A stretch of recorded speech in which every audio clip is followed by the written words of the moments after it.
On Welcome everyone to a new edition, the 11th edition of the Stoll Review. This week we're doing something a bit different. There's been a lot of things happening in GamerGate as of late, and I figured now is a better time than ever to sort of get back to roots a little bit and check in on how GamerGate is doing, specifically in our special topic. This week, more people will end up coming in and joining us, but for now we'll have I'm sorry, but for now let's start with introductions. First off, we have Zeruda. Hi, I'm Zeruda, or at Rinku's Girl on Twitter. That would be my handle. And Alex. Sup? And so I guess to start out with, while we're waiting for a bit for some more people to sort of come in and join here, we have at least two more people, including apparently a live feed into a GamerGate physical hookup in Portland, Oregon. Zeruda would like to do a bit of advertising, so why don't you go ahead and start with that? Sure. Thank you for the opportunity. Okay, so for those of you who don't know me, I'm at Rinku's Girl on Twitter, and if you ever see my Twitter, you'll see a lot of T-shirts. There are two designers that we're working with right now. They're both from inside GamerGate. The newest one is at Unlucky Devil, and he has created two designs. One is a Sega design that looks like, instead of saying Sega Genesis, it says GamerGate, but with the Sega logo. And then the other designer, and he also has a controller, GamerGate controller. The other designer is the ECM, who is the former editorial director of Game Jam magazine, and he has put out a whole bunch of T-shirts. And so I don't know if you can see there the store page, and if anybody is interested in putting their T-shirts up there or have any designs that you'd like displayed, and again, they are for sale and you will be paid when they sell. You're welcome to contact me, and I'll give you a link so that you can start a store and we can get you all set up. So thank you, Robert, for putting the link there.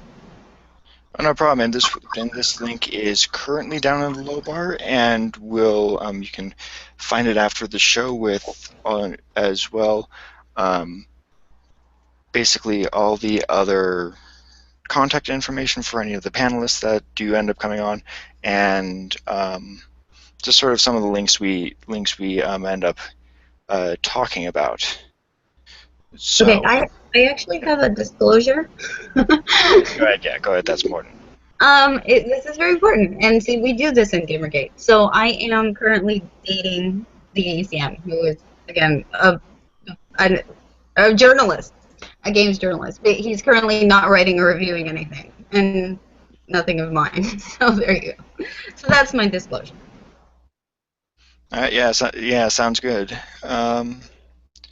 So obviously obviously the biggest thing of the week that happened was Tim Schafer's giant gaffe at GDC, but we'll sort of wait to talk about that since Frozen actually has some bit more insight on that. But for now, what else sort of struck you about this week? I mean, there were several things going on, so. For me, what struck me the most was I don't know if you saw it, but well, I guess you did. You liked it, I think, on the Facebook group. But Google supporting it and then backing out. Yes, that they covered it. Right, yeah. They kind of hid their support of GamerGate. That was quite interesting. Yeah, and actually, let me see if I can't find. Does anyone have the? I know I posted it on my Twitter, so let me just look at my profile and see if I can pull it up. right now. It looked like it was a division in Google. Like, it wasn't exactly, Yeah, it something like wasn't a cloud platform. Yeah. Yes. Which the actually more interesting element I found of that is why Google Cloud Platform, which I mean I'm guessing covers sort of the interconnectivity for any consumer devices such as like Google Docs and Google Calendar and things like that, was even commenting on something in gaming and the press. Like that's a that's it's not it's like I understand that people can have their opinions, but especially if you're a big company, why are you even getting in on this fight if you know it's going? Why is Google Cloud Computing thinking that they have the authority to make a comment on this? Yeah, It's total. I think it's elitism. If I had to put it in one word. it must be. If it's I mean, either that or it's trying to cash in on the hashtag, which, I mean, no offense to Google, but you're already doing your part making that fact-based search algorithm. You don't really need to just come outright and support Gamergate. Well, I think what you said about cashing in is probably closer to the truth. I think they're trying to attract consumers with the hashtag. Maybe best case scenario, it was a friendly from the inside who thought they could get away with it. And they couldn't because Google, it's too progressive. Let's just put it that way. Oh yeah, I wish that it wasn't progressive wasn't quite that dirty word, but Well, I find that these people end up being regressive in the paths that they take. So progressive isn't even an accurate word.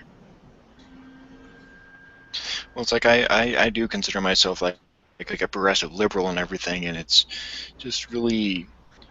I mean, I saw this coming back when atheism decided to go into atheism plus, but it's still really disheartening to like watching the clown car ride away into Crazyville after dumping you off on the side of the road. Yeah, no, I completely agree. The DCM the other day, he was venting that he tried to join an atheist group that actually through Gamergate he found out about it, and he went in for about all of 2 minutes and then came out, pulling his hair because it just sounded like a bunch of theists complaining about people. I mean, people have abandoned reason, and Yeah, it's quite disconcerting. yeah, of any of them. And and so sort of jumping back to introductions really quickly, we have Frozen Binary Studios again with us. Hey, sorry I'm late. Oh, no problem, dude. Yeah, we just started here, so I guess does anyone else have any other words on the entire Intel situation? I didn't even know there was stuff going on with Intel. Likewise. I think we have to be careful because with Intel, Intel has so much reach that we can sometimes be supporting them without being aware that we're supporting them. So I don't I don't want to say much more than that because I don't want to step on anybody's toes because even people in Gamergate are probably being forced to support Intel actions and different movements that Intel has going on. But just for everyone's benefit, I'd just like to put it out there that please double check everything that you're either going to purchase or you're going to deal with when you're partnering with certain people or organizations because Intel is a lot bigger than we think. So I know. Oh, right. Yeah. Uh, certainly make sure to be wary of the validity of your statements, but yeah, I mean, I'm sorry, I meant Google. Oh, okay, yeah, I know about the Google thing. Sorry. Okay. Yeah, sorry about that, guys. No, no problem. It's good anyway. If you said Intel, you meant Google. It's fine anyway because Intel. I think that needs a little bit of airing also. I just Yeah. Well, what the fuck is social justice warriors really gonna fucking do? Use Bing search? Yeah, good luck with that shit. Well, someone needs to use Bing shirts. That it's lonely. Yeah, and so someone's saying in the chat here that it was only one community manager which was responsible for the tweet. So I mean, yeah, that's a like I said, best case scenario, it's a friendly from inside that thought that he could get away with, showing some support, and it backfired. you're a little far away there. Yeah, we can barely hear you.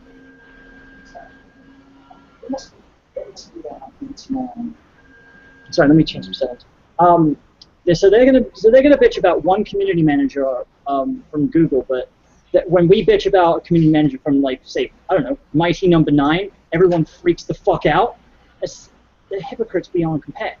Well, they don't want to show two faces, right? They want to make sure that they're on the side of the extreme left. I don't know why they want to make sure of that, but they do. And so they don't tolerate dissidents within, basically. Well, and I mean the Mighty Number 9 situation. I mean, it was more than just one tweet. To be fair, it was constant misinformation being fed and blocking from an entire forum that people had paid for. I mean. But that just makes it even fucking worse. Like, if it's just one tweet, they're gonna freak the fuck out. But yet we have a whole litany of complaints against their bullshit, and it's ridiculous. Again, the elitism. Right? You have to understand, these groups like Google believe that not only that they're untouchable, but that what they say is gospel, and so they can't afford to be saying anything other than what their message is, what their agenda is, and they don't want to seem weak or that they've changed. They get a lot of funding from groups that support that agenda, so they can't be supportive and they can't be tolerant. Well, just a good business practice is to not be political. Like, be perfectly fucking honest. True that.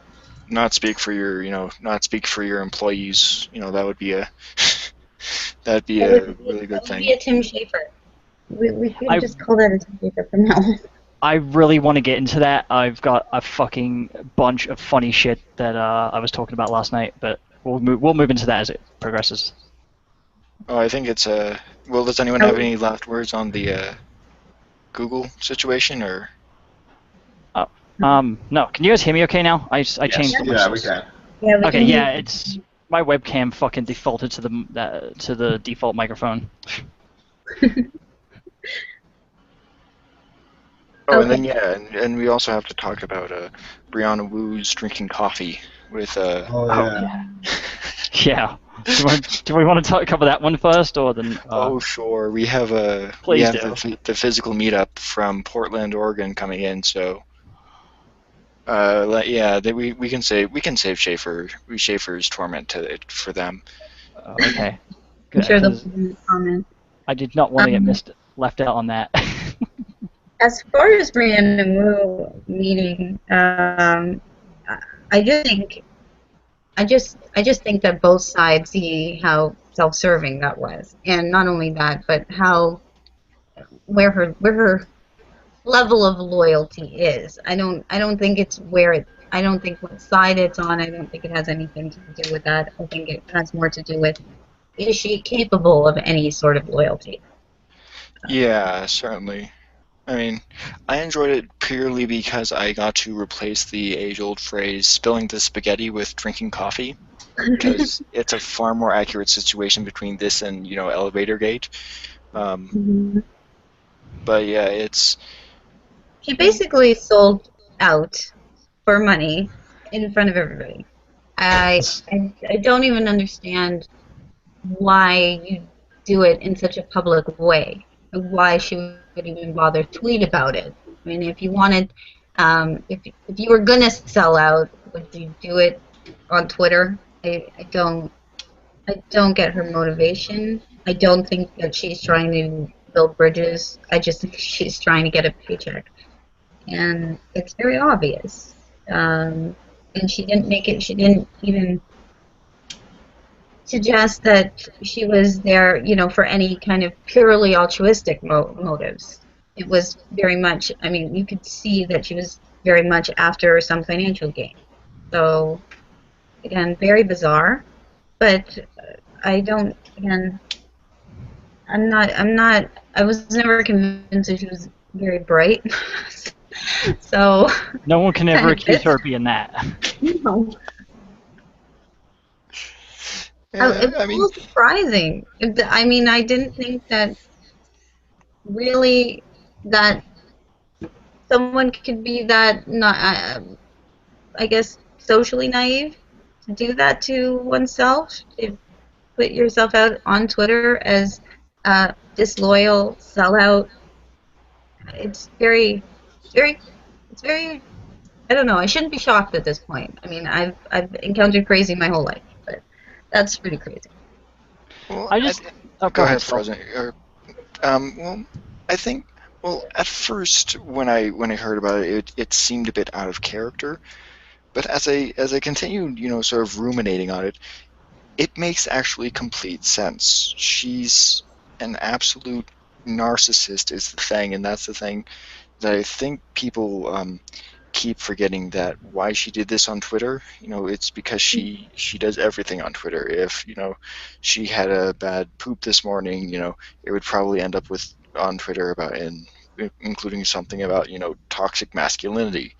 And so this was more or less a publicity stunt to try and test the waters and see if she could get out of anti-Gamergate if she really wanted to. The social naivete comes in when she inevitably realized that Gamergate would never really does accept hucksters. Even our own hucksters get ejected pretty quickly. Which is why she backpedaled and started claiming to be the leader of the anti-movement and all that junk. Most oppressed person on the internet or some shit like that. Yeah, something like that. It was insane, but at least the antis are waking up to the idea that this Wu character is full of woo-woo. I think Robert's absolutely right when he speaks about her solipsism. It's completely about attention grabbing, and she's privileged. She's come from the Bell South family, so she grew up with tons and tons and tons of money available, and again, 20 years old, and her father funding everything for her. And again, I question her motives as far as. I mean, I question a lot about Brianna Wu. I question the fact that she might not just be hiding out on that side because it's convenient and profitable for her. The past has been a lot of. I mean, before she transitioned, she was very transphobic in the way she would talk. So some of that even is questionable to me. I mean, it could be obvious stuff that people do, the denial or whatever, but she had blown up her career as John Flint. So it's very possible that all of this is to recreate a fantasy narrative that people will buy into and people will like, And these social justice warriors were the perfect people to accept this new creation that that she wanted for her new life. So I think it's all been about profit, and it's all been about her personal profit, and it's never ever maybe really been about the agenda in general. Certainly, the only other questionable part of thing that I'd say is usually when she does sell it, usually when she does these, marketing ploys, to cast herself as a victim against some helpless, Goliath. The Goliath is usually Gamergate, so the very idea that she'd use anti-Gamergate then as this, as this marketing ploy, it seemed, that's where it seems to be a bit off, if you ask me. If she can be a victim, she can sell that.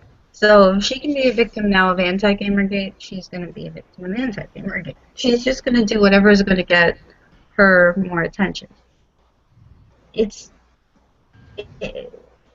solipsism. It's just somebody who is completely obsessed with seeing their name on Twitter, seeing their problems out there, seeing all this attention. I question her motives in a lot of areas, not just her meeting for coffee. Yeah, certainly. I mean, and then Frozen, you were going to add something before I interrupted? You basically said what I was going to say, so I'm going to shut my fucking mouth.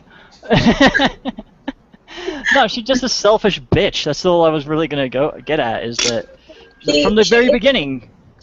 She is not very creative either. Even they were suggesting that even the plot line for Revolution 60 is ripped off of something that she was asked to write as John Flynn before. So I mean, not creative, very selfish, not considerate. Again, like Robert said, these kind of actions kind of follow the character we know. If we really look at what we know about Brianna Wu, what she did is not really surprising.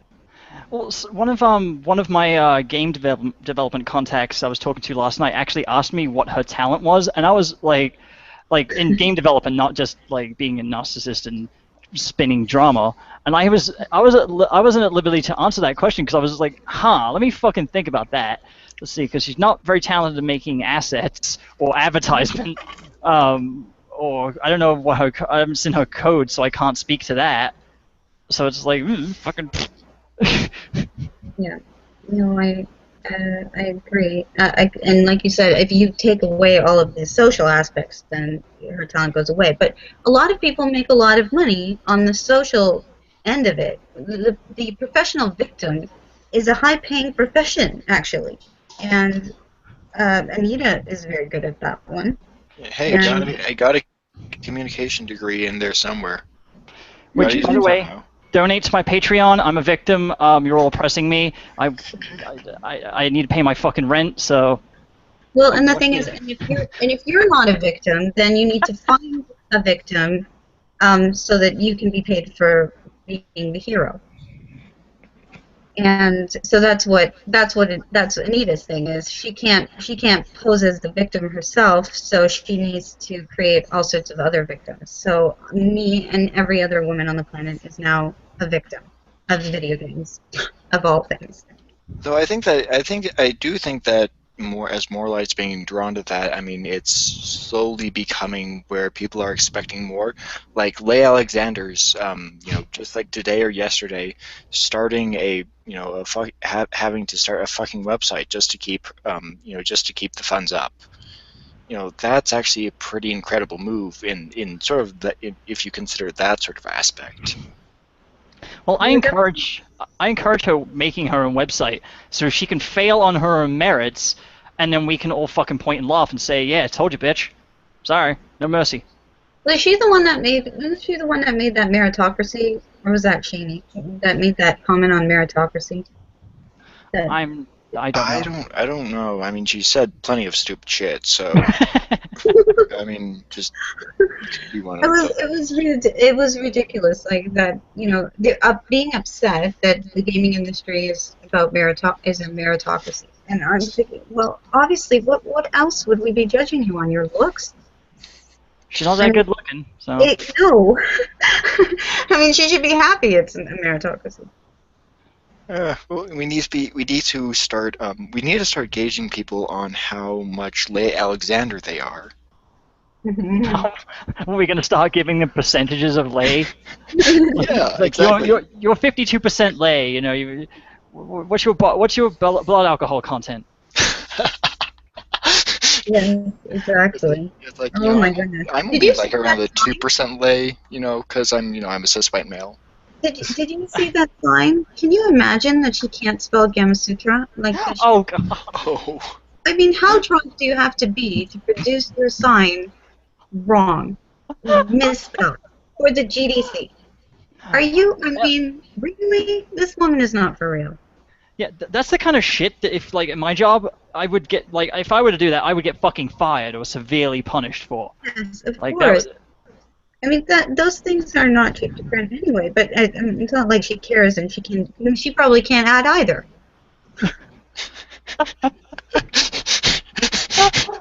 1 + 1 + 40 = 50. Oh god. Sargon of Akkad, he commented on my post something about that Tim Schafer couldn't be a neckbeard because he doesn't have a neck, and I said, I said back to him, I said, well, I would ask him to count his chins, but I'm sure all of his math just adds up to 50. Which the comment made me cringe because 1 + 1 + 40 does equal 42, which is the answer to life, universe, and everything. So it's like, it's so much more painful because it's like, it's almost a reference, but then it fails right at the last moment. Well, you can tell that he tries to say 48, but he kind of stumbles on his words, so he just mumbles it. So you only hear like the first part of it, and he's like 40. Like, it's embarrassing. You'd think that someone with his presence would have actually like been able to speak publicly. But the problem is, I can't believe that he just made that stuff off the top of his head. So this is a reverse speech where he didn't add up 1 + 1 + 40 in how many times of rehearsing this joke. I can't think that he just made that joke right there. He had a sock puppet in his hand. I mean, he was ready to perform it. I said it earlier that he would have done a better job if he would have just stuck his dick in it. Like, well, seriously, like I was on the Facebook group, the GamerGate Ultras group, and like between me and some other person, we ended up concocting this parody porn where Tim Schafer, who needs intimacy, pays the sock to just with like little googly eyes and string attached to it to give him a blowjob. oh god. I saw someone's picture of his hand up the sock, and then fucking Anita's hand up his ass, and then Jonathan McIntosh's hand up her ass. I heard about that from a YouTuber, but I didn't see it, thankfully. Yeah, it was fucking hilarious. It's like the human centipede of sorts. Oh god, the human sock puppet. Yeah. There's all sorts of shoots of that going around. Where there's the one where the Not Your Shield one where like the social justice warriors speak, and someone edited it to have Tim Schafer in it. Well, he is in Anita's video, the 27 benefits of being a male gamer. And he sounds like a retard. I mean, he obviously supports the agenda completely, and that is bad enough, but that he would think that he could get away with being racist at the GDC is... I can't even... Yeah, I mean, I don't know if it was... I mean, it was certainly stupid. It was certainly uncouth. The idea of it being racist, though, is is an interesting conundrum, at least on my end personally, just because I mean, It's the problem is the sock puppet, because the sock puppet has a double. It has that. It's not even a double entendre. It is you, but you know it's a sock puppet. Like it's that. yeah. So that's why people say that this was racist, because he's fun of not your shield. I mean, By and using the I can sock certainly puppet, see that, but if the only group that I can conceive of that it's actually racist against is actually the white cis males who apparently it's so bad that people are considering the opinion of. again, the suggestion that everyone in Gamergate is a white straight male is insane, and he can't go Oh up yeah. there and with the sock puppet, he just can't do that. Even if he could add, even if he could deliver a joke, he can't go up there with a sock puppet. Well, that would have been fine at the beginning of Gamergate when they were going around saying, "Oh, Gamergate is just 300 fucking neckbeards living in their basement." Fucking that would have been like totally acceptable then, because that was when that kind of shit flinging was going around willy nilly. But that's been disproven so fucking hard that he made him look like a complete moron. Yeah, like they're like audible not like disgruntlement almost within the crowd. So I mean, I don't. See, That's at least a good sign, at least.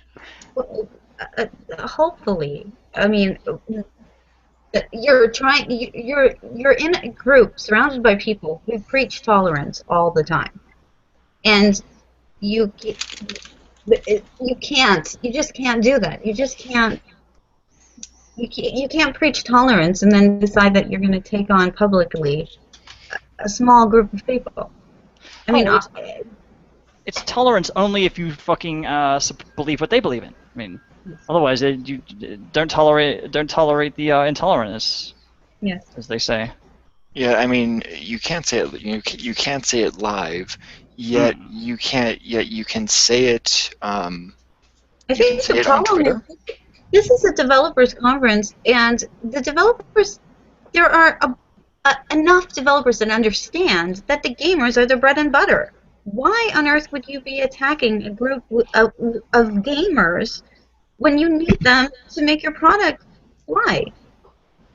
Well, especially Because Tim considering. Schafer's an ass, and Yeah, Tim Schafer doesn't care about the consumer.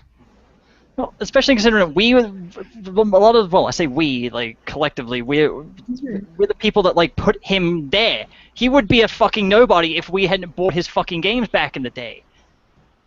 We would have bought more if he could figure out how to produce them faster. Oh, yeah, I was about to take money out for the Grim Fandango remake, and I put it right back in my fucking wallet. Like, Oh, don't. Yeah, there were issues with the Grim Fandango, where it's like some of the texture qualities were just so bad, worse than the original. It's like the only good thing about that was a digital copy to start out with, and even then, you just run another emulator to run the original copy. yeah, I'm not even going to play the original anymore. I'm like, fuck you, you're done. Like, he's retroactively fucking raped my childhood in that case, because, like, I enjoyed, like, Day of the Tentacle and obviously Broken Sword, but I don't think that was him. Monkey Island and Sam and Max and all that shit. Oh, he was behind Monkey Island too? Yeah. Oh, fuck. Yeah. Did not know that. I did at the back of my mind, but I didn't. I did pop back up.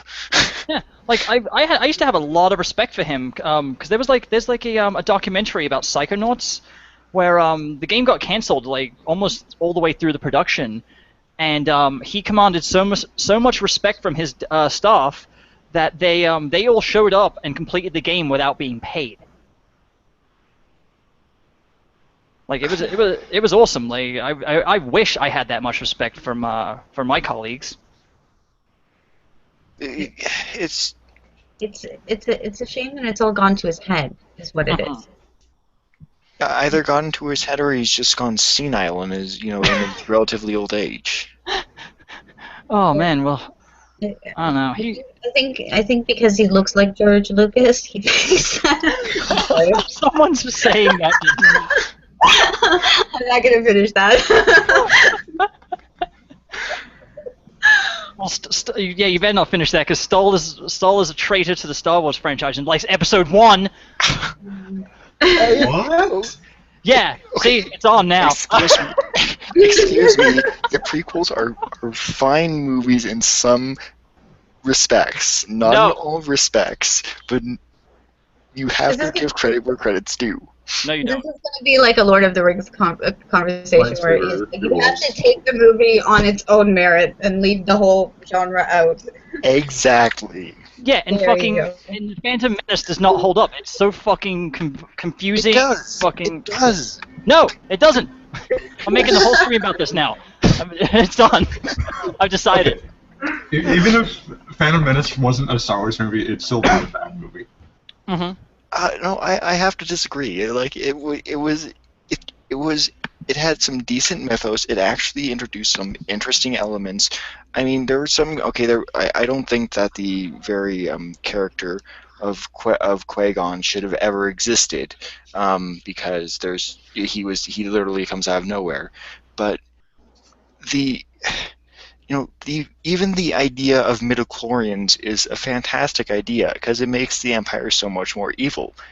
If you can erase an entire branch of science and make it into a magic, oh my gosh, you're so much more of an evil empire than the originals ever set out to make them.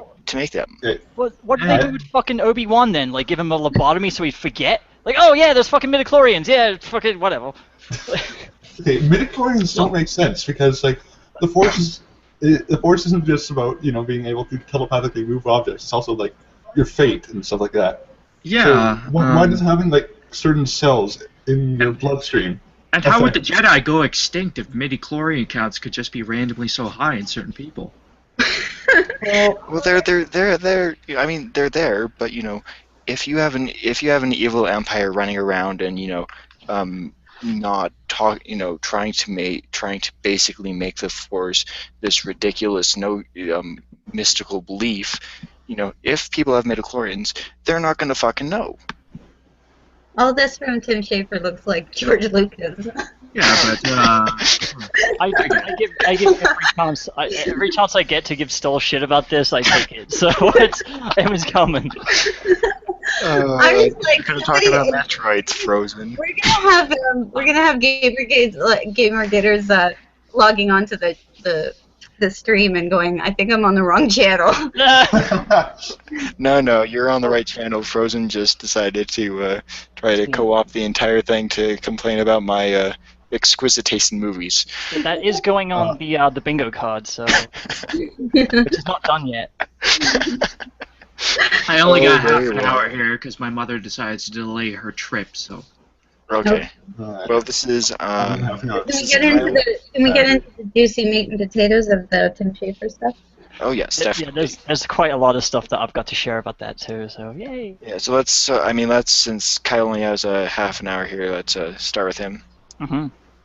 So, Tim Schafer, bloody hell, that joke made me pissed off, and I don't even use the Not Your Shield tag that much. Mm-hmm. It's like there's still this persistent belief on the other side that we're only using Not Your Shield as, hey, I can't be racist because my friend is black, kind of thing. That's what they think we're using Not Your Shield for, and that pisses me off no end. That's why that joke pissed me off, because that was kind of the implication. Mm-hmm. Absolutely. The sock puppet. Right. Yeah.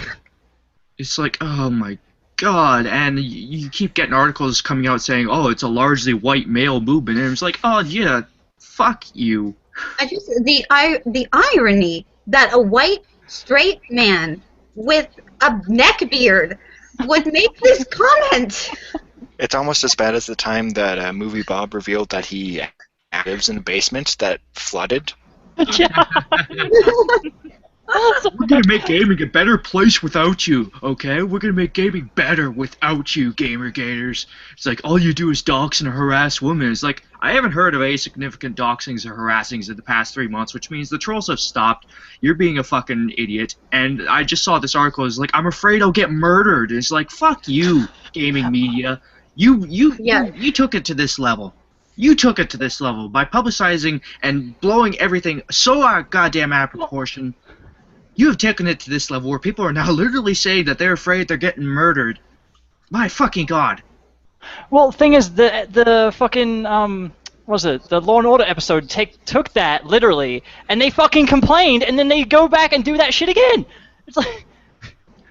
Oh my god. And you know what's funny? The SVU episode used the Wikipedia fucking article as a source for its information. So, Jimmy Wales, if you're listening to this stream, yes, people will take that information and fucking use it. Yeah, everyone still trusts Wikipedia despite, the idea that it has an active community base that needs no degree to edit information. And as if it didn't have an agenda. I mean, I don't understand how people consume media without looking at the source and the agenda. Mm-hmm. You have to understand that media, as much as we want media to be impartial, they're going to have biases, and you have to know what those are going in. Yeah. Yeah, I didn't William Usher because there was a new Indefensible video, and he tried to contact someone, and they were using the Twitter block bot. And they said, I blocked you. What reason do you think you could contact me?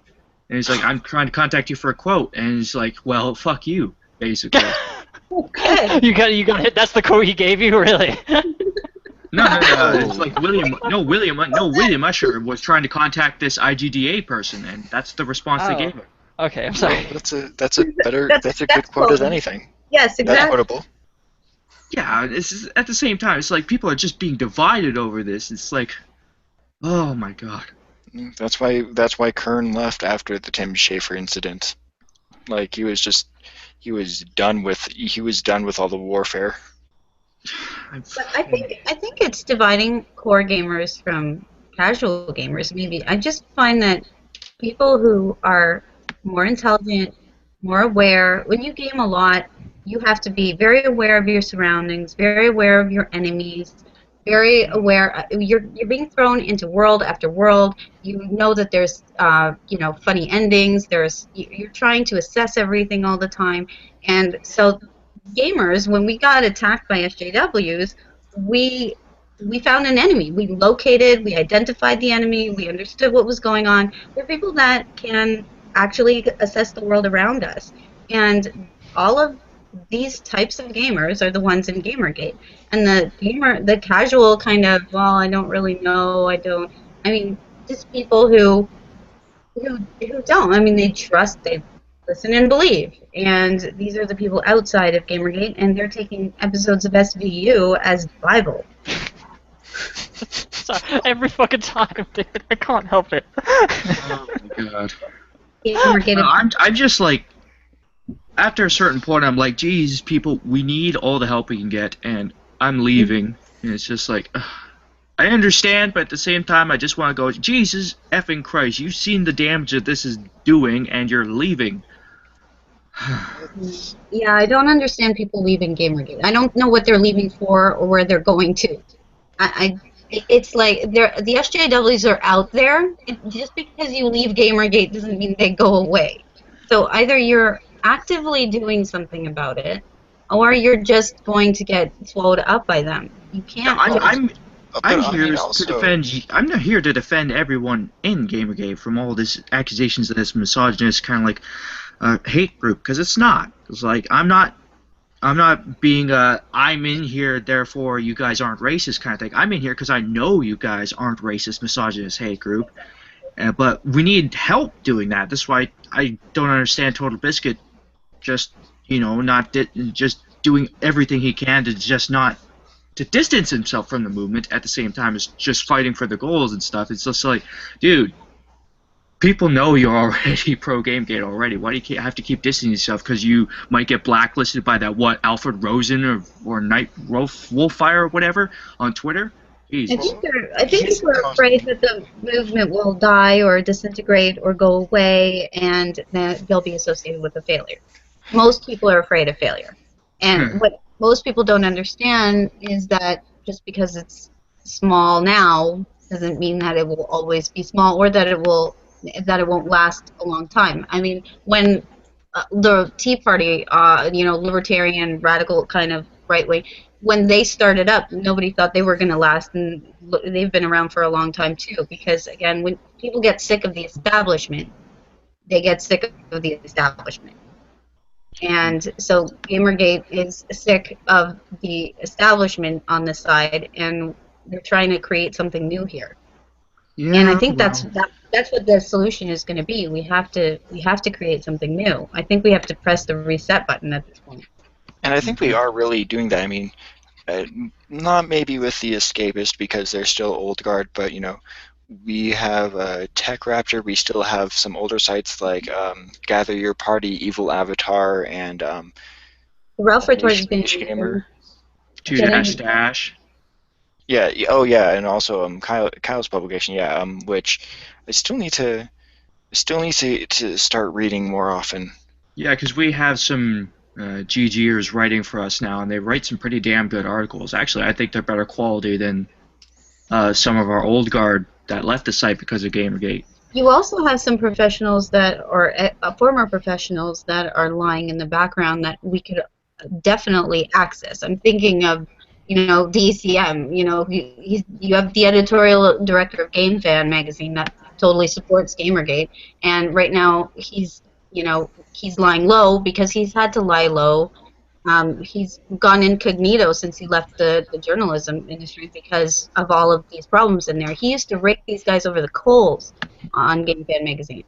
So, there are a lot of access, resources, and assets that we have that we aren't even thinking about right now. And if we can get ourselves to a point where we look like we're going forward, we will have Total Biscuit. We will have everybody backing us. Well, I mean, and I think where Frozen actually can elaborate more on this. I think we do have a bit more dev support than we think. They don't want to use the hashtag, which I understand. In general, I don't support hashtivism, so to say. I don't think it's a very effective system to use. I think we talked about this on Facebook, where you said aware, as long as people go ahead. Well, when you said on Facebook about Twitter being more about the camaraderie, it's not really where you want to get your information from. You want it to be, it's the 140 character limitation. We have to understand that what Twitter is for. That it's for promoting and the camaraderie and getting us all together, keeping us connected on little bits of news, but nothing more than that, and not making it become Gamergate, because Gamergate is a little bigger than a hashtag. And so if it is an idea, then the devs can be part of that without actually having to use the hashtag. The hashtag is only a Twitter device. Yeah, but at the same time, it's a rallying point, because the only reason Gamergate succeeds is because a whole wash of people, a whole mess of people came up at once and said, listen, we want this industry to change.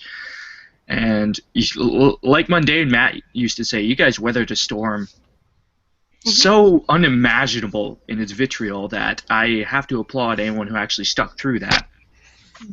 At the same time, it's like, why leave now? It's like, oh, for my mental health. Okay, fine. Take a small break. Then come back, because we need you. Yeah, no, I saw somebody on Facebook, they were having an issue, and PM'd them, and we were talking, in private, and I just said, don't leave. We need you. We need the clear-headed people. The clearer your head is, the more sometimes you get frustrated with the craziness of fighting like this, because it can get wearying, and when you get new and they're all over the place, and you're trying to center or keep a group cohesion or something. And you feel like you've been in this a long time. You know what's going on, and you see people, going on their own, kind of going off on tangents, and it's frustrating. And that's why we need each other, and that's why the community needs to be here, so we can keep going, because it's a long fight, and we need that camaraderie to keep propelling us forward. I've been trying to work. Yeah. I've been trying to work on that game reviews article, and I promised you guys a new front to fight from, and I'm trying to deliver it. But at the same time, game reviews, they are a facet of this whole thing. Mm-hmm. Yes, of just course. Trying to figure out where to start with it. Also, the line of inquiry that I mentioned in a couple streams a couple months back, I gotta get onto that too, because you guys definitely need that help. Because it's an important line of inquiry. I mean, you can't disarm them without attacking them where it hurts most, right? We have to be able to identify the devs. Twitter is good for this. That when you can have all the followers and make sure that you know who's on your side, who's supporting you. If the devs aren't using the hashtag, it makes it a little bit more difficult. What I did when we were talking before, I produced a meme about Tim Schafer, and I sent it through the GDC 2015, and I said, listen, I stayed out of your hashtag because I'm promoting stuff all the time, and I said I stayed out of your hashtag, but you guys have zero respect for Gamergate, so I'm back in your hashtag, and I'm coming in with this giant meme, and it was a meme about a white cis racist male neckbeard who, this is what it looks like. It's Tim Schafer. It's not, it's not a Gamergater. And I got that retweeted on that hashtag over 90 times. So and that's devs looking at the hashtag. So they're there.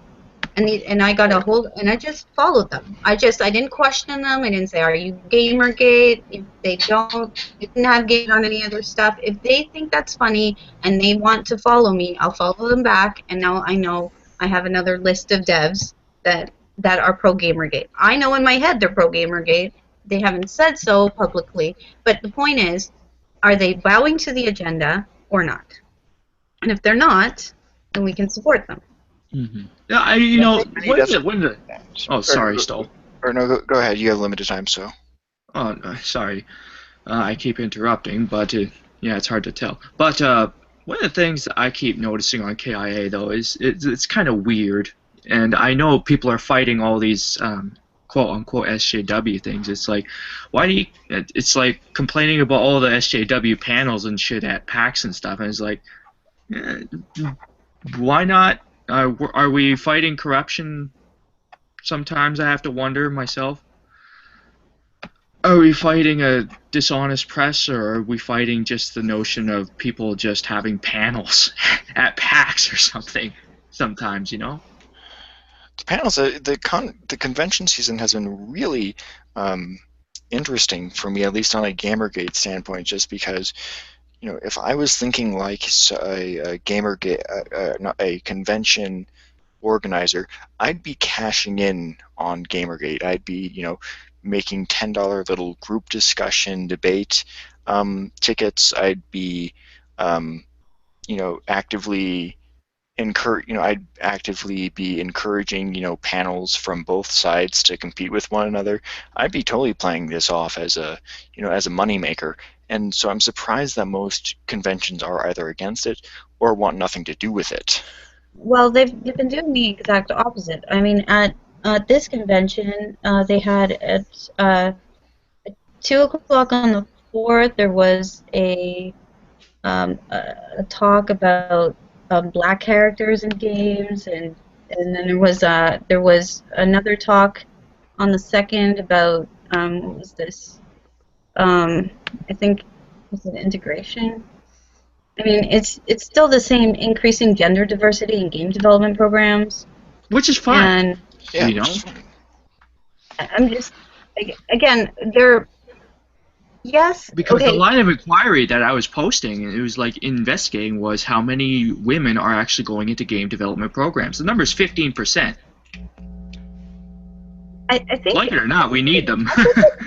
I don't have any issues with the concepts. I have issues with the conclusions and the biases, because I don't know. I have the takeaway on this one that they had was the audience members learn about factors preventing women from applying or staying in game development programs. I mean, it's not inquisitive. It's not.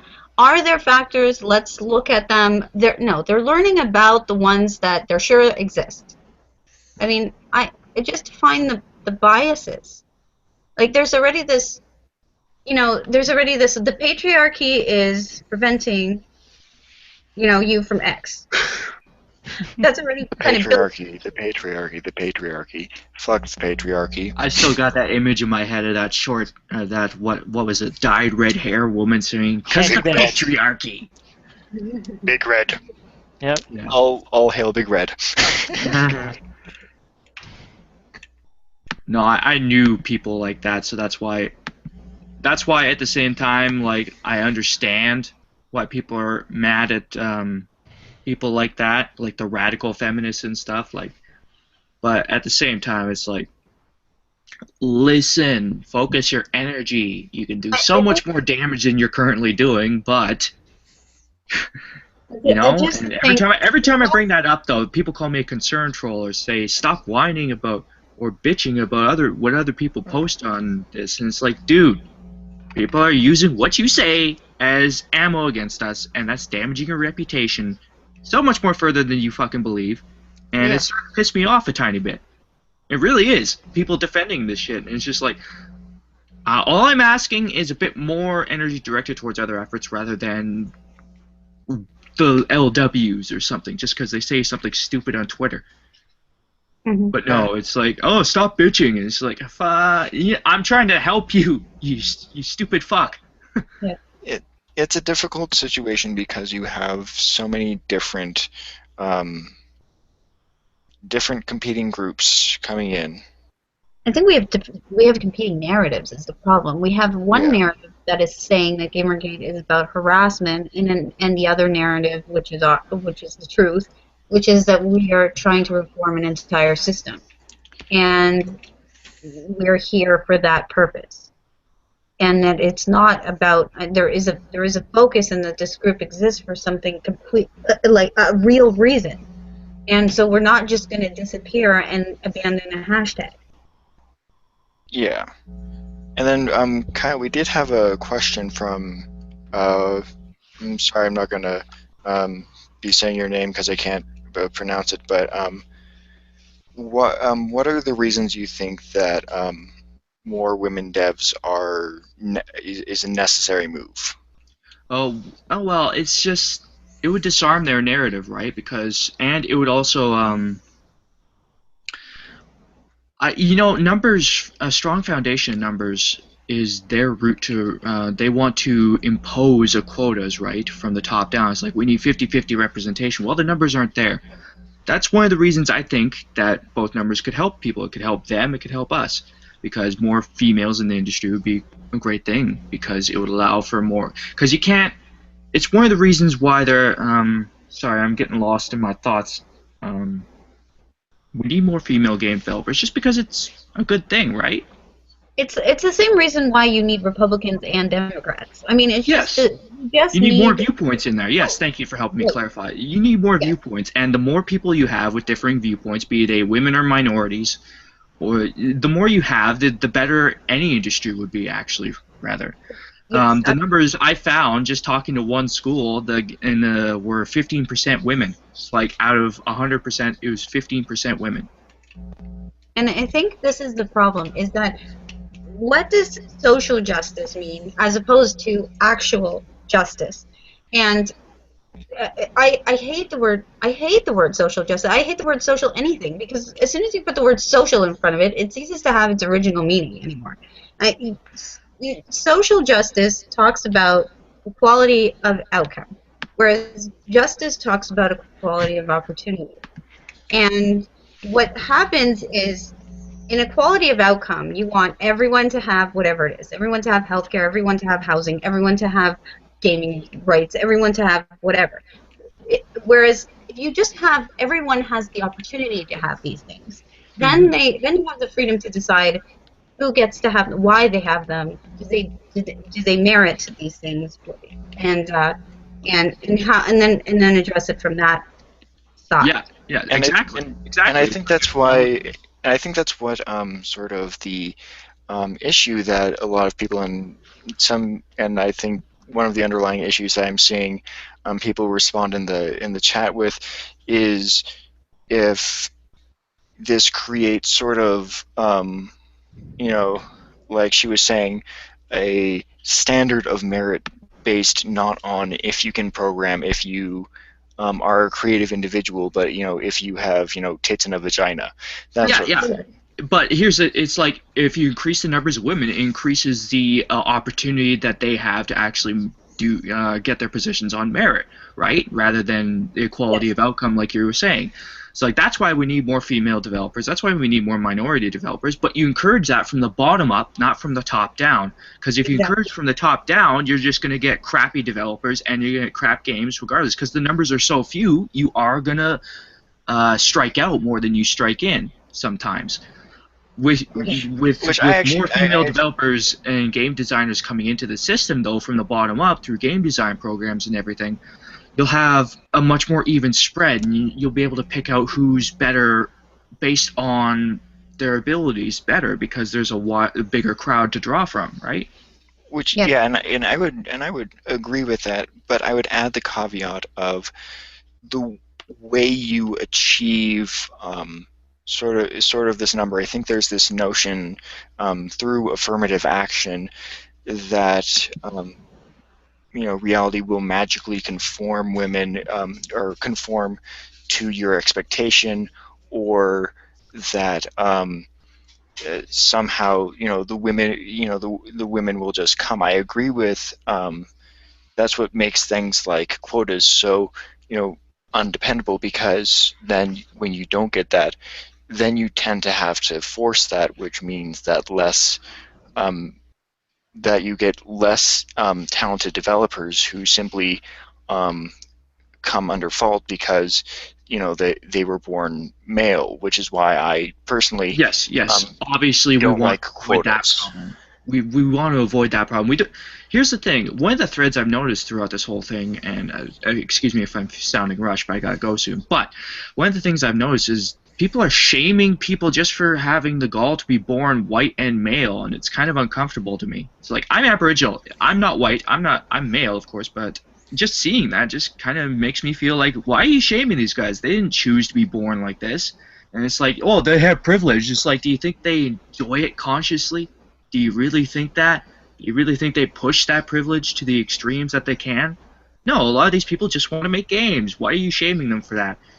But I think there is a strategy, actually, to increase the numbers of people coming in from the bottom. Scholarships, you reduce the social pressures on females and minorities to not get into gaming. You do there's lots of different ways you can get more of them up into the foundations rather than just imposing quotas from the top down. There's real strategies to solving all of this, and I'm trying to suss some more of those out as I do some research on the percentages of women in game design programs. Yeah, I'd agree with that. I'm not sure how many people in the chat would agree with that, but in general, I can see what you're saying. I mean, as long as it isn't from the top down. I'm not saying from the top down at all. I'm saying from the bottom up. I think everyone I've talked to agrees that that is a good goal for to be achieved, and once that happens, it'll put out kind of like the fire that these SJWs, I hate to use that term, started, right? Yeah, I mean, I really don't want to appease SJWs, even to shut them up, because I think that's appeasement, and frankly, it. Well, don't think of it as appeasing them. Just think of it as going around them to achieve a better result. Yeah, I mean. Because once you get that attitude in your head, you're more likely to just oppose it out of principle, right? So Which, just work around it. Don't think of SJWs. Think of it as more like, hey, we stand for a diverse game industry, right? This is a way to put our not our money, but you know what I'm saying, our money where our mouth is, right? Don't think of it like in the negative. yes. Think of it in the positive that we stand for. In a way, yes. Yeah. In a way, yes. I can agree. Yes. Hey, we're not a hug box. See, we're not an echo box. Oh, you probably want to avoid the chat now. Oh. Yeah, people are probably mad as hell at me, probably calling me, oh, what is this idiot talking about? Or what? Is this guy an SJW? Yes, I probably would be called an SJW if I was on the opposing side. But you know what? I'm here to defend you all. I have honest intentions for you guys. I'm not an opportunist here. I'm trying to figure out ways to help you guys out. I hope you trusted me, and hope you believe that. But I gotta go now. It's been nice chatting with you, Stoll. I hope to be on another stream with you, few. Oh yeah, Talk to you again. Yeah. I'm sorry if I seemed like I was hogging the time, chat box, but I have to go because my mother made an impromptu trip to see me, and I hate it when she does that, but I have to go. Oh, go enjoy your time with your mother. It's better company than us. Maybe. Go get Zeruda Heim back, and have a good night. Oh, did Take it easy. Zeruda leave? Yeah. Yeah, she dropped off. Oh, I'll okay. All right. Good night. All right, good night. What the fuck? I'm trying to work on the bingo card, and I can't get the frickin' channels out of grayscale. It's just damn you, Photoshop! You win again. Adding my exquisite tastes in there. I hope. Yeah, well, I'm trying to add your logo right now and like add some text and then kind of send it to you for approval. But it won't put the logo in color. It will only put it in black and white. And I don't know why. Yeah, that's bullshit. Oh. So Yeah, I mean, sort of in the discussion with sort of people who aren't using the hashtag, who aren't using the community frozen. You actually, we were talking earlier about the whole Tim Schafer thing, and the help that devs outside the hashtag were giving us. What do you maybe like speak about that, like the whole devs contacting Tim Schafer, telling him how much of a shithead he is? Yeah, well, I don't know if they've actually contacted me yet, but last night I was talking about this whole thing with a bunch of devs I know here where I live. They know Tim Schafer, they've worked with him, and they had only heard about the video, and they was like, okay, whatever, this fuck bullshit, and I just said, go fucking watch it, and I just heard them laughing over the phone. He's like, wow, they're like a great man, he's fucked, like, he's just so fucked. And then once they learned about the context, like, yeah, we're not gonna fucking work with him anymore. It's over. Like, have fun. Like, it was kind of sad because yeah, they've known each other quite a while. Oh. Yeah, and I mean certainly about it. And that's more of sort of the point. I mean, more than simply getting on Twitter and talking about the hashtag or trying to get trying to get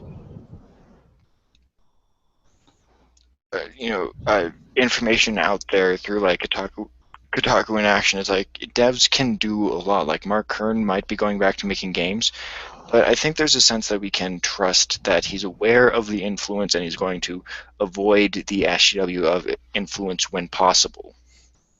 Oh yeah, no, just knowing that they're aware of it is probably good enough, because they don't need to be concerning themselves with all that bullshit. They got things to do. Yeah, exactly. Oh, Alex dropped off too here. It's yeah, it's business for them. They have to make a product, and otherwise they're gonna not be able to pay their fucking bills. It's simple as, like, boom. And it's not an easy job to do.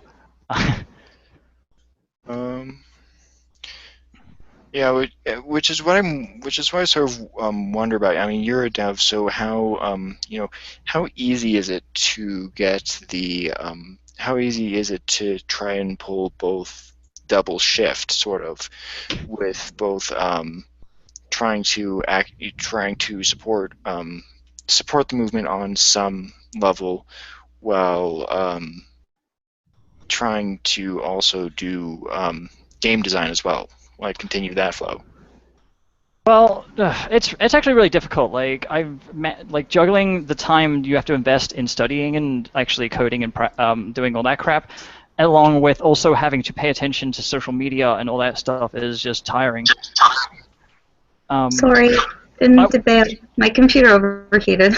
Oh, okay. Oh, no problem. Oh, you got the warning that came up? It just died. It just completely overheated and died. It's a little laptop, and it didn't make it. It's fine. Hopefully it doesn't happen again. I kind of have it suspended on my knee and balancing on the edge of my desk now. Well, I used to have when I used to have like my laptop, I would have to put ice cubes on top of it when I did emulation on it, otherwise it would fucking burn out. I can't. I bought two the gaming ones, what is it called? You know what I'm talking about. The Asus ones, the two Asus. I bought. I hate Asus. And this one isn't. This one's just what is this one? This is a Dell. Oh. The BF takes all the stickers off. She makes it looking clean. I'm like, I don't even know what type of computer my computer is. I removed all the stickers. But no, I bought the other ones for him, and the Asus blew the fan. And then as soon as you open up those at all, because they're vacuum sealed when they're done in the factory, as soon as you even touch them, then you have all sorts of issues. So. Well, it's not the only problem that's had with computers this week. My fucking motherboard blew out one of its ports, and I got to replace it. And not due to overheating. I got a fucking badass system that has. I can't fit any more fans in this bitch. It's like at this point I'm gonna have to do liquid cooling on my fucking memory to get any more to get the temperatures more optimal. Okay, so who's left? Me or Stoll? Alex departed, which I don't know why. If Alex, if you want to come back, always come on. And then in the chat there were some people interested, so hopefully I can allow one or two people in actually. So go ahead and PM me on Twitter at Stoll Review, or at capital S Stoll capital R Review, and I can get you the link there. Very good. Sorry, some of the images that are coming out of shit today are just fantastic. I'm gonna tag you in this so you fucking see it. Oh, good. Okay. Is there a way to throw up a picture on the? Oh yeah. If you use the underneath the chat square, the screen share button looks like a green monitor with an arrow. Yeah. So that little photo thing, the capture one, or yeah. Not the capture, the one above it. Okay, so the green arrow thing. That's a screenshot. Yeah, and Jason's in here, and he is. What game are you playing, dude?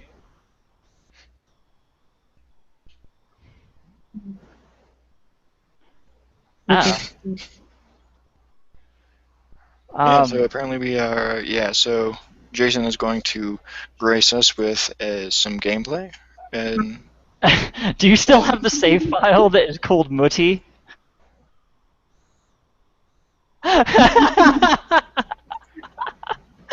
Shit's old as hell. Alright, do it up.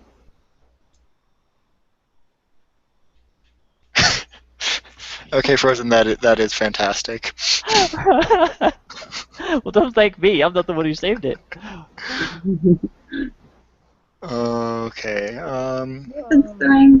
Yeah, let's. Dude, Jason should totally do the gameplay for the for the podcast we did last week. Oh yeah, he would be another good one if he can get a mic for your channel. Frozen, yeah. Yeah, no, that'd be awesome. So I can get in on some of that shit because I watched it. And there's parts where I actually nearly pissed myself. Like, oh, that was fantastic. Yeah, I mean, I still have to get Worms running. Like, I still haven't figured out with the emulator how to do it. So, but I have time over the weekend. I can help you with that. yeah, it's just a matter of trying to rebind the keys there. But I sort of to get back on topic, I sort of while we're waiting, where do you guys think that Gamergate is exactly going? Where, like, what needs to happen at this point? Well, I think firstly we all need to realize that it's a long fight. That these SJWs aren't going to go anywhere, and that the outlets like Kotaku and Gamasutra are not going to change overnight. And so we have to figure out if we can A, put enough pressure to make them change over the long term, or B, do we actually have to rebuild and basically support our own and create a new sort of gaming, I call it a gaming ecosystem. And I think we can try both. I don't think we should stop trying to reform the other media, but I mean, I talked to the ECM about it. He has the resume to run Kotaku, but there's no way they would consider him because the people that own that are SJWs. They're not. So the idea that that organization could be reformed is high in the sky. Gamasutra, same, I would say. Gamasutra is going to be an interesting case. Now, I mean, Leigh Alexander has left, so I'm really wondering if it's going to be a turning point for them as well. I mean, if they can make be like the Escapist and make sort of a miraculous move in the other direction, or if this is sort of the start point and end point of getting rid of sort of the other filth. Mm-hmm. The teacher's typing with this.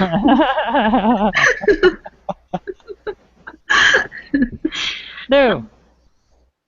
Yeah, I again, it will be interesting to see, and again, this stuff, these magazines, okay, journalism has changed in that with the internet and with the way that we get information. Most of us are very accustomed to having access to press releases and stuff on our own. So we're not relying so much on journalists to tell us what's actually going on, and everything is becoming more and more kind of opinion pieces as opposed to actual facts and hard facts. And so that's the problem. What we see with gaming, instead of them just doing reports on games, because we can all play the games, we are getting all these opinion pieces. And for gamers are not interested in opinion pieces on their games because their opinions vary so much. And even when in the golden age of journalism, let's say we go back to when GameFan was around, it didn't matter what these writers were writing. You still had hate mail. You still had, and that's normal. And the fact that journalists are getting mad about harassment is ridiculous because they've always been harassed. They've always got stuff from gamers. They've always this stuff is nothing new. They're vocal more about it because they don't like the fact that we've honed in on their agenda, and I mean, it was bad enough when it was just opinion pieces and no agenda, and now it's opinion pieces and agenda, and on top of the fact of us understanding this, you've also attacked us by saying that we were dead. I mean, what? Why? Why would you attack your base? Why would you attack your consumer base? And when you do attack your consumer base, why would you think that they wouldn't come back quite strong about it? So, Yeah. how do we get them? How do we get them back? How do we get them? Well, first we need to get some respect. And instead of showing us respect, we have Tim Schafer with a sock puppet. Between the SVU episode Gawker and Tim's wanking or wank sock, it is. I mean, it's pretty clear. I mean, we're dealing with idiots. It is surprising to me, actually, given that, you know, like 10 years ago, these were the same people going after, you know, the whole violence causes violent behaviors in, you know, argument. Yeah, well, I think the bigger issue is that we're solving problems with censorship. And so that, again, with your question, Robert, about how do we go forward from this? Well, it's how we solve this issue. Do we solve any issues with censorship, or do we solve issues with creating better product? And I think that's where we have to go. I mean, if you really have an issue with women in gaming, then we solve this issue by creating. We don't solve this by censoring. We don't solve this by saying, oh, well, there's, you know, too many men working here versus women, so we're going to fire all the guys. That's not how you solve the problem. You solve it by hiring more women, obviously.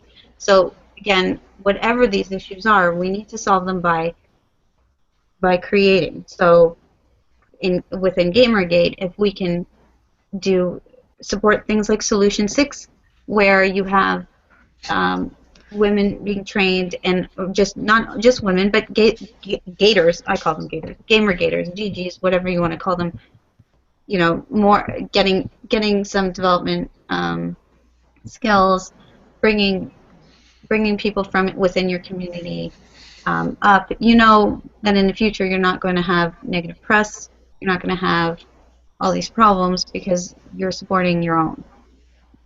It's the same. It's like when Christians boycott movies or something, and it's like, well, why did they do this? And what do they want? They want to go back to the Renaissance where the art was the way they liked it. Well, guess what? In the Renaissance, the church was making the art. Michelangelo was like a Franciscan monk, a third order Franciscan. Okay. Yeah. You know, if that's what you want, and you have to participate. You can't just keep censoring things. So that's what we need to do. We need to support the devs that are whitelisted by us, and we need to or get some skills ourselves if you want. You know, if you have that interest and inclination, if you're studying this stuff, you know, or join Solution 6. They put out a 6-month program trying to help people learn how to develop something. So even Ian on Facebook, he had posted a link to Twine. You know, I said everybody can learn Twine in about 6 months and create something. So create something. Create something, open a blog, do something positive, and again, and support the media, especially the journalists like Ralph Retort or Tech Raptor or you know, at Nero, whoever you can. Queenie said she was talking about Sargon of Akkad, and she said, why don't we monetize these guys? You know, if they have a message, if there's somebody, even you yourself as the Stoll Review, if you like these videos, then support the Stoll Review. You know, so that we can have more outlets for the positive message, the message that gaming is welcoming to women, that there are women in gaming, that there are voices here, the diverse voices, and that this needs to be. We can't have this hostile environment where we're attacking gamers and we're running these hardcore agendas that because it slows down progress. You can't create games when you're having to tailor your game to 5 different people with 6 different agendas and what you said at the end, what we were talking about earlier before we even got on here live, that you can notice when a game has this dualism going on where you have males that have superhuman forms and then the females are all watered down because somebody had an agenda. It doesn't have a good, it just doesn't show well. It doesn't have good presence. It looks half done. It would. I mean, there's been a whole slew of like professional engines that have come out and basically given been released for free recently. I think it would be interesting for a GamerGate initiative to get people programming sort of simplistic games on them that are more kind of the games we want. Of course, we can't do anything super complex. Probably in the same time span as a AAA studio, but we could at least do something like do a Gone Home, maybe kind of game, except for make it better than Gone Home. Well, see, the thing what would happen if we were making a specific genre, if there were enough, I don't know, whatever type of game you want. Let's say I really had the same passion that Anita has or Brianna does about putting games with all female characters out there. Let's say I wanted to do that. If I just did it instead of harping about it and making other people do it and legislating it, if I just made the game and I made a bunch of these games and these games sold, the AAA developers would then go ahead and make these kind of games because they would say, okay, there's an interest here. We want more female characters. Fine, we'll make them. That's just how you go about changing a system. You don't start boycotting and censoring, and because again that doesn't work. You can't regulate people into doing stuff. People will purchase and spend their money on what they want to spend their money on at the end of the day. If you want to change culture, you got to change art, and GamerGate is full of art. It's why I spend so much time with the T-shirts, because art is really important. I don't think people understand the role that art plays in culture. And I think the SJWs do, and I think that's exactly why we have GamerGate, because there's a reason why they got into gaming. Anita says herself, she doesn't care about gaming. She doesn't even play games. She had to learn how to play games to start this commentary. So why did she go after games? Well, because it's art. And art is really important to the formation of culture. So if she's trying to change how people are behaving and she's trying to have an impact on culture, then games is a good place to go. If you look at where social justice warriors normally go, they normally attack churches and schools, and they've pretty much demolished most of those. So the next logical step was that they attack the art, and that's why they're in gaming. It was a miscalculation because gamers they're not having it, and they're fighting back, but it was a logical progression on the part of SJWs. Yeah, certainly, and I mean, that's the other area where I think we really need to start hitting more heavily is the academic structures. I mean, these are where, like it or not, these are where the social theories that are propelling these people. That's where they're coming from, and coming from an academic structure. Myself, being a history major, it's like, yeah, you do.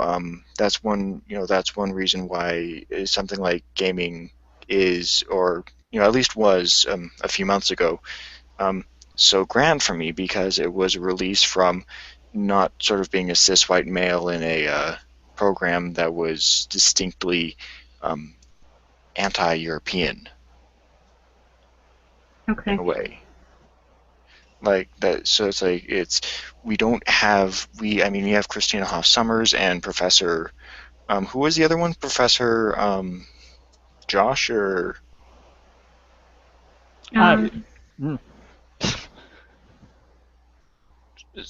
just the like we have like two like we have well like so we have like two distinct academics currently, but we need much more if we're going to actually make sure that we do get better game analysis. I hear something. I hear something too. Is that on my side? No, that's on Montreal's side. Are we getting audio? Nope. I'm trying to go through and help him with his audio. But yeah. I mean, anyways, I mean, just to sort of finish up that point. I mean, we need more people in game design. More people in like game design schools and things like communications degree. It's a highly controversial thing, but I think I've talked to a lot of girls and I've looked at a lot of the quotes from the females, and this idea that there are no women in gaming. I mean, it's that idea itself that is scaring women out of gaming. There's so much negativity around this women in gaming, and it's done for a reason. Again, they're trying to create a problem so that they can be the saviors and fly in with the solution to this problem. But they're actually creating more of a problem by saying there's a problem. So yeah, there have been a lot of women that have basically said they were scared out of the field. They were in that line. They were going through taking communication courses and taking computer courses, and then the amount of negative press around women in gaming actually scared them out. And that's sad. It's sad, yeah. And I mean, I suspect at least part of the reason why that negative press exists is because of existing structures within like communication majors, and the way, and this is sort of a dirty secret, but the way academia works is by people getting in there, basically going through the established sort of narratives, and then in their own professional work completely changing the narratives to be more accurate. So that's essentially what needs to happen, not just in not just in STEM fields, not just in business fields, not just in did you see did you see the schooling what the Alliance Defense Fund had on their website that Christina Hoff Summers was sharing, where they were teaching the children about the harassment of women that existed in the gaming industry? I mean, you're programming that into little kids' heads that there is going to be all this harassment in the industry. How do you expect these children to have any interest as women to grow up and want to enter this kind of an environment if you're telling them from small that it's totally corrupt and harassing? I mean, they're indoctrinating these people with their agenda, because their agenda gets them speaking engagements, it gets them funding, it creates, again, they create a problem so that they can be that solution. I've seen it before. I've seen it in other areas. I've been involved in politics since I was 12, actually, because my parents were involved in politics. And I mean, I've seen it in the pro-life movement. I've seen pro-lifers that will, because they're being pro-life, they'll actually, I mean, they're getting funds and they're running pro-life magazines and they're taking money from people, and they're not doing anything though with that money that would further their cause. They're just collecting money. So, I mean, I've seen this in it happens all the time. Like, no group is immune from this, and this is what I find, unfortunately, when I see people like Anita. Okay, I shouldn't give out this much information, but I'm in Canada right now, and Anita graduated from York University, which is not very far from where I am right now. And Anita in Canada is not a radfem. The schools in Canada are indoctrinated to the point that everything Anita says would be considered quite normal in Canada.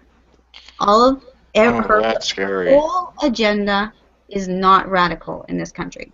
Right now in Ontario, the premier is a very progressive lesbian, and they are putting in gender sensitivity training in grade 1. They're questioning, and teaching grade 1s, how to question their identity and whether they're female or male and whether it's a construct. This is grade 1. So where she's coming from is so far from what you are used to that you see her as a radfem, but it's really quite normal up here. And this is what happens when you push and push and push and push, that you actually they've lost sense of reality. They've really gone to a point where, you have to say, okay, enough is enough, because this is you've bought into your own agenda to the point where you can't even remember what reality looks like at this point.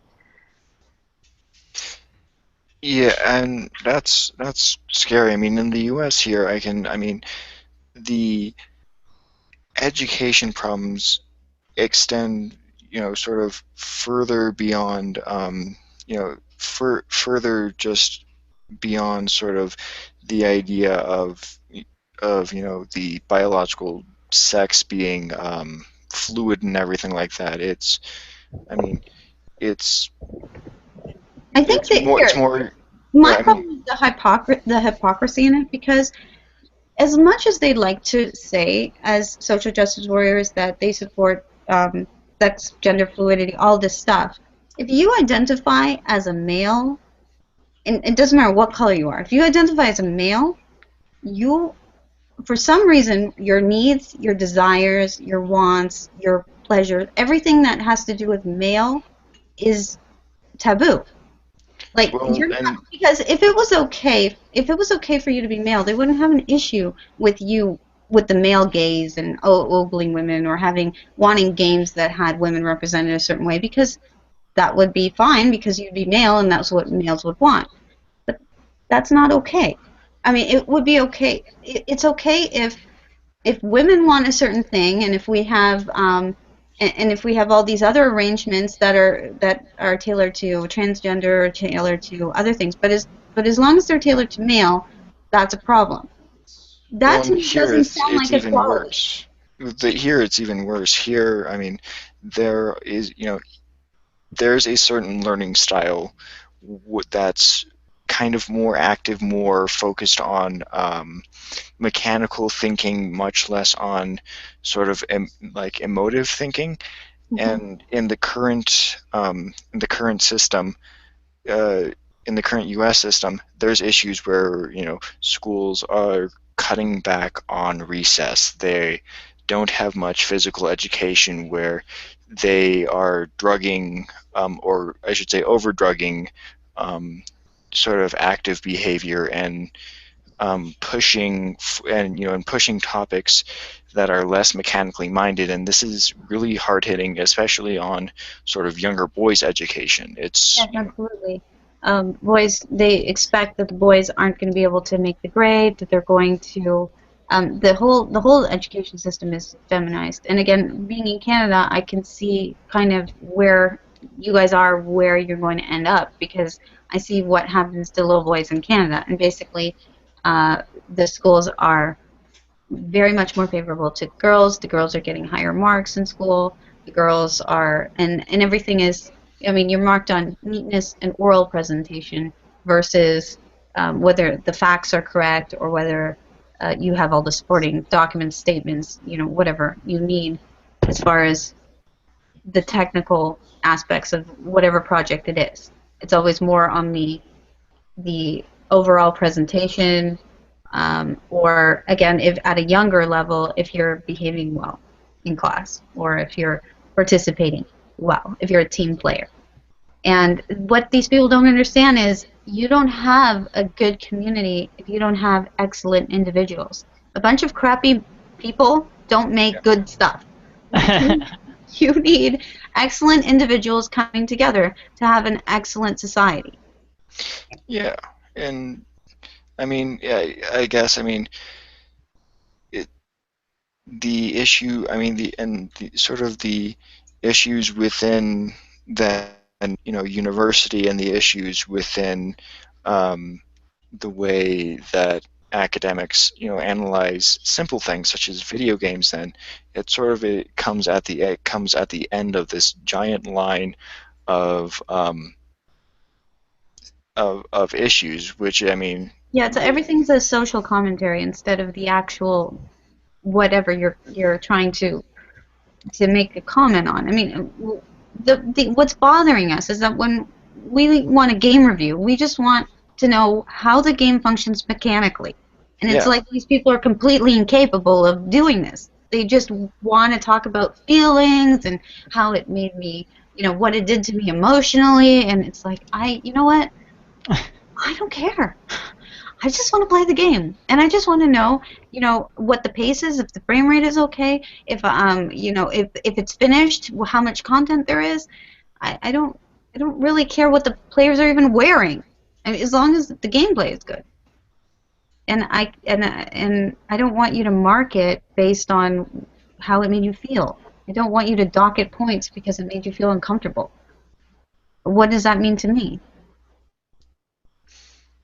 Well, I mean, generally the other thing that I get is the people who do end up writing for sites like Kotaku or sites like Gawker, they need a certain level, a standard of living to be able to get to that point and to have the ability to write for these papers, because, let's face it, the person who may play video games casually but then has a harder home life or doesn't have as much money will probably not go into a field that doesn't make much money because they've lived a life without much money and they don't want to go through that again. That's the entire point of getting it out. I think people that go through hard times sometimes, I mean, it depends on the person. I always think that. Well, yeah, it obviously depends on the individual, but. Because some people will fight their way out of the bad situation, and some people will just kind of get accustomed to a certain type of life and be okay with that. I think what we're seeing with these particular individuals is a bunch of privileged people that got to where they got because they had connections, and then they don't think they need to perform or produce anything worthwhile because they don't think they can be fired. They live in a world where they think they're untouchable. I find, looking at Brianna Wu, she definitely doesn't think that she can misstep in any way. She can get away with basically virtually anything, and even if anybody told her anything, she could probably buy her way back some other way. Yeah. Yeah, and I mean, that's the other side of it. They kind of get their back up, like they're offended that they can even be questioned. I mean, when you look at Harper's response, it's ridiculous. It's like she doesn't think that, I mean, how dare you? What are you? Well, we're your audience, and they don't realize that their livelihood depends on us. They refuse to because they literally don't realize it. I don't think that they make the connection. I think they think that because of who they are, like who their background is, where they've come from, the money that's got them there, I think that they honestly don't realize that their livelihood depends on gamers. That if all of us stopped playing games tomorrow, we wouldn't need gaming magazines. So all their connections would be useless. Yeah. Well, I want to know where the fuck they think their money's coming from if they're trying to market to us, because I know they try to play the professional victim bullshit, and they get money from each other because we're not fucking giving them money. So. Well, it's the people giving them money are people's grandmothers who want to know more about video games, so they plunk it into they plunk game into Google and end up coming across the Kotaku articles. I mean, when I research any video game topic, Kotaku still comes up as the first, second, or third post search result. I mean, on that page. So they get money from whole organizations that want agendas pushed. Anybody who can get their idea, it propagates. It propagates a whole culture. There's a whole culture based on these agendas. Like when we saw what we saw in NBC and Nightline, where they could no problem, without hesitation, put together what we watched, which was completely biased, completely fake, made up. You had those cars from the university, and she's sitting in there, and we're supposed to believe that those are, that it's real police protection, that that the police are actually responding to her charges of harassment. Those were escorts from the university. It was university police. Yes, they're real police, but they're university police escorts. They're not. There is no way that there was any founded harassment that like if she called 911, they wouldn't show up for what she wanted to take her to the university. That was not what was going on. And Nightline knows it's not what's going on. ABC knows it's not going on. They know that was completely orchestrated, and yet they put that on the news as if this was fact. Well, and which one was it that recently, like their so-called or that they're like expert on GG during the process of writing their segment tried to steer them away from the women in danger narrative, only for them to say no, we need to sell this, so you need to use the women in danger narrative. Which one was that?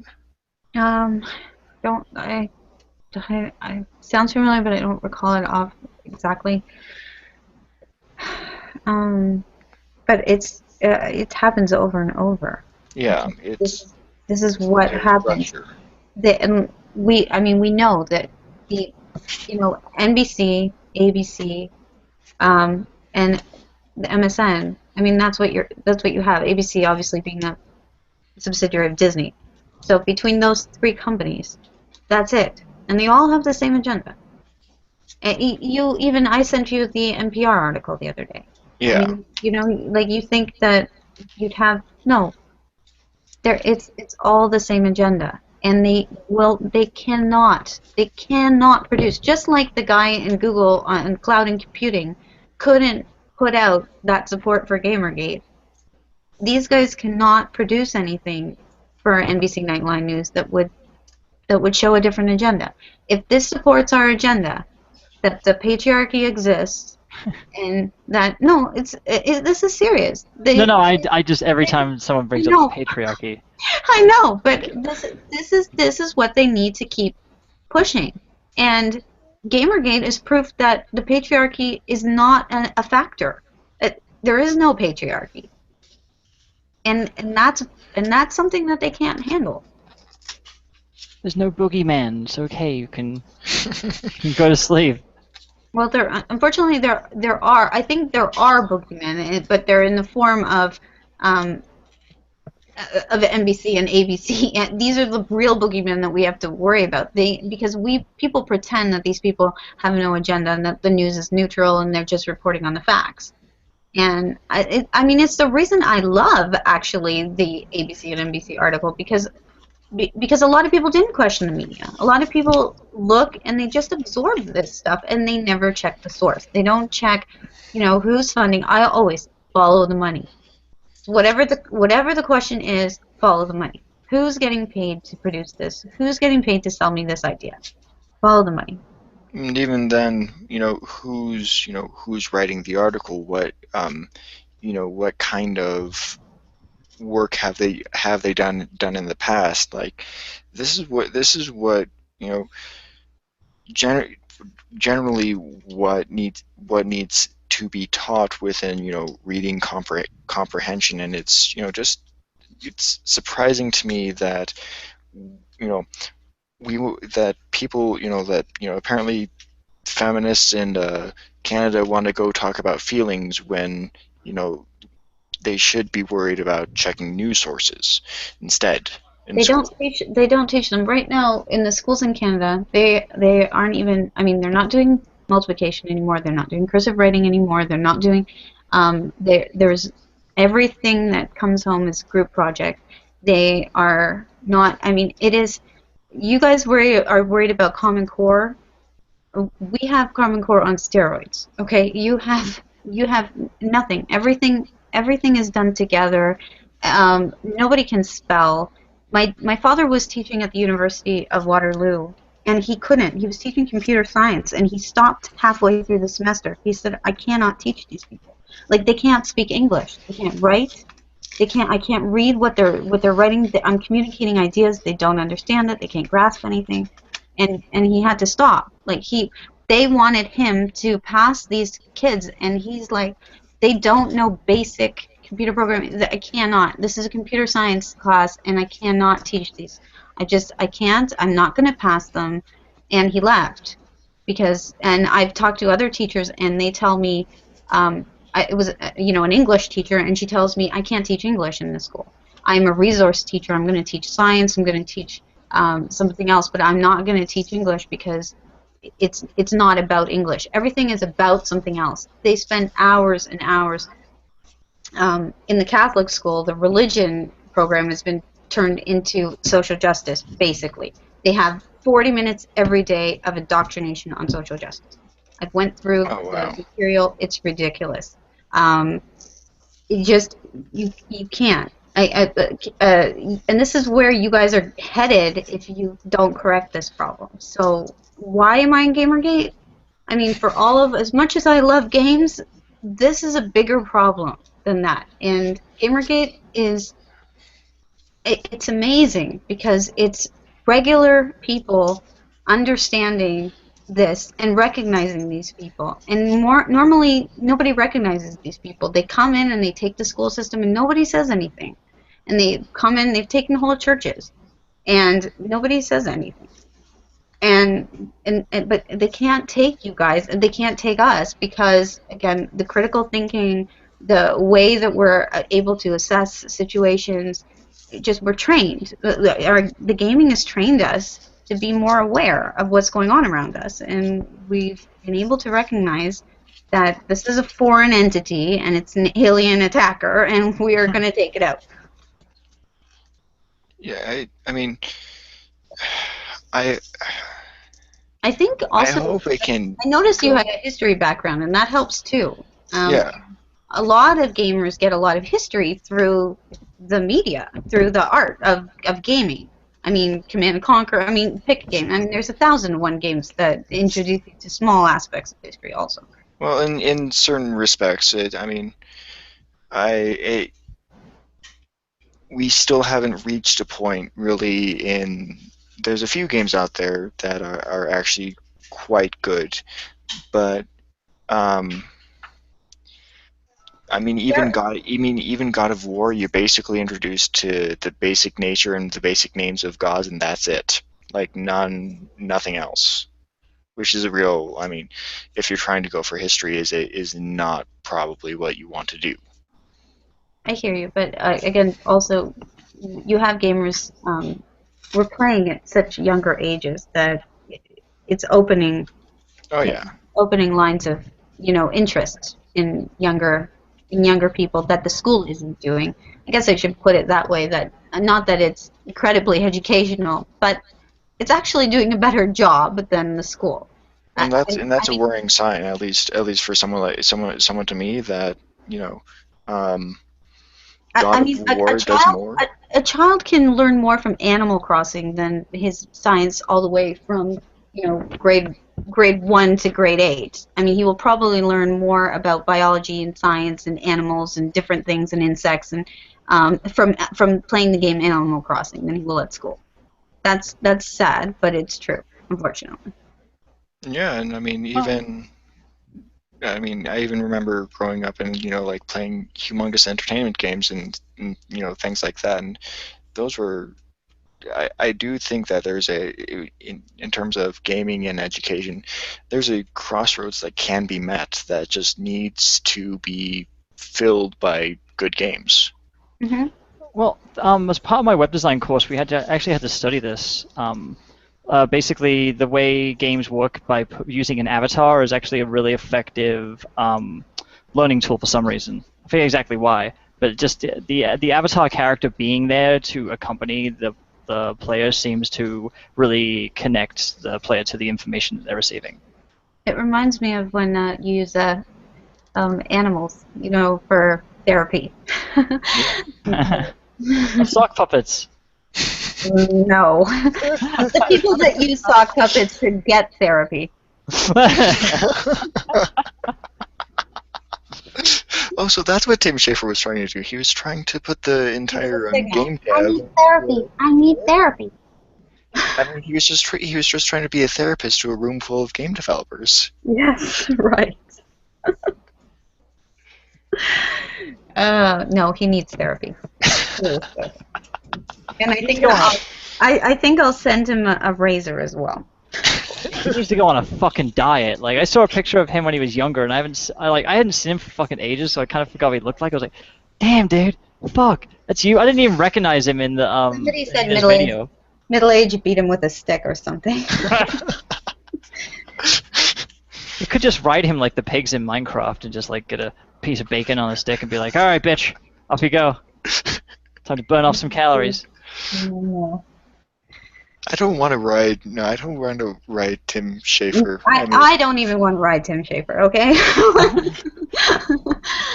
No. I mean, even with clothes on, and if you used like a non-sexually looking saddle, I would no.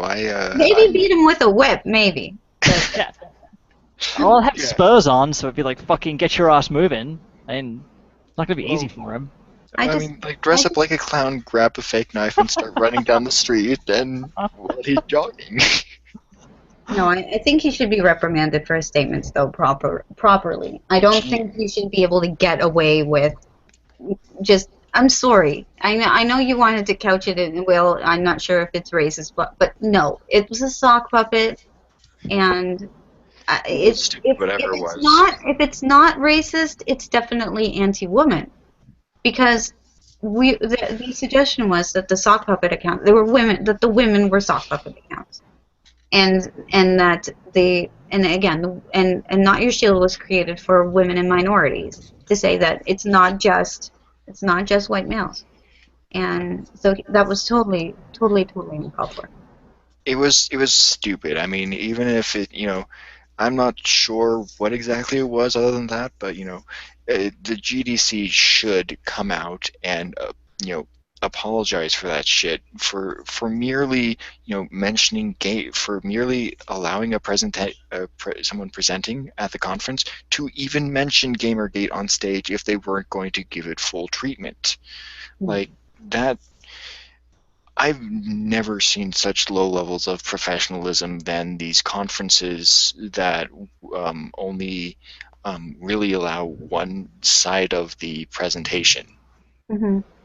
Like, this is, like, maybe, the only time in a professional environment where this is okay is if you're covering, a certain piece, or you're covering, or if you're doing a single side study.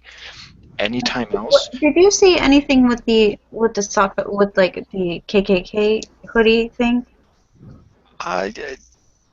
Because no.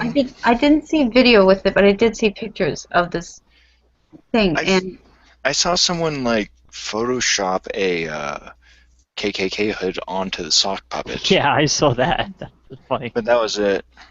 Yeah, I mean, obviously the tone that most gamers got, and I think the devs got as well, is that the statements were the statement again. It's just that having the sock puppet. If he had sat there with him, if he had just said that joke, done his bad math, and used a puppet, not a puppet. You can't use a puppet because it's too close to sock puppet. But if you just said the joke, let's say you just said the joke that gamers would tweet about it or Gamergate would tweet about it, that could potentially be just a joke because we are on Twitter tweeting all the time. You get that? But it's the sock puppet. That's the offensive part. Well, I don't honestly. I mean, I don't blame. As much as I don't blame the GDC for what happened, I think the more offensive part for me was the fact that no one at GDC looked over his comments and said, dude, you can't say this. You know, this is, you know, we aren't talking Gamergate. We're just talking games. Just talk games. Don't subject because you're going to pull us into major shit. Like, no one told him that, it seems. Because apparently he was, but I want to see the source on that. That he was told? Yeah, he was told it was about games, and he's decided to do that shit, so... Yeah, I thought I saw that as well, that they had warned him, and that he went ahead. Well, then they need to reprimand his ass, not bar him from the conference for not following his orders or for not following their orders, and make public apology, because that shit cannot stand. Again, he said he didn't do it. It was the sock puppet, so we have to take that. That's oh god. So you're either an idiot or you're insane, and you decide that instead of just sticking with the idiocy charge, which you can get away with, you decided to go with the insanity charge. I'm gonna blame the puppet. Don't ever go to court, Tim Schafer. You're gonna lose. Dude, his lawyer should fucking be what was it? The ventriloquist guy. Oh yes, he looks like him a little bit, doesn't he? From American Idol? No, the fucking what's his face? Trying to remember his goddamn name. You know the ventriloquist that won the American Idol? The one. No, I have absolutely no idea. I don't have TV. You mean Terry Fader? Yeah, Terry Fader. Yeah, I thought honestly when I saw that, didn't you think Terry Fader? That was my first thought. I'm like, oh my god, he's pretending to be Terry Fader. I mean, I haven't heard Terry Fader's name in such a long time, but I mean, Terry Fader was literally, that was the last time I watched TV. Okay, I haven't watched it. I was thinking of Jeff Dunham. I actually had to look. Yeah. Oh god, Jeff Dunham representing Tim Schafer in court. And they can talk through this fucking puppets. It'd be great. Yes. They have to film it. It'll be it'll be the O.J. Simpson of our fucking time. Oh god, that's how you structure the Tim Schafer getting blow from a sock puppet. The puppet takes Tim Schafer to court, and that's how you open the porno. It's like, you see, Your Honor, it went down like this. The fucking puppet takes him to court. For rape, yeah, I mean for rape and objectification. Yes. Well, yeah, his fucking hand was all the way up the puppet's ass, man. I mean, everyone saw it. It was right there. Oh God, where's Mercedes? We need to. I don't think Mercedes does that type of porn. No, but she can voice it. She can voice the sock puppet. Yes, she can. Yes, that would make it completely different. Yes. Oh God, that's a way too entertaining thought. I shouldn't be entertained by that thought. By sock puppet porn? No, probably not. It's probably a little telling, Stoll. I'm seeing if it exists. Hang on. I'm sorry. Did you just say you're seeing if sock puppet porn exists? Rule 34. Have you not been on this show before? Oh my God. I'm looking this up now. I know there are foot fetishes, but I think this is ridiculous. Okay, Okay, hang on. No, I don't want to see it, please. No, you're not going to see it. I'm not going to show it. I'm trying to get images of it. You have to pay for it. Apparently it does exist. Yes, apparently this is a thing. Okay. And do not Google image this unless you want to not have a good night. Yes. Okay. No. No, I'm guessing here all of the people that are into sock puppet porn look like Tim Schafer. If this is a picture of Tim Schafer, I feel fucking sorry for him, and I don't want to mention what it is. Oh God. No, I don't. Although Okay. there's a some e-card about it, so. I'm just gonna throw up in my mouth a little bit. Hey, Okay, roll for 34. those of you who have been missing your sleaze part Your of porn the calling? your sleaze part on the whole bingo card. There it is. Sock puppet porn. I can't figure out how to fucking get the bingo card in color. It's pissing me off. Well, if you have to do it in black and white, I mean, either that or you can send it to me and I can I can fix the color. Well, yeah, I'll have to finish the thing off and send it to you. Unless you want the text fucking modified, I can send you the PSD, but I can't figure out how to get the fucking channels. I'd have to do I'd have to have some other format because I don't have anything highbrow. I have paint.net. Okay, well, you need to get GIMP. Fucking. I hate GIMP. GIMP is terrible. It does the job. It does the job in the worst way possible. Oh, and plus it caters to my BDSM, so fucking. I like shouting at my GIMP. Oh, is it working?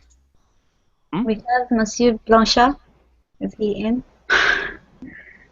Oh, because I'm dating an American. He gets on me all the time about how I pronounce things in their original tongue. Hello. Yay! Oh, yay! It works. Ah, Use okay. my voice. We can hear you. Finally, it's working. We have 3 more bingo spaces to fill in. Yes, I think I've written everything out that I wanted to say. On that, but you never really, never really remember you talking about it. Which part was it? Because yeah, I'm. Well. Because we've moved into sock puppet porn, apparently. Yes, you were about the sock puppet porn. It had to be done. Zelda, long before, you wanted to get into how the meta game of GamerGate should look like, how GamerGate should evolve. Yes. What was the conclusion that all of you came to? Well, just that it should keep going in a creative manner. That we should keep fighting against the types of censorship, but at the same time, you want to keep building, because what normally happens with these kind of revolutions is that when pick your revolution, other than probably the American Revolution, but that when you start, knocking down, whether it was, the Russians when they knocked down their czars, if you don't put something up in its place, you kind of just end up with a new dictator or a new problem or basically a new totalitarian regime. And so you're no better off than when you started. So we need to create some sort of, I call it a new gaming ecosystem where it's us. And so along those lines. Okay. Yes, that's pretty much. I want to give out the motion that as GamerGate community, everyone who is here, everyone who hears us, everyone in the chat, everyone at all should actually give it a try and start doing gaming stuff themselves. And anything, be it just writing, be it making videos, anything. Yeah, because you get a better appreciation. We need to build up a big pool of people who get into that kind of stuff, so that from a broad community, eventually a few are going to emerge, who are big enough names to build up something of their own, to then build a competition for those current Agreed. outlets. And there are a lot of support. There's a lot of support in GamerGate for that type of idea. There is Solution 6 running. There are the Fine Young Capitalists that are running programs. I think Solution 6 is more broad as far as it's for everyone, male, female, anyone who wants to get into development. They have a 6-month program to help you. Fine Young Capitalists have a program for women, especially to get women into gaming. So I meant actually beyond that. Each and everyone should try to participate individually, get into making stuff individually. Yes. No one knows for sure if they might might be the next YouTuber or games writer. Yes, exactly. It's why again I'm involved doing those T-shirts because and I put up a separate website. I was helping the ECM. I'm dating the former editor of GameFan, and he started doing some designs, and so I was helping him. And then I noticed there were other GamerGaters doing designs, and so I put up a common website that with the GamerGate name on it, so that anyone doing designs and who wants to do T-shirts, or right now we're doing T-shirts, but anyone who has any kind of, you know, even if it's just little and it's not a lot of money, because I mean, what's the profit in selling a T-shirt? But if you can get your design out there and you can keep creating, then yeah, we want more of that. We want to support that. Yeah. And I'll have no problem promoting for anybody. Because the thing is, the problem, the reason why the enemy was in the beginning able to really overrun us with this kind of random propaganda machinery is because they don't have like 5 outlets like we in terms of outlets that more or less favor us. They had I think 20. They can just make up something and to the public make it seem like it's a fact because they just have so many outlets at the same time. Well, yeah. When you look at the media in America and say that ABC, NBC, and MSN own every station in the country, with the exception of Fox News, then you kind of have a problem because if they decide something, they control those outlets. Then you've lost any sort of free information, free thought. All you're getting is their agenda. Then from the grounds up, a competition needs to be built up. Yes, you need competition. And then through competition, that plane needs to be crashed with no survivors. So what you're saying is GamerGate did 9/11. Well, we need to. We need to be worse than ISIS officially. Again, the first option is you reform it, and the second option is if you can't reform it, you create a new one in its place. So I think it's very possible it can't be reformed at this point, and so we need to. I completely agree with yes. We need to create a new system, and a very broad system because again the beauty of not having a leader, right? You know, who's the leader of GamerGate, and the fact that there is no real leader of GamerGate is what's keeping us alive because they can't knock down a leader. It's a bunch. We're all doing our little part, and GamerGate is a collection of all of these creative minds. Yeah. Okay. We need to keep that up. Yeah, it's going to be interesting going forward. I mean, even if, say, GamerGate wins, I mean, that has reverberations on the online internet. The real trick is going to be getting, you know, getting, you know, even getting the concept of getting airspace on TV. And, you know, you can't just create a new TV station. You know what happens, though? The TV, we say that art reflects culture, right? And we say that because generally when we say that, we're talking about TV and movies. But the reality is that, like, art actually impacts culture. It exists outside of politics. And what the artists do and what the artists write and what the artists create is what we see at the voting polls years and years later.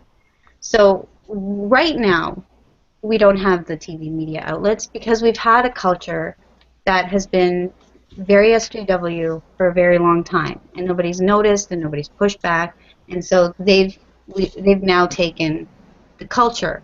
And so, like I said, where Anita is in Canada, the person Anita is normal. That SJW is in the air we breathe up here. So that's what's happened because our art was taken. I mean, our art in Canada is completely subsidized. I mean, it's ridiculous how much government money goes into the arts because they know if they control the art, they control the culture, and they can keep controlling and keep producing these kind of Anitas, basically. I actually disagree to a certain extent to that because it is true that there is a broad grip of generally the political left on media and culture that doesn't really go for all this social justice stuff. It might be for Canada, but social justice is a bit of a special case because it's not just left. It's extremism. It's an ideology. I agree. I'm just saying that up here, A lot of superstitious Anita, beliefs. Anita is not a rad femme up here. Like she's a student from the University of York University, and she talks, looks, and acts like every Canadian that's graduated from that school, and not only that school, but U of T and all the rest of the schools around here. She just sounds like a typical Canadian chick. What I mean is it doesn't matter if for Canadian measures she's normal. It's a radical ideology either way. That means the rhetoric of it is just comparably so much more disconnected from reality that it is once it becomes socially acceptable, much more easy to well, I'll just call it red pill people. Yes, and again, I use Canada as an example of a culture that didn't push back. I mean, what happens is if you don't red pill people, you end up here, and so we need to red pill them, and we need to replace once you wake them up to this is a problem. It can't be just, oh well, this is a problem and we're going to get rid of all these people, because if you don't have a solution to that problem, if we don't create new art and better stuff, what will we have? What will happen? And history tells us that we'll have chaos, and then somebody will come to rally, and that person will be the new dictator. That's normally what happens. So if we want to avoid that, we need to not just be destructive and protest, but we actually need to create.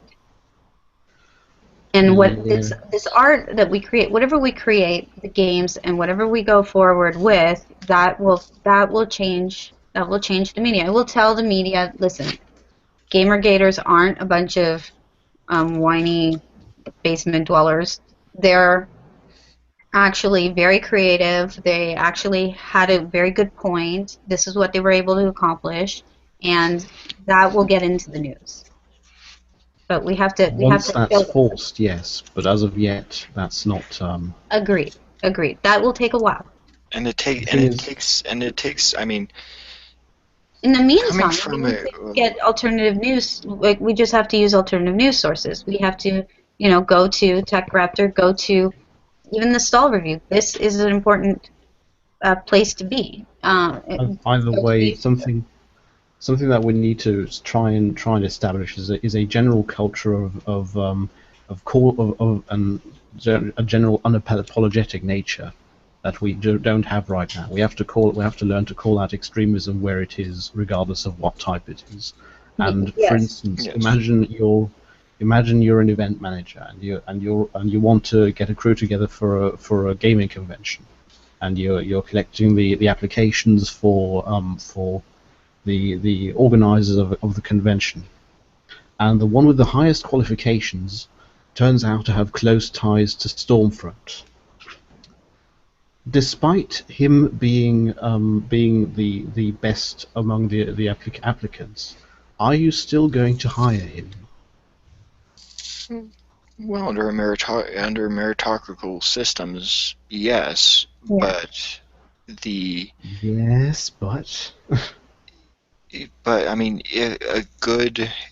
this just goes for any good convention design, is having control measures in place where no single person's view impacts too seriously impacts the shape of the convention or the policies of the convention. I think as long as the everything is,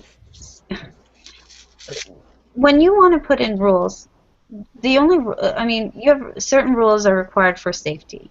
Apart from that, if people are going to produce proper or produce whatever they're going to produce, it needs to be judged on production value, I think. And we can't have it both ways. We can't say we don't want you guys to we don't want you guys to censor us, but we're going to censor you. Yeah. Either you believe in censorship or you don't. So, again,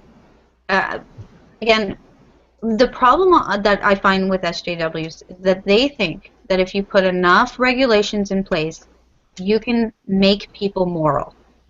And that's why we always end up with all these constraints and censorship and all these regulations. They all come out of the idea that if you put enough regulations in place, you can make people act morally. And the reality is that people are going to be moral or they're not. And if they're immoral, the regulations are only going to affect the people that are already moral, because the people that are more immoral will just go around the regulations. So if you want to judge people, you should always, meritocracy is the best way, because if they do something immoral, people won't support that. I mean, they shoot themselves in the foot. I'm just not sure. I disagree on that. I clearly disagree on that. Because I just you remember when Operation Digging Digra was big, when that was going around. Do you want to expand on it? Yeah, I don't quite remember that one. When they were all looking into Digra and how Digra came to be the way it is by now, how it started off as something genuine, and then one or two ideologues came in and one by one they started just voting more ideologues in and getting all the normal people out. That kind of risk is always there when you allow ideologues into a group. Yes, there's always the danger of Again, I think that's when you were talking about having all of us be involved in the creative process of building and rebuilding, that's important. Because if we can get away from a situation where we're depending on voices and leaders and certain individuals in the group, then we're insulated from that sort of a problem.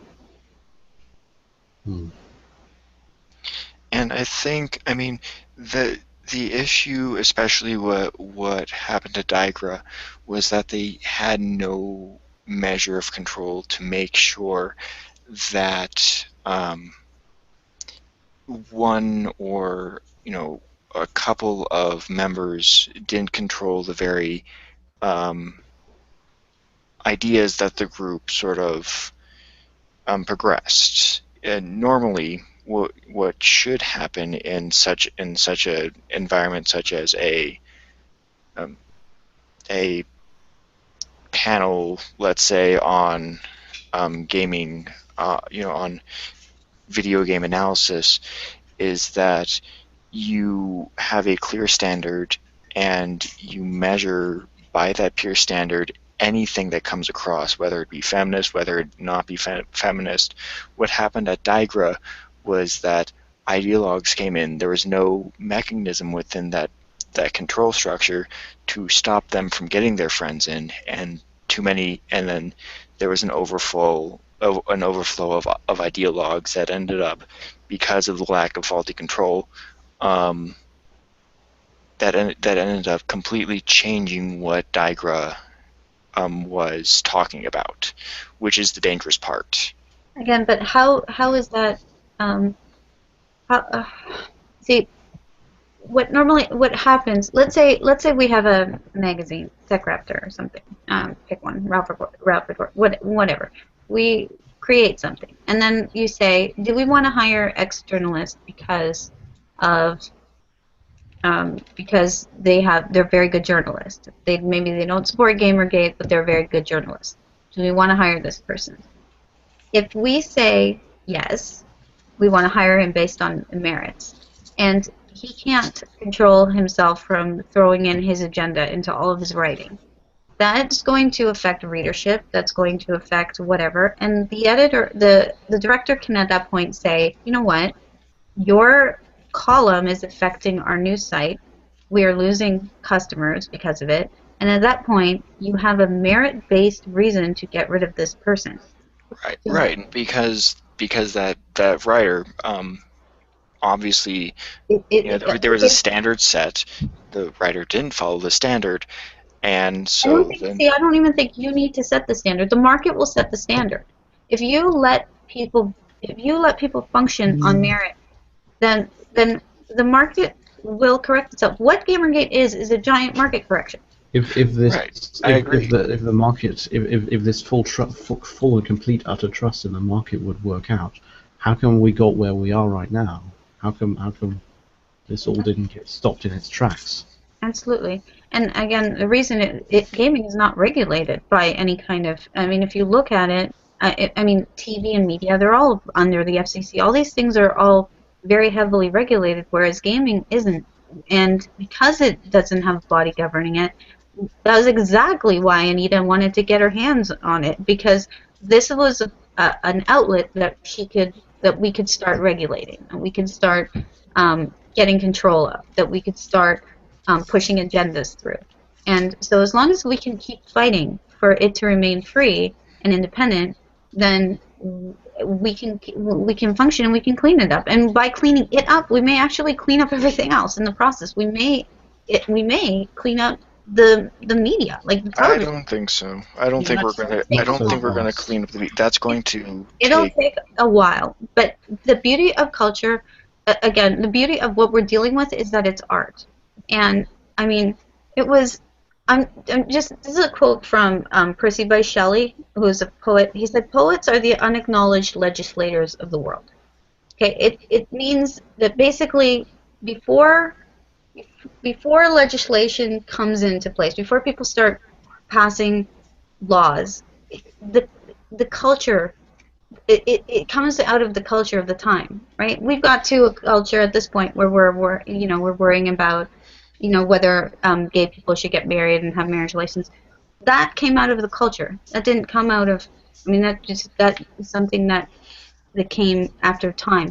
Well, it came out of a culture, but the issue with using such a cushy word like culture is that it's the rhetorical use of that word is in a very limited sense. Either you mean some people use culture as being the thing that's against you, some people use it as being the things that support an idea, when the reality is that culture is simply the marketplace of ideas that exist, and within the marketplace of ideas that exist, there's a lot of different ideas floating around that may not agree with each other.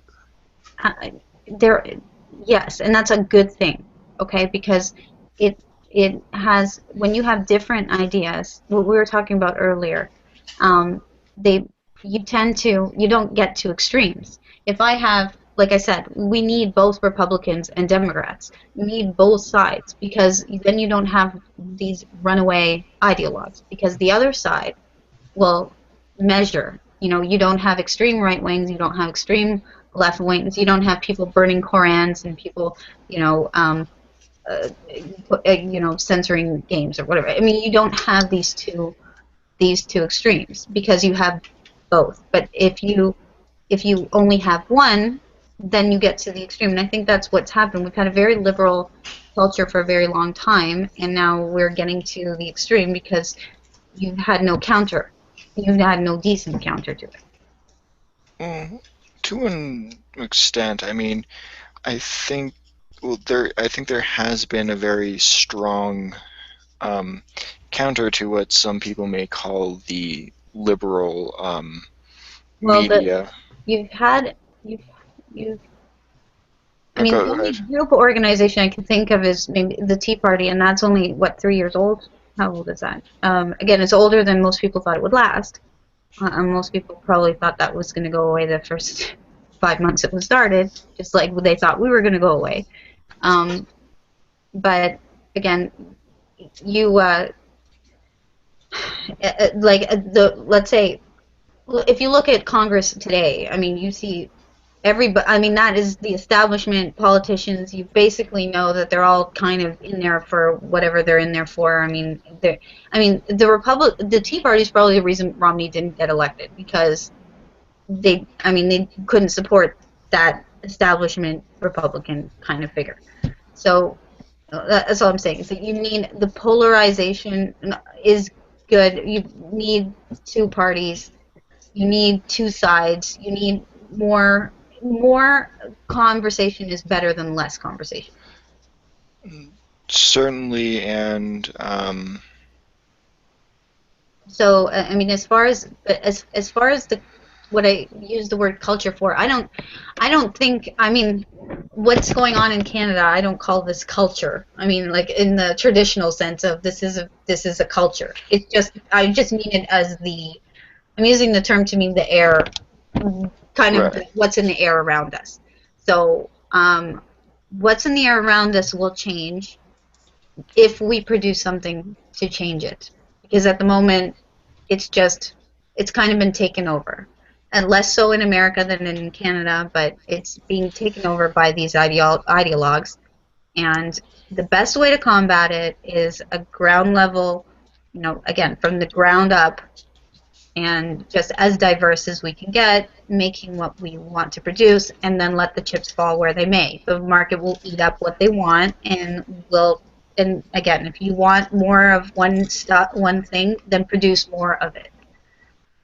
And that's the way to compete and change. Again, if you produce really good quality work, I mean, everything I've marketed, all the stuff that I've seen from the Gators are beautiful. I mean, the T-shirts are, like, I've dealt with and stuff. I mean, people are like, "Wow, this is really good art," and it is, and if we can get this stuff out there, nobody will care what Kotaku says because they will be able to see what we're able to do and what we're able to produce, and they'll see that we're better as we are. And I mean, The barring universe. sort of the more extreme, like build it and they will come sort of it. I mean, Okay, but there's if you do you really want to read an article on Kotaku about how you should feel about a game, or would you rather listen to a YouTuber or yourself? I mean, would you rather go through the game? I would rather listen to you go through a gameplay than read any article from either Gamasutra, Kotaku, or any of these yeah, guys right now. no, Okay, yeah. That's not in question. I mean, I've been this is what's going to happen if we can just support a lot more of us. I mean, it will change. yeah. It will change things. Yeah, and on the small scale, I mean, I think that's why Gamergate is sort of unique in the way it can succeed because I mean, we're fighting online. The corruption we're fighting is online. Our opponents are online. It's this We're very, it, also supporting each other, and we need to keep yeah, doing that. And that's the most important thing. If it just becomes a very large negative protest, it will lose. It will lose in the end. It will not win. It has to be. It has to, like you mentioned, come with a rebuilding initiative. yeah, agreed. Yeah, agreed. And I think the rebuilding initiative is going on strong with all the alternative gaming publications and and old developers who are coming out now and basically rejecting rejecting the listen and believe mindset. I think the rebuilding has already sort of begun. more now a necessary thing of supporting it. We need to make sure that we're communicating that we are an inclusive environment, we are a welcoming environment, we are also an active environment that, again, if devs think that they can come in here, I mean, people complain, I don't want Gamergate is just like a money thing, and now there's all these Patreons popping up. You know what? Let the Patreons pop up, because people will support what they want to support anyway. If these guys want to monetize their YouTubes, let them go ahead and do that, because you know what? If we don't like that YouTube, we won't give them money. It's not a threat to us that people are asking, and if it attracts more devs and it attracts more stuff to Gamergate, then let it be so. And also just in general, you should support your own. Support the people who create the content that you like. Exactly. I mean, the thing about it that I don't think that people should understand is, if you're making content on YouTube, you aren't that isn't for free. You're spending your time, you're spending your energy. Exactly. So and you can't, like, I can't listen to you all day long because you can't afford to broadcast all day long right now. But if you could, I could listen to you all day long. Yeah. And that's the thing. If we could have the people that we support be active all day, I mean, if we could have them be paid all day, and if we could have them be funded all day, we would have our message out there all day, and of course, then you have an impact. If it was a job, we wouldn't be having as many problems as we're having now. Eventually, at some point, we're hopefully going to have that, and it's in the hands of everyone, really. Everyone should try. Everyone should give it a try. Start slowly getting into that kind of stuff. But what you were talking about devs slowly, quote unquote, waking up. The whole you mean Petty and Mark Kern and Ken Levine and so on? Is that what you mean? Or? Yeah, well, I think those are good examples. I mean, Mark Kern, I think even if he tried to start as a neutral, I mean, he can't, even if he doesn't identify with the hashtag today, you can't miss the fact that he acknowledges the fact that we have a point, right? The Gamergate exists for a good reason. But that was his purpose. That was his role in all this, because as far as I noticed, all these AAA devs showing up and suddenly speaking openly, that happened in the wake of the SB episode. And the reason for that is that the industry is starting to notice something, and that is all this anti-Gamergate narrative stuff is harming the industry as a whole, because imagine you're a mother of a child, and you're thinking about getting that child a console, but if you do, then it might become a gamer. It might find an interest in that, and then you go around. No, don't laugh. It's a real concern. It is. I'm just thinking of that line from SVU. I'm thinking of that line from SVU. Is he a gamer? Dear God, where does he play games? He plays video games. And then you go on the internet on some publications to read about gaming culture, and all you read is the widespread culture of misogyny and racism and homophobia, and how women are under constant physical threat, and how and like I said, it's this propaganda that is scaring women out of gaming, and by scaring them out of gaming, it's able to promulgate the problem. Like, we have perpetuate this circle, and so as long as the circle is perpetuated, then these people stay. Anita still has a job, basically. Not just that. It's back in the mother scenario. So she doesn't buy her child a console. The child never really gets into gaming. The child doesn't become a gamer. That means thousands of dollars of money in video games and gaming equipment never gets spent. I gave Nintendo $1,000 in like 1 year just in. So I mean, I can't even. I mean, how much? And that's just Nintendo. I mean, forget about the $2,000 I spent on PCs for gaming. And I mean, there's so much money being spent in gaming. Yeah, it's $1 billion. It's like billions of dollars of Imagine, floating around. imagine what news outlets in the distant past would have done, could have prevented you from ever starting to get into gaming, ever starting. All that money you ever spent in all of your life never happened. Industry never got it. That's what the industry is gradually waking up to. Yeah. Yeah. I mean, $1 billion don't come, you know, they come from and a lot of them come from mothers, because mothers are the ones buying games for these kids. Yeah. And if you scare them away, it's bad. It's just really bad. Because mothers will buy things that they shouldn't buy, that fathers won't buy even. And so if you can scare women, you're scaring a lot of money away. And the majority of viewers of SVU is are women. Yes, I would agree with that. I think statistics indicate that women spend about 71% of all dollars. Oh, right. It really matched the income that they apparently receive. I mean, you have no, like, I have 2 boxed Zelda 3DS XLs in the gold ones. I have 2 of them in the box here. I have 8 Diddy Kongs. I have a bunch of, I have an extra Falcon Pit. I have a whole bunch of Amiibos, like, sitting. I just have so much Nintendo stuff, and that's just, you know, just in the last year.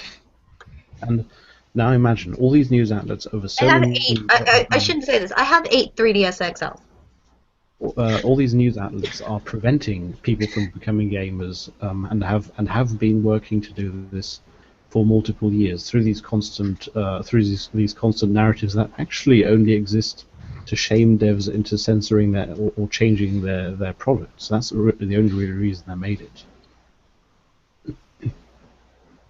The problem is that they're harming the industry as a whole, because for those devs it has of course the effect that they think, oh no, my game is sexist, I have to change it. That's really what they want. But what they do by that is of course reducing sales overall. Because well, it slows down. I mean, it just slows down production so much. Regulations slow down production in every area. It doesn't matter if it's gaming or if it's transportation. I mean, whatever it is, it's a regulation, and you just can't do that. And I mean, of course the devs are upset. You have to rethink whole concepts. You have to jump through hoops. And again, we're not the tech industry, but like this whole the sci-fi guys are complaining about this now because they can't get anywhere with their books. They're being told what the science fiction books are supposed to include if they want to win awards. Yes, well, publish online. Like, those people should just It's not that. You can publish online, but if you win a Hugo, you know, or if your book has, for a regular author and it's won, you know, the Pillsbury whatever award, right? You have an award, you know, that's an established author. Now the schools pick it up. It's all over the place. I mean, and again, it's a monster. It's a monolithic program of SJWs that all work together, and you can't like. You win this award, then your book is in the school, then you're fighting this beast. So they have on the devs have on this side. Either they go with Gamma Sutra and Kotaku and the whole establishment, and they get their game funded that way, or they have to rely on the gamers themselves. And the reason for that in the novels in the sci-fi community is because those authority figures in the sci-fi community, they look to these specific, these critical theory types of academia, and yes. Because they're academia, because they receive taxpayers' money for writing lots of buzzwords, these are an authority to appeal to. Yes. And the only way to really solve that would be to wake people up in terms of showing them that these people are receiving taxpayers' money, but the taxpayers' money isn't validated. The papers they put out, they don't really have anything that relates to real life. No, so they're existing. Fiction to it. Yeah, they exist in this fabric that they've created, that the institutions have pushed for years. Yes. No. There is something I wanted to ask generally, because I really wonder what you all would think about that, and that is how, if we were to build up something from the bottom up, Mhm. how would we attract people outside of gaming? How would we undo the damage that all this misogynist narrative stuff caused? What are we creating? That's the thing. Like, that's Yeah. How would we contact the average Joe? Well, The average mother. if You have ever- to you have to get on. You have to the only way to do that is to get the way that these other gaming magazines have done so. Get to the #1 spot on top of Google search. This is why you have to push. It's possible. You just have to push. Like he said, getting on top of the Google search or something. When the SJWs produced that T-shirt the other day, and their T-shirt said "Gamergate is hate," and someone said, "Why do you even care that they produced that shirt?" I said, "I care because I need to care, because it's propaganda." And I spent an entire night with no sleep. I took all of our shirts, I threw them on one huge graphic, and so all the different Gamergate designs. This didn't say Gamergate is love. It didn't say, it wasn't some sort of joke T-shirt in reference. It was just good art. I just took all of our best art, put it all together into one big graphic, and I tweeted that the whole entire night. Every time somebody retweeted them, I thanked them personally. So I pushed this thing the whole night long. By 135 tweets later, if you go to Google and you type in Gamergate shirt, Gamergate is hate shirt, you get Gamergate shirts come up. So Yeah. that's what you do.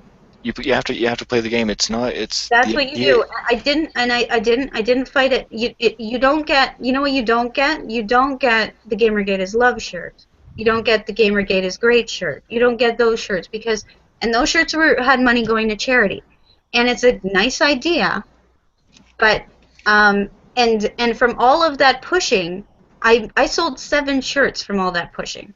So that's not a whole lot of money either. I mean, I didn't make any money that night. What I did was I affected Google, which is more important than the money. And again, we're doing this for the love of doing it. We're doing this. I'm in Gamergate. I was doing, like I said, I've been doing politics since I was 12. I've been doing church politics on top of that. I've been trying to get SJWs out of everywhere. Okay, I'm in gaming. Yes, I love gaming, and yes, I have tons of Nintendo products. But I'm doing Gamergate because we can't lose this battle. Amen So, to that. yeah, that's all we need. We'll do it. We can do it. And the different, again, somebody the other day, and they were trying to quit, they were tired, and they were trying to quit, and they're like, you know what, I'm tired, I don't need to do Gamergate anymore. I don't see where this is going. I don't see the direction. It's just a bunch of people, bad-mouthing the organization. So I said, you know why you need to do it? Because if there isn't a sane voice, if everybody's just saying the same thing, that's all anybody hears. But if there's one person that's saying something else, all of a sudden you have to question the narrative. You really don't need 2, 5, 10, 12, 15 people to make a difference. You actually just need one person, because as long as there's one person with a different opinion, everybody needs to question the opinion. So it seems like it's just us, or but it really, we really can make a difference, and we're all doing great. I mean, the fact that we're here all together is testimony to the fact that there are still people awake and ready to fight. Well, to be honest with you, I've done some politics as well, and I am somewhat disappointed in the behavior of Gamergate, and I think that we could have had this resolved months ago if people were, I guess, more disciplined and knowing what to do properly. It's more like a circus. It's like Occupy more than like some civil rights movement, Well, see, Okay, you can say that, but the issue. I'm sorry, and I'm not trying to, but what did Occupy accomplish? Like we're trying to do, we need to rebuild something here, really, and um, we can have a movement like Occupy that'll last a few months. But if we're going to really rebuild, this is going to take more than a couple months. Well, I think what it's going to take is more than just a couple of months and wishful thinking. Like Internet Aristocrat had said, what was needing to be done was to just attack and basically destabilize their power centers through constant attack. What's going on is more of like a circus where everyone gets all upset about what Brianna Wu said, when in reality, if, for instance, people had gone to do FOIA documents and FTC complaints and lawsuits against Anita's Kickstarter and things like this, we could have had this nipped in the bud a long time ago. Saying all this as if it weren't happening, as if the circus was the only thing that's going on. Yes, and I do have to sort of interject in this point and say that I do think that both of you do have a point. We need to do it in tandem because yes, it's you can't the have issue. you the can't issue. have just the attack without any rebuilding. It will just open up that raw material for some other totalitarian thing to come in and take it away again. If you don't put anything in its place, you will be vulnerable again. You can't. Exactly. So as much as I understand what the aristocrat was saying, and as much as I agree with Benjamin that he had very good points when he made that video and he decided he was leaving, you cannot just attack and attack and attack and not put anything in its place. And putting things in its place is what's going to take a long time. And if we toppled Kotaku and we defunded Anita, it wins the battle, but it doesn't win the war. Okay. Thing is, Ben. One of the things is one of the don't forget one of the allies we had from the start was Old Paul. The board Old Paul, and they're among other things they're NatSoc, and that means they are a type of ideologue of their own, and a lot of them are as of yet a bit more based than those social justice warriors. But nonetheless, if we just attack, if we just tear down structures, these news outlets, guess what's going to happen? Then we're going to have instead of 20 social justice warrior outlets, we're going to have 20 Nazi outlets. That wouldn't be that much better either, would it? Mm-hmm. Well, I'll tell you quite frankly, what I'm trying to do is to get the social justice warriors defunded through administrative rules and laws and regulations, so that they don't have a presence in the university, and then try to go after the ethics complaints, like with maybe some FTC complaints, or just basically just give them so much paperwork they're just drowning in it. I agree with what Benjamin's doing, and I just want to say, when you fight a battle, you have foot soldiers, you have archers, you have all sorts of, you have the guy with the mortar, whatever. I mean, you have all sorts of different players in the game, and so I think what Benjamin is doing is great. I actually could give justification for why Paul was acting the way it was acting, for why these people. I hate it. I honestly hate it when GamerGaters call out Baphomet and do others. I'm like, you know what? Let them be. Let them do what they need to do. We're doing what we need to do. I'm not supporting harassment. I'm not supporting whatever.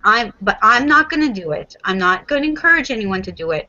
But the enemy of my enemy is my friend. And I have my focus. I know what I need to do going forward. There are some of us that are better at building and need to focus there, and some of us better at attacking and maybe need to focus there. Because if that's where your skill lies, then that's what you should be focused on. I don't think we all need to be in this together, holding hands, singing Kumbaya, and doing the same thing. Right, yeah.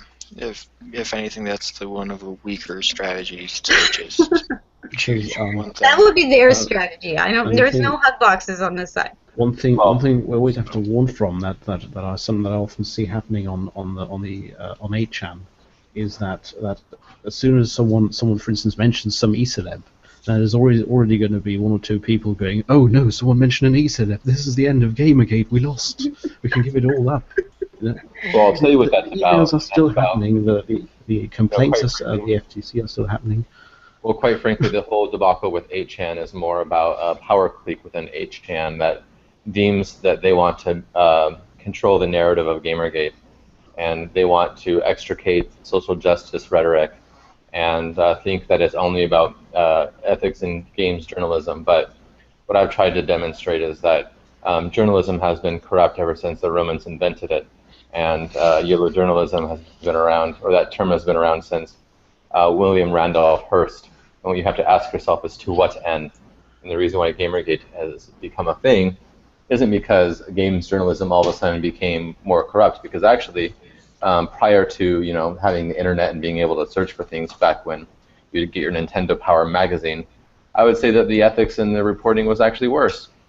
Yeah. What's different Okay, is that I wanna just throw something in there as the girlfriend of the ECM. Okay, I'm sorry. Because some people do call that generation the golden age of games media. The Game Fan magazine actually did have a liaison. They actually did have a go-between between them and the developers. They actually did use a neutral party. Now, he does admit that that was odd. They were the only ones doing it at the time. But there is a more ethical way of doing games journalism. So it's not impossible. I mean, No. Yes, it's going to be biased, and yes, he's right, since the time of before the Romans. I mean, yes, media has always been biased. Somebody's going to write from a point of view and from a perspective. We get that. But it doesn't have to be you're sleeping with the guy making the game. I mean, come on. Or the girl, in this case. I mean, that's I mean, we can draw a line as consumers and say, no, we're not having this. We're not getting anything from your magazine. I mean, I guess the Apart question from is, are that- you going to say that? I mean, because that's the conspiracy, which is a thing in and of itself. The conspiracy came before Gamergate, and then Gamergate was the backlash from the conspiracy.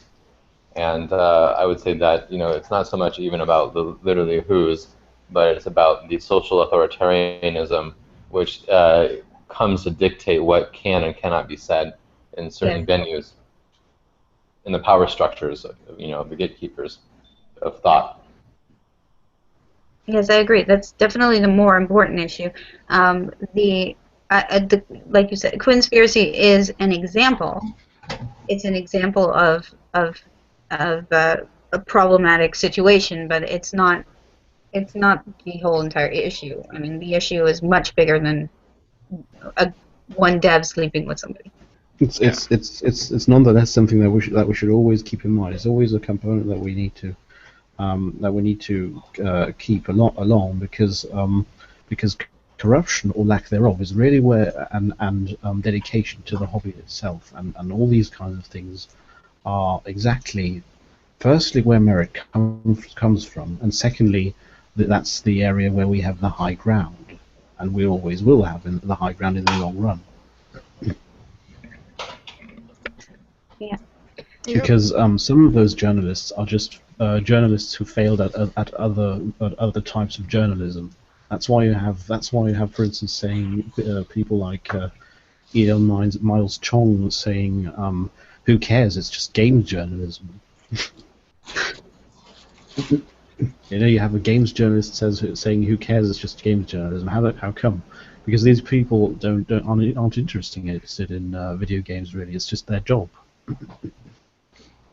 Well, see, the reason why it's happening in games journalism is because the rest of the media sources that we have were already kind of Co-opted. well, controlled, managed, and the games sort of just popped up as a big genre, and so it's a lucrative area. People take a gold rush for political and monetary manipulation. Again, I think In the internet, I mean, it is a very important point that the internet has yet to be regulated. If anything, I do consider this a fight over the future of how internet news sites are judged and how they're allowed to be run. And if the SJWs get their way, we're going to not get quality news sources. We're going to get their news sources, essentially. Yeah. Yes. And if this ends up in Congress, we need less regulation. Less is always more. I mean, there was a man named Marshall McLuhan who once said, "Whoever controls your eyes controls your mind." Yes, the medium is missing. Yeah. I'm not always sure because the thing with private structures and government controls is it's people either way. People can be ideologues and they can both act from the state, but they can also act from private institutions. So it doesn't really come down to that. When it comes down to it, well, some people will let themselves be controlled, and some people won't. But it's the McLuhan. I guess the McLuhan reference is just it's more of an observation of how, if you let yourself be controlled, you will be controlled. Yeah. Yeah. I mean the ratings board that in Australia, in fact, I think the ratings board, I'm not sure in the United States if the ESRB is run like this, but it's run by volunteers. It's not run like a public institution. It's run like a private institution, and that has caused many problems in terms of ideologues being able to basically put their stamp on it and have that be the official stance of of how parents will then see the games, since we talked previously about how the mother buying a game for their child or buying a console for their child. I understand what you're afraid of, is that if it's in private, because this is the constant fear that if something's private, it's open to bribery, etc. However, if something is public, it is not any less open to those things, because you end up with. I don't like public either, honestly. Both public and private are both. I definitely think dangerous sources. That a rating system is much better than censorship system, where you have, and again, if the people, the idea that Grand Theft Auto, is banned in Australia. It is just a reflection on the market in Australia. I mean, if the culture and the market dictated a situation where that piece of media is too progressive for that environment, that's just a reality. They're different than our environment. Our market is different, and will dictate something else based on our culture. There's no way that Australians and Americans are the same culture. They're completely different, just like Canadians and Americans are completely different. I mean, what would be rated one thing in Canada would definitely have a different rating in the U.S. I mean, when I lived in the U.S. 2 years, moved back to Canada, and I couldn't watch TV anymore because of how disgusting our TV is here. I mean, it's just ridiculous. I mean, the amount of it was a shock to me. Like, I literally went into shock because I was so accustomed to a different culture, and when I came back, it threw me. So it's a whole, and it's fine. Canadians, this is what Canadians want, then that's fine. And it's more, and I'm actually for rating systems rather than I think some other system. But I mean, the issue is, I guess more my shtick is what I'm saying here is that less than the idea of someone being ideologue, the idea of standards is the more key issue. I think what would happen, though, and I understand that you want to be able to trust a rating system. Like, you want certain standards so that this rating actually means X. However, when you can't trust a rating system, what happens is you become more wary as a consumer.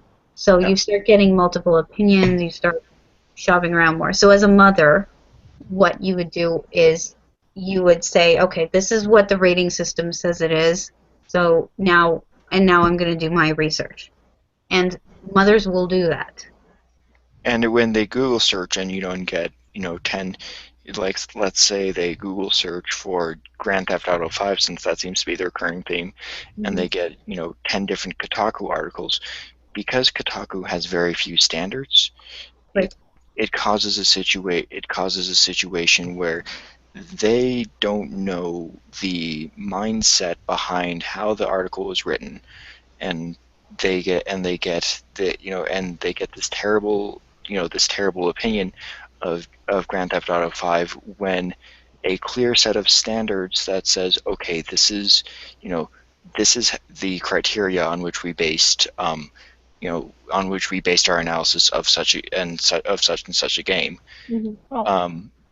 I hear you. I hear your concern, but again, if we keep doing what we're doing, and that keep building, keep creating alternative websites, keep creating alternative news media, this is the answer. It's like we're the union part of the industrial age. Okay, so we are something that is being grown out of this movement. So the market right now needs GamerGate. Okay, and GamerGate, by building up these alternative forms of media, will give mothers options so that they can say, okay, you know what. We're not getting government rules. We're not getting SJWs telling us what to look at. We kind of have some ESRB ratings and different. There's another. What is that other rating system? For Europe, the PEGI system. The PEGI, yeah, because they said that one might actually be better than the ESRB. So we have these systems that we can use, and then we have all these alternative forms of media that we can look at. So if we want to help the mothers, that's what we need to do. And more, and certainly more alternative sources is great, because that's, you're right, that's exactly what we need. But even, Leah Alexander. If you're a mom and you're lazy and you're going to go to Kotaku and pull up something, I'm sorry, your kid is going to play bad games. I mean, not just bad games because they're bad for them, but just bad games because Kotaku has no taste in games. Right, but let's talk about Leigh Alexander's new site for a second. Oh, God. She's creating a new website. That's exactly what we want to happen. But we have no confidence that they're going to meet a certain standard, because we don't even know what kind of standard their site is going to have. So that's why I think the greater thing than just simply alternative media is a set of standards for gaming publications that clearly lay out the rules, clearly lay out the scales and these sorts of policies, or even things like it's the same thing that develops ethics policies, so people know exactly what to expect. What you're referring to actually already exists, only that, for instance, Reuters is exactly that. But yeah, Reuters has just completely. Reuters has sort of very briefly chimed in on GamerGate. Probably they didn't even know the name, but they did take a look at it. And basically, they've given up on game journalism. For them, it's a catastrophe. Well, yeah, it's a catastrophe because no one will acknowledge standards, or just they'll lip sync standards. So on top of alternative media, we need to stick with the Reuters scale.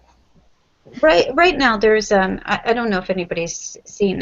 There's a group called Christ-Centered Gamers. Okay, Christ-centered gamers is right. They do reviews and they review the game based on gameplay, and then apart from the gameplay, they give them another score sheet, which is a morality score. And so, for a mother who's concerned, she could go there if she was a Christian and concerned on that level, morality level.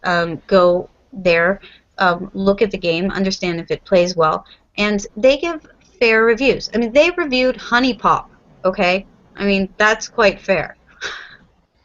I mean, they gave it a real review, and then they gave it a review on the morality score. Obviously, it failed completely on the morality score, but I mean, they gave it a proper review.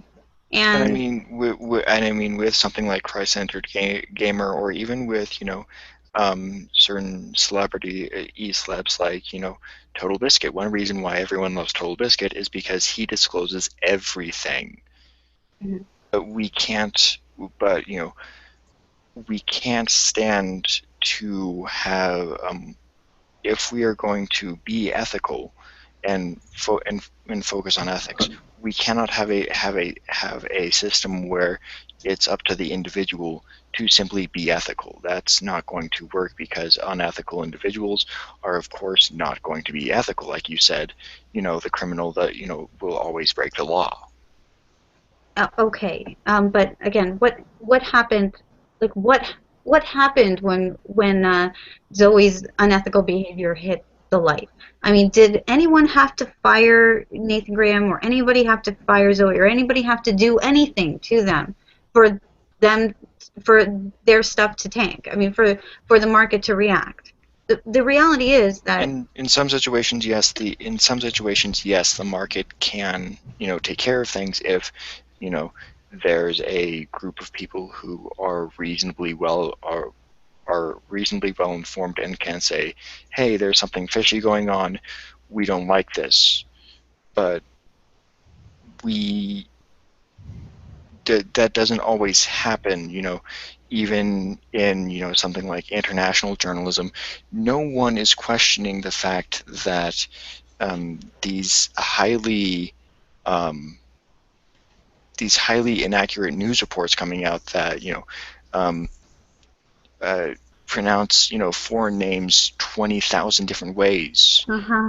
I mean, no one's coming after them because there is no accountability, because the audience doesn't frankly know what the shit they're watching. Hey, Stoll, I don't mean to interrupt. Someone from the YouTube chat wants in on the stream. Okay. Well, they can take my place because I really have to go. I've overstayed my welcome. My character's gonna turn into. Oh. Well, thank you for joining. This was lovely. Awesome. Okay. Thank you, guys. Sorry about that. My chat was scrolled up to a certain level, and I didn't realize more comments had been made. So. Well, yeah, I'm sitting here playing Minecraft, fucking Dordland. I know I was supposed to be paying attention. It's like every episode. Just yes, it's Yeah. Okay. Yeah. So go ahead and. So go ahead, Mr. Anti-Happy. Can you contact me on Twitter? Go ahead. Which one? The thing is, you were referring to conspiracy before, and whether they got the market financially reprimanded them for that. Well, the game made its money, and Nathan Grayson still has a job, and so does Ben Kuchera. I think that's all you need to know about that. Well, someone was having a go at me today about, was it today or yesterday? I can't fucking remember. About like basically we were talking earlier about like the people being foot soldiers and having different roles and shit, like the military strategy kind of behind Gamergate. And someone was telling me, oh yeah, we need to go after like Ben Kuchera and fucking Leigh Alexander and all those fuckers, right? And I'm like, how is it possible to go after someone who blocks you and silences you? You can't fucking do that. You have to go after neutrals and stuff like that. You need different strategies. I was trying to explain this to people. Yeah, neutrals are generally a bit of a thing. I'm not so sure because there's as far as I can tell, there's really three types of neutrals. There's people that are pro but too scared to make it public. There are people who are anti, who still want to maintain a pretense of being neutral in order to try and confuse pros. And there's the kind of neutrals that just haven't really looked into any of it, or are indifferent. I would say there's another kind too, because I've been talking to Doug Tanapple, because he came out and was something rustled his jimmies, and he's like basically Gamergate leaning, and he's not afraid of anything, but he just doesn't like the mob mentality, which is fucking ironic because then SJW's fucking mob mentality is us. But yeah, he agrees with the anti-bullying and shit like that. He's all over Twitter right now about this. Yeah, and I think that's where a lot of neutrals are. They look at the behavior of the SJWs and say that's insane, but I still don't. I still, for some reason, don't support Gamergate. Yeah, like I'll just read out something he just posted right now. Actually, he says, it's a pretty long-winded conversation, but he said, but I still think the original fight against culture was the most honorable in the fight, and that goes to Gamergaters. I can post that whole thing. I know what you mean, but I never really. I'm not so sure if he really got what culture it is. The culture is a bit of a broad term. What we're opposing, and I'm not so sure if he really got that. Yeah, it kind of loses the context in the whole conversation that they were having. I just wanted to read that out because he sees what we're trying to do. Yeah. Hey, was somebody looking for me? Just wondering why. Monsieur? Yeah, I mean, I have like the infinite list of things to do all the time. I have a hackathon that I'm going to be in next weekend, or this weekend rather. Hey. And I just literally got back home from a in real life Gamergate meetup in Portland. So and I would have joined there, but then I realized that the place that the people chose was really too loud even to hear a person from across the table. So really, yeah. Well, that was not, we've had these sort of meetups at like a place like a barcade, which is a bar plus an arcade. Mm-hmm. We had them at my house, which is in Portland before, and we had some feminists show up to my house, which was kind of funny, to be honest with you. Well, if I go into that, I'd like to hear more about that. Oh well. It's just a matter of the, I've been filing complaints with the government regarding some of the activities of these people. And they were like, yeah, we just showed up because you said that you had an open house, and you've been showing up to our open house and demanding your rights to be accommodated because they had these women-only events. And I'm like, no. And they would call the cops, and the cops would come and be like, oh, thank you, officer. Well, here's all the laws. I want to file the police report. Oh, that's fantastic. So they showed up to the Gamergate meetup and tried to convince us to lay off, that these women, they need their safe space, and Andy Bio and Andrew Lippencourt or something, like some of the tech feminists were at the house trying to debate the merits of feminism. In that case, all we need to do is ask firstly if women's spaces are necessary, where are the men's spaces? And the average argument that you're always going to get is that every other space is a men's space. Which is bullshit. Then you ask, well, in this case, this is a men's space, and then what are you doing here? Why did anyone allow you here? This is a men's space. Get out of here. It's really.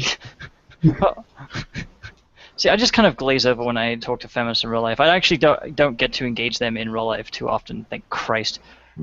I'm blessed. I have to do it on more than one occasion, which the annoying thing is they're always professors that who's making a bullshit argument, and so it's like you don't want to push it too far, but there's still your upper in that case.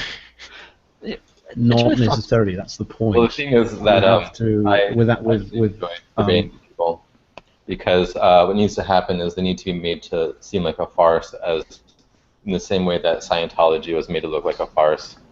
And when their credibility is dragged through the mud in the public, then people will stop paying attention to their ramblings. You know, when they start giving you this academic stuff, you always have to go along the lines of in what way does this relate to real life? Is there anything quantifiable to this? Has any of this been scientifically approached, or is it all just made up?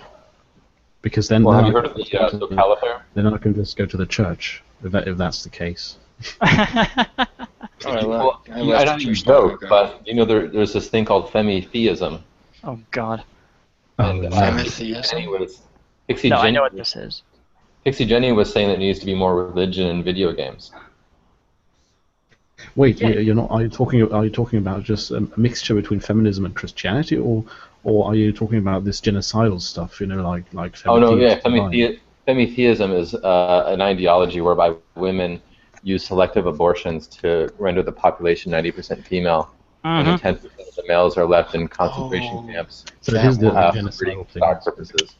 Yeah, I've had the misfortune of talking to Femi-Theist Divine on several times, and I actually got her to agree with me that men should actually have equal rights, like fucking in divorce courts and shit like that. So it was bizarre. Well, from my experiences with her, and I've actually she once basically outed herself as a troll, at which point I started following her.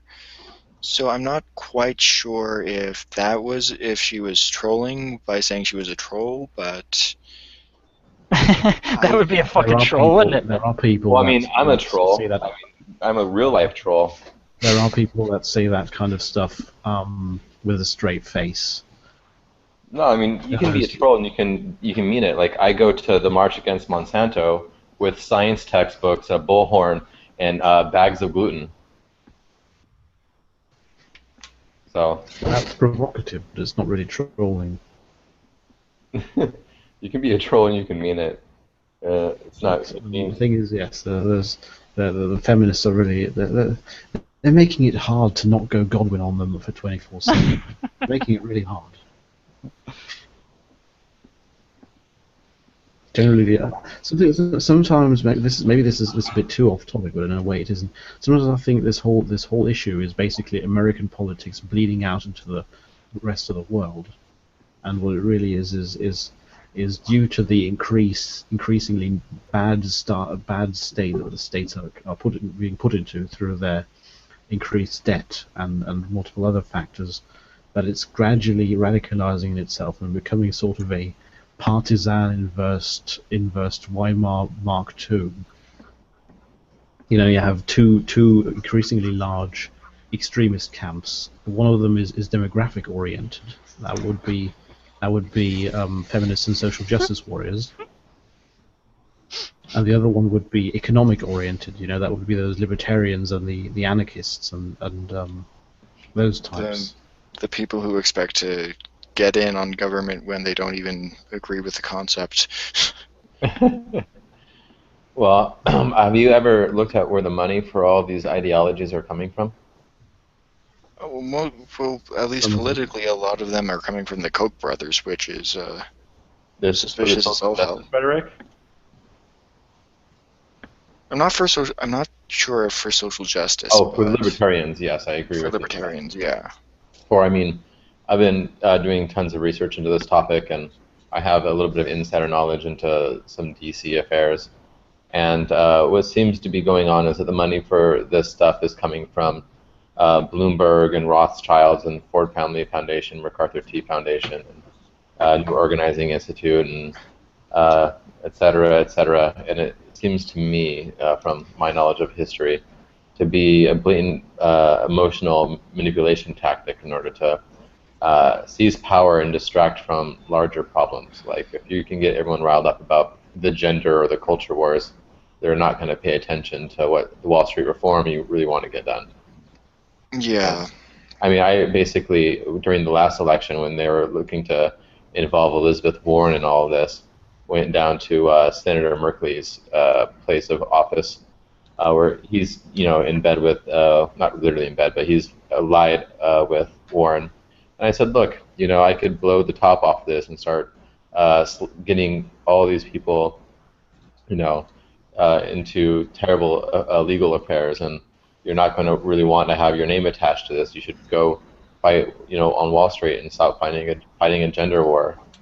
And I guess that didn't materialize. So I don't know if that worked or not, but it's just a sick sort of thing. I think Hillary Clinton and Bloomberg are, from the looks of it, going to be very, very allied in the next election. And Hillary was. Sorry. That's gets going to be very bad. speculating territory, doesn't it? Gets a bit into very. Well, I mean, I've worked on a Bloomberg campaign where he put forth $30-some odd million to create an entire political party from scratch, just so that he could have it as a stalking horse to run for president in case someone like Herman Cain happened to win. And I thought it was about internet voting, but it was like the internet voting was like the carrot that got people involved. And seeing the stuff that Hillary and Bloomberg do on a regular basis, it's not like I'm very eager to have them clamp down on the liberties, albeit they seem to be fairly reasonable. Like they're not extremists like, say, someone like Ted Cruz or something is, but they're more of like the patrician type, government officials. Yeah, that sounds about right.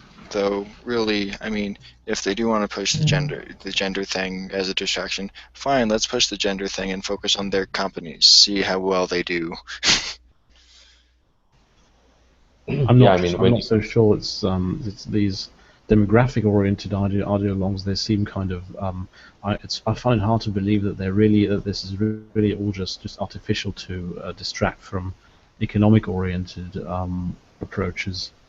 Well, they might be. I think at least a good amount of these people who care about these issues, or at least will vote for these issues, are very serious about them. But it's still, even the most, the road to hell is paved with good intentions. So, it could very well be that they that's the entire design.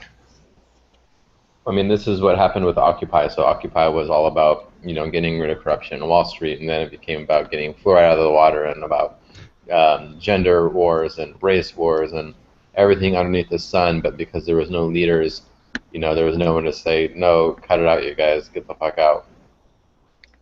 Right. And that happened fairly early on. Yeah. That on the other hand is the reason why I'm not so keen on it when people make a huge fuss about it, when people call people out on stuff that is kind of off base. Was as soon as for instance, if we start ascribing, if people come along and start ascribing new goals and new approaches, then of course they get called out, and there's a lot of people around in Gamergate that seem to find this disturbing or distressing, and I think really actually that's necessary because this kind of derailing, that's exactly what happened to Occupy Wall Street. They took Occupy Wall Street in a lot of people's minds. They took a movement and an idea that was actually really based on something real, and then just allowed social justice warriors to co-opt it for stuff that is completely irrelevant. Yeah, and it's that balance point. SJWs, at least on 4chan, and certainly I do think on 8chan right now, are trying to use that exact method to imbalance. So, hopefully they don't succeed. Well, that's not going to work. What, you mean like our boy Gamer Sensible? Sensible gamer. Oh God, he's so cute. Yeah. Trolling is real. I still think he's a character. I still think I still think this is a troll who made up a character and is telling stories. God, I hope so. because there is something about his stories that doesn't really adapt to me, and that's from the way he talks and the type of stories he tells. You know, the behaviors he has in his stories. He's obviously an autist, but an autist would never be such a complete moron like him. So those two things kind of are contradict themselves. Yeah, I mean, some of the language he uses, like the 10 dicks in his mouth at the same time, that does sound suspect. Yes, he uses a bit. He also uses some Chan-isms sometimes. You know, stuff that hardcore gators would use in terms of vocabulary. And that seems kind of suspicious too. I think everyone at this point is sharing the same vocabulary. I mean, like, like signal boosting, all that sort of shit. Yeah, it's the common vernacular at this point. Look, I mean, I think if we're really going to save, Gamergate and not have it be as laughable as saying I'm a member of Occupy, what really needs to happen is a big push and forward momentum in getting some people to be held accountable in a big way, and have that catch the public's attention where someone was held to account.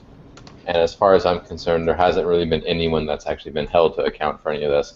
I mean, I think that Hulk Hogan probably did more to damage Gawker and stuff than we did, to be honest with you. Well, I'm not so sure. Well, but the Gawker situation, I think the Gawker situation is exactly sort of thing you're going for, and I think it's a very important testing ground. If Gawker loses this, if they prove to be impenetrable, then we can start. Then it's time to start fire. It's time to stop emailing advertisers and start, emailing lawyers about the solution. Yeah, the time to email lawyers was like 3 months ago. It was like 6 months ago. No, not just that. You've got to look at more subtle signals. If Gawker had really lost as little as they make it seem like they lost, as little as he admitted, then he wouldn't be taking steps like pushing for a fast IPO and making these and allowing stuff like the Mine Coke campaign. He wouldn't be and selling stocks. He wouldn't be so rash if he had really lost so little money. The entire Mine Coke campaign was baffling. Like, I'm not sure where Gawker was going with that, but dear God, if they were trying to be hip, that was the worst way to try to be hip.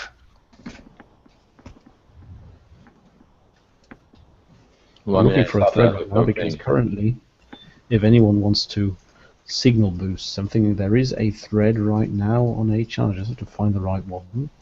One of the Who's, well, not one of the Who's, but the Blue has a bit of an opening right now. That would be something where we could easily strike. Because where is it? She currently is in a situation where she lost her job, and she is already receiving welfare, but she is also running a Patreon, a 4-digit Patreon, and she's having this new server that's probably getting donations, and we don't know, and that's the obvious implication. These donations together with the Patreon. Is she allowed to have that at the same time? And did she prepare for that? Did she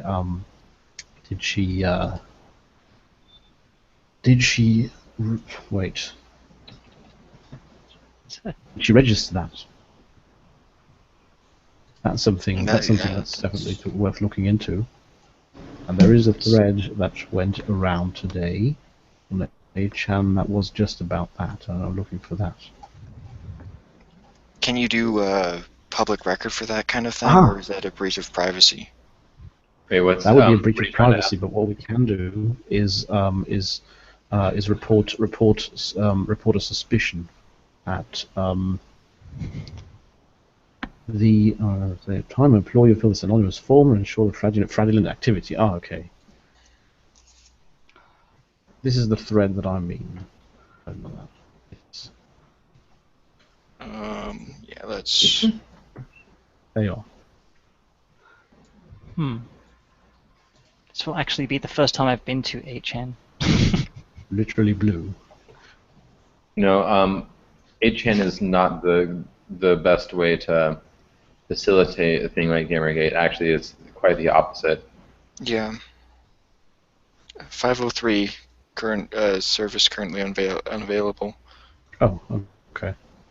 Then okay, I didn't know that would pop up because it didn't pop up with me. I'll check it. I'll check it later. I mean. I love the guy saying, explain how reporting an individual who is defrauding the state is harassment. There is of course the emerging suspicion in the thread that this is this is indeed literally blue posting this, because it's always all these concern trolls in that thread all go under the same user ID. Well, but it's the same one. Okay, whoever's doing that is stupid. If it's if it's blue, okay. And yeah, that she's leaving a bit of an opening right now. That would be something to look into if you want to.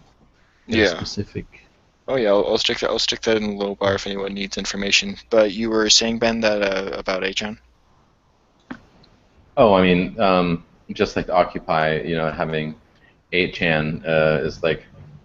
I have some major issues with 8chan because, A, it's more of a pain in our arse than it is an asset. Secondly, I don't like the cabal of people that run 8chan, and it's not very good for organizing, to be honest with you, because they've been trying to basically people can proxy, people are going to take it down with like Lizard Squad, and it's really not the proper way. The proper way of organizing to get things done. I mean, I've been working in politics. There's actually political machinery that gets things done. Like you assign tasks to people, you coordinate efforts. Like for instance, in the campaign we were writing op-eds to every single newspaper. Right? We had a list of all the newspapers. We had some people take 5 at a time, write an op-ed. Things like this. So, like 8chan is not that sort of thing. 8chan is where like the kids go to shit talk and create drama, for the most part, or where like things that are too off kilter for mainstream publications go. If you want to be taken seriously, 8chan is not the outlet to be taken seriously. The thing is that the alternatives are, for instance, Reddit, and with Reddit I'm never so sure because I don't spend so much time on Kotaku in action, so I don't know, but I'd find it a bit of a miracle if the meta Reddit cancel is indeed staying out of Kotaku in action. That I would find rather miraculous. Well, Reddit is enemy territory, taken over by SJWs, and they've also been monitoring what everyone does. I mean, I probably went over this many months ago now that I think about it. There's also Vote. Sorry? There's also the Kotaku in Action Vote, or however you say it. Yes, Vote is... I mean, that one looks pretty good. I've been there. What I mean to say is that close friends of Anita Sarkeesian, for instance, have direct server access to Reddit. See, I don't use any of that shit at all. Like, I don't have time, I don't have the patience, and everyone's a fucking dick, so it does me no good. How do you do the Migotube stuff? I mean, I watch videos, I join, like, the Facebook groups and kind of read posts there and whatnot. Because on the Facebook groups there's not so many mailing goals of the week. Yeah. I have to say that Google is actually pretty much the best platform, because between Google Groups and Google Hangouts and Google Code and all these great tools, and Google's not really that biased, right? Like Google's not going to go in and say, oh, we're just going to completely fuck with your what you're doing. You know, they're just kind of hands off that way. Whereas, like, you know, Reddit is going to have an agenda, Twitter has an agenda. Google doesn't really seem to have an agenda. Money making agenda. Well, I don't think that Google Google's does, going to kick anyone out. if things get off the rules, then Google does censor. That's not quite the case. But the thing is, this is a bit tinfoily on my part, but I have the slight suspicion that very secretly Google is actually on our side. Well, you know, to be honest with you, there's a lot of people who are on our side, but at the end of the day, they have to answer to shareholders. And that's kind of the point I would try to make in the past, is that when you can make the share price fall, it doesn't matter who's in charge of the company. The shareholders are the ones that own the company and are the ones that call the shots. Because Google would be theoretically is in the legal position. They could have killed GamerGate instantly, within days, but they never did. That's because they're they're not in a position to do that. not really to tarnish the trust that people have in them being, you know, a common carrier, you know, a fair, neutral party. You know, unless you're doing something illegal, Google doesn't really care. Of that, I'm not so sure anymore. Ever since the whole Wikipedia thing, you know, Wikipedia just going full partisan. Everyone knew that Wikipedia was partisan. That was, you know, well known before GamerGate. Because everyone it's a place where anyone can go and they make their agenda be known and have it kind of communicated to the masses. Yes, anyone, not the owner taking one partisan stance. Everyone, but that turned out not to be the case. So, like, here's the thing with Google, right? Google aggregates for the most part. I mean, I know they have these tools, but Google, for the most part, is like a content aggregator. That's kind of their model. Whereas places like Reddit are trying to be content creators, and places like Twitter are trying to be content creators. And so ultimately, you know, that kind of power trip allows sort of the corruption to occur. Even in our own camp, there's this sort of thing where the people that are the gatekeepers to content creation, and in this case 8chan, you know, kind of try to exceed what I would consider ethical bounds. But Google, being a content aggregator, doesn't really care about like where the content comes. They let people do Hollywood wares and, you know, all sorts of unscrupulous stuff. But at the end of the day, they're not making their money off of the, you know, delivering content. They're making their money aggregating content. And if people don't think that they're unbiased in a, you know, neutral space, they're going to stop using Google. Actually, the Google thing might be a good thing because not many people are on it, so we wouldn't have to contest so much with like the bullshit of SJW Twitters, of aggros and all that shit. And it's actually a pretty good platform for. I mean, even with them, with YouTube being part of Google, I mean, it has ready connections to free content tools. So yeah, actually, I mean, if you do end up starting a Google group, it would be interesting to join. At least. I mean, I've used Google cloud services to do everything from, like, I made a program to run a game charity where people could donate keys and you could retrieve these keys and do it automated. And I have these Google services to automatically analyze data that comes in over Reddit and comes in over Twitter. I'm a computer guy, so that's kind of what I do. And so I do like a large-scale analysis of social trends and who does what and where and how. And so yeah, Google is, and then, you know, they have the privacy settings within Google Plus where you can kind of granularly set, you know, who you're letting to see this kind of content and that sort of thing. And it's unlike Twitter, which has, you know, God, I told John Kelly to not do this. What was it called? Back when he was trying to get everyone to join this, what was it? Skynet, Operation Skynet, where like you're just getting way too much information, like you're just overwhelmed by way too much information. Google just because of the way that you have to basically share, you have to choose that you're going to share something with someone. You just can't just barf it all over the internet, right? So that idea is that you can kind of control, you have to control the signal to noise ratio to some degree. Yeah.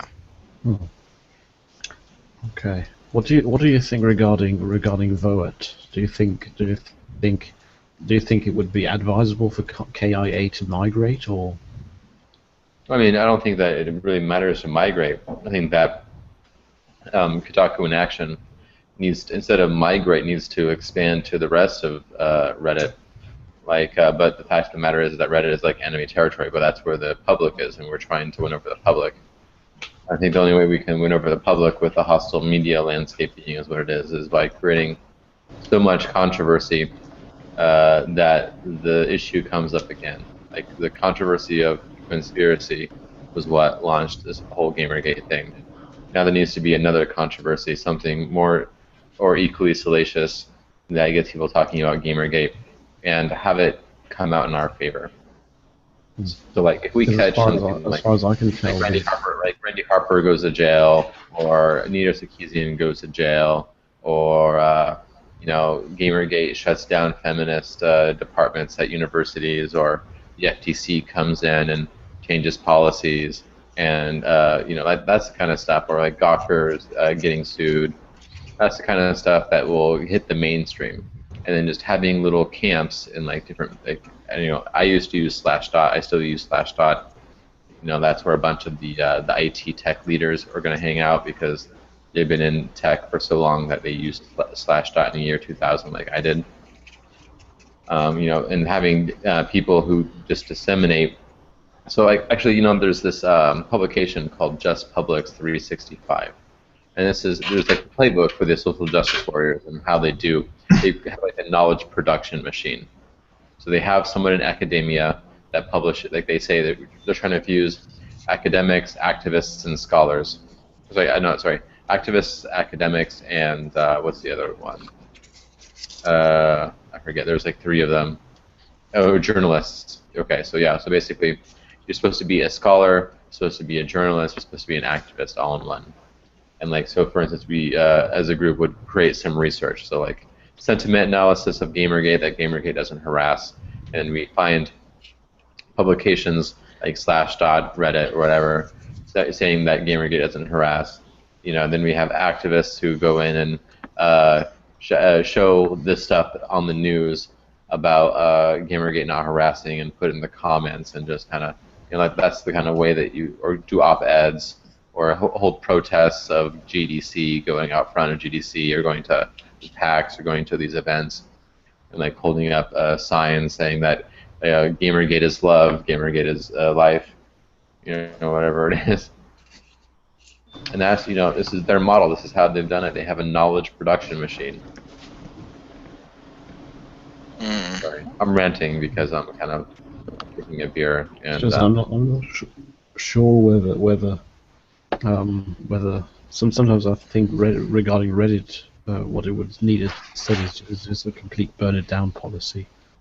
What I mean is Reddit is really controlled. It's completely controlled, and a controversy wouldn't change that. A controversy would only result in more censorship and an exodus.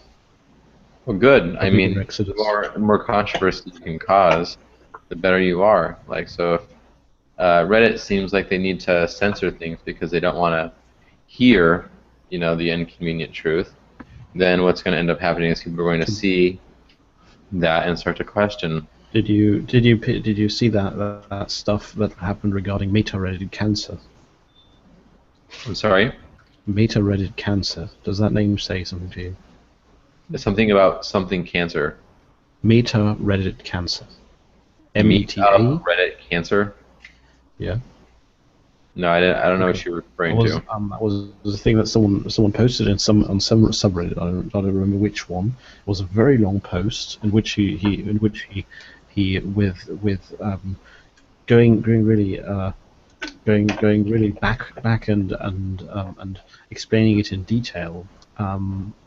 that basically Reddit is being completely controlled by a clique of about 12 people who are full-on social justice. Not just regular, but complete and utter.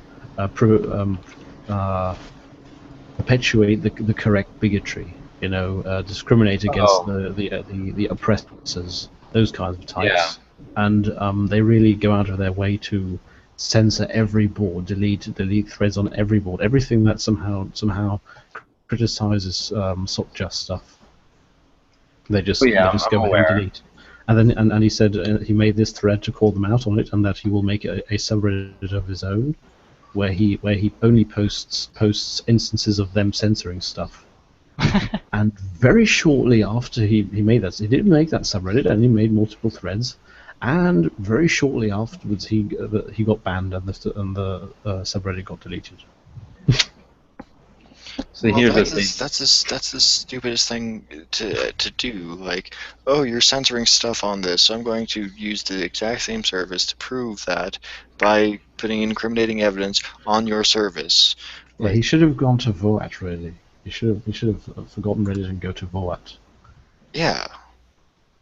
See, this is the thing. Like, when you have evidence of this, what you can do is you can use Google services to automatically generate, accounts, and then use these generated accounts with.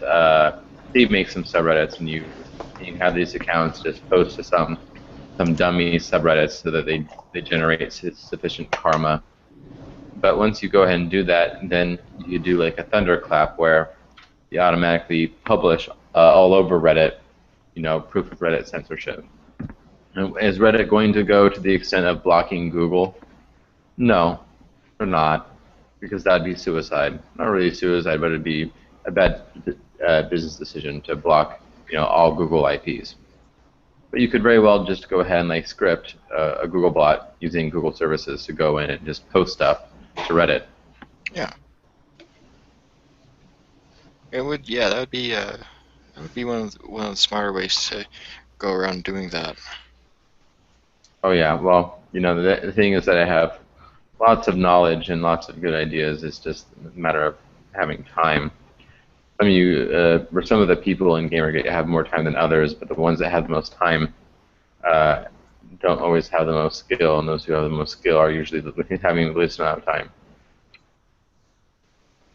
I was fortunate enough to have 3 months of savings saved up where I could just fuck off and do GamerGate for a while, but I'm back to working a real job. So I have to I can't do GamerGate as much, but I am going to be trying to do a little bit more than I have been in the past 2 months, and do a little bit more in the way I think I can help the most, which is use the legal system to kind of put a kink in their operations. Yeah, it takes all types, certainly. Everything from media creators to activists to scholars to everything, but we need to be organized, and I don't see that we're organized in quite the right way. Yeah, I can see that argument, but it's hard when you have to go through the established media services, when you have to go through Tumblr and Twitter and Reddit and all these sorts of things. That's just, you aren't going to get much because these services aren't built for serious activism. Well, no, they're not made for serious activism. They're made to sell. But yeah, they're made to sell ads, and they're made to, for shitposting, essentially. Well, we can do a lot of shitposting. We can do a lot of that. And honestly, part of it to do this is to stir up some controversy. The Quinspiracy videos got hundreds of thousands of hits within days, and that's the sort of stuff that you can monetize, even though IA didn't monetize it. Yeah, that was a really unfortunate. I understand why he doesn't, or why he didn't, I should say, monetize, but it's like, It's honestly a good policy if you are a content creator to do so. It's almost as if, they've taken all the fun out of Gamergate anymore, so there's not really a lot of people who are spending the time to contribute as much. The only people who are left are the hardcore people, and we're not getting as much new blood in the mix as we used to be. Yeah, that's understandable. I mean, I know that men's rights called Gamergate Radical Feminism Stalingrad. Really? They did Wait, that? what? Yeah, I mean, if you go to Reddit's men's rights, they were calling Gamergate the Stalingrad of radical feminism. Oh, well, that's just because there's feminists in Gamergate, and I consider myself a men's rights activist, but dear God, that board, red pills so hard that it chokes on it, that it overdoses. Well, yeah, I mean, I understand that. I mean, I actually think the red pill, the forum, doesn't actually red pill as much as, like, say, 4chan's poll. No, but close enough. Yeah. I could, let's say, 4chan's poll with a gender politics slant. Yeah, that's what it is. Because poll is still a bit more about other stuff. Yeah.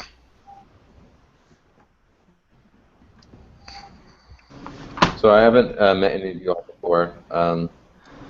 So who do I have the delight of speaking with? So so this is Monsieur Blanchard. Sorry, my French is terrible. If this is so disturbing, then try Signor Gato. Signor Gato, okay. Well, Signor Gato, that's easy enough.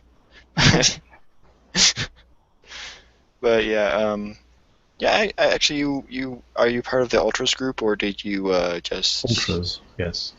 Yeah, I thought you were because you referenced Gamer Sensible. At least you were aware of him. Yes, he's one of the few. He's one of the few that I only ever visit 2 threads on /cow, and he is one of them. Wait. What are you referring to? I'm sorry. Sensible. I can't stop. Someone has to explain it without me laughing. Okay. So there's this guy who very recently showed up, and he's really I'd almost say he's the straw man anti-Gamergater. But the thing is that he presents himself as dead serious, and from the way he talks and the way he presents himself in his stories, he's obviously an autist. But he makes he commits all the anti-Gamergate fallacies and does all the generalizations and in other ways he's a complete moron. He goes on 8chan and seemingly deliberately misunderstands what people mean when they tell him stuff. He makes a video, for instance, where he puts up a post, and then he misinterprets the post after having shown it to you in the same video. Well, he did that. Like that. He did that with the hangout I did where we were talking about him. He's like, this is highly offensive, and it was us talking about how we're offended at something. And he's So Frozen Frozen here was the one who initially became this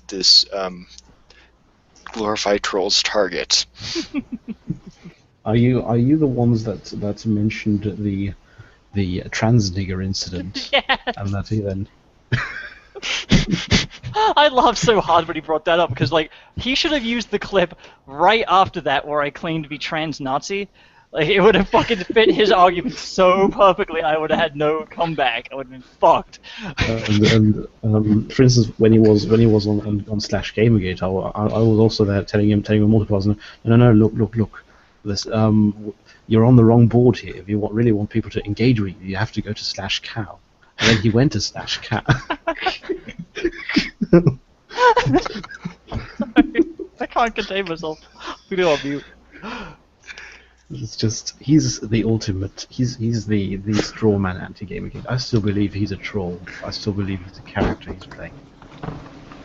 This is you can't. The problem is his videos got less and less funny. Like, the Yes. first one I fucking was Although, hysterical. They The pissed second myself. last one, the last one where I think the one where he tells the story of going to a women's bathroom with a camera. That's still.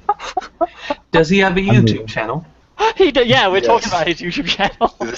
That's where he responds, and like in his first video, he literally said, "It feels like I have 10 dicks in my mouth at the same time." Can you link me? Yes, hang on. Here it is. Oh, okay, thanks. You guys beat All me right. to it. I just want to hear him start laughing, I swear. The other one where he stalks this woman that he used to know, and it's just I still call troll, absolute troll. Oh, A yeah. good troll. Oh yeah, He's entertaining. Definitely thing material for this whole $1 million extreme group. They should hire him.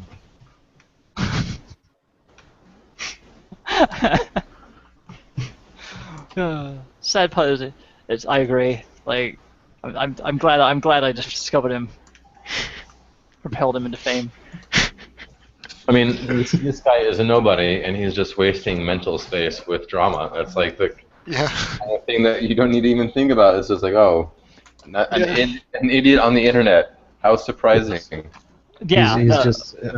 But he was just the one that became a bit of an internet phenomenon. You know, everyone for a very short time when he was new, everyone instantly made fun of him publicly. You saw GamerGate YouTubers putting up videos about him. He had 3 threads on 8chan just dedicated to him. He really is. We shouldn't be paying attention to him, but he's like Christian. There are just some moments where people really should be allowed to just point and laugh. I mean, so he's like another Georgie Tate or who knows what, Oh, Comic no, relief, kind of. Yeah, he's totally harmless. Yes, he's Geordie Tate is someone Geordie Tate was an ideologue who said that kind of stuff with a straight face, and of who you could really believe that if he was in a position to act on it, he would. But this is not. This no longer silence guys. So, at least with nothing serious. with people like God, what's his name? At least with like Brianna Wu, or with someone like God, what's his name? David Gallant. Oh yeah, he's a fucking idiot. No, but at least with people like David Gallant and Brianna Wu, you can say, oh, these are the people who are abusing their power. Now this guy's just autistic, and you're just making fun of him. It's just a waste of time, waste of effort. Well, sometimes in many instances, making fun of Brianna Wu instead would be counterproductive. And It would be giving them ammo, Yeah. Exactly. basically. I don't even think antis want this guy. I think antis like responded positively to him, or they fucking ignore him, as far as I've seen. Well, this is the first time I've ever seen or heard of him. Yeah, they're just gonna ignore people who make them look bad. That's just how it works, So why are they not ignoring everyone? Because they make themselves look bad all the time. Yeah, I don't know. It's just he is too. He has every trait that any anti-Gamergate has. That's why I think he's a troll, because he has really everything at the same time. yeah. Either way, I love him. Like, it's great. Well, I don't want him on our side, but He can be a wonderful example to use him. And then he even I guess. in the end he even made an own board of his own. yeah, A board of his own. yeah. Fucking Hot Wheels responded to that too directly. He's like, if you need any help, just fucking come and get me. And then Ian like Ian from the group was like, "It's like, can I get a screenshot of you two together?" Yeah, it's so cute. And I couldn't resist. I just had to go and shit post, but unfortunately he didn't go for it. He's too masterful, man. That's the problem. Yes. For once, I gave him too much bait, and then he didn't take it. Because I went over and wrote, haha, now that you have a board of your own, we're going to introduce you to our cabal, and we've been getting women out of gaming all along. This is your part of the plan. It's just. The thing is, in your accent, it sounds so fucking evil. It's great. You know, I just had some epiphany. I think I need to go make a video of me going to like a homeless shelter with, which is going to be mostly men, and I'm going to go around asking them why they think they need feminism. Oh Lord. Nah, that would be too extreme. Of course, it would work for effect if you would film it and then show it to others, but to the homeless themselves, it would be extremely inconsiderate. Well, sure, I understand being inconsiderate to them, but for the public consumption, that's. Thing is, if I were to do something like that, I'd actually kind of let them in on the thing and just be like, hey, this is the deal, blah blah blah blah blah, and then like let them know why you're doing it. Just randomly ask them, and they might go for it. Yeah, so it's like, how do you feel about your male privilege? I can't believe that no one has already made that video. Like, that's such a common argument you see on like MRA Facebook pages, the picture of the poor man, but I've never seen a video like that. Have you checked your white male cis privilege? I guess it would require, you would have to have someone along who would look the part, who would best be overweight, with neon dyed hair, and pretend not to be the gender that they are, and or half the hair dyed, the other half shaved off. And, so what we need to do is we need to get a transgendered drag queen to be the interviewer. Done. Yes. That'd be me. What do you need me to do? Someone who goes through the trouble of looking like an actual Tumblrette, and I am not dyeing my beautiful hair. No way. I mean, all you really need to do is make a Tumblr account. Not doing the that first anymore. step. God, I miss Internet Aristocrat or Jim. And then you need, then all you need to do is really, Sometimes I all you don't. need to do is really internalize this, the Tumblr rhetoric. The whole check your privilege of whatever demographics you are of, and Check your gamer privilege. yes, and don't forget you should stop perpetuating this hegemonic masculinity of yours, and At one point, I considered making a Tumblr account with the premise of being triggered by trigger warnings, because my parents were killed in a shooting accident, and so every time someone even mentions guns, I get hysterical. Oh God. and what's the other kind of rhetoric that they use? Microaggressions, no.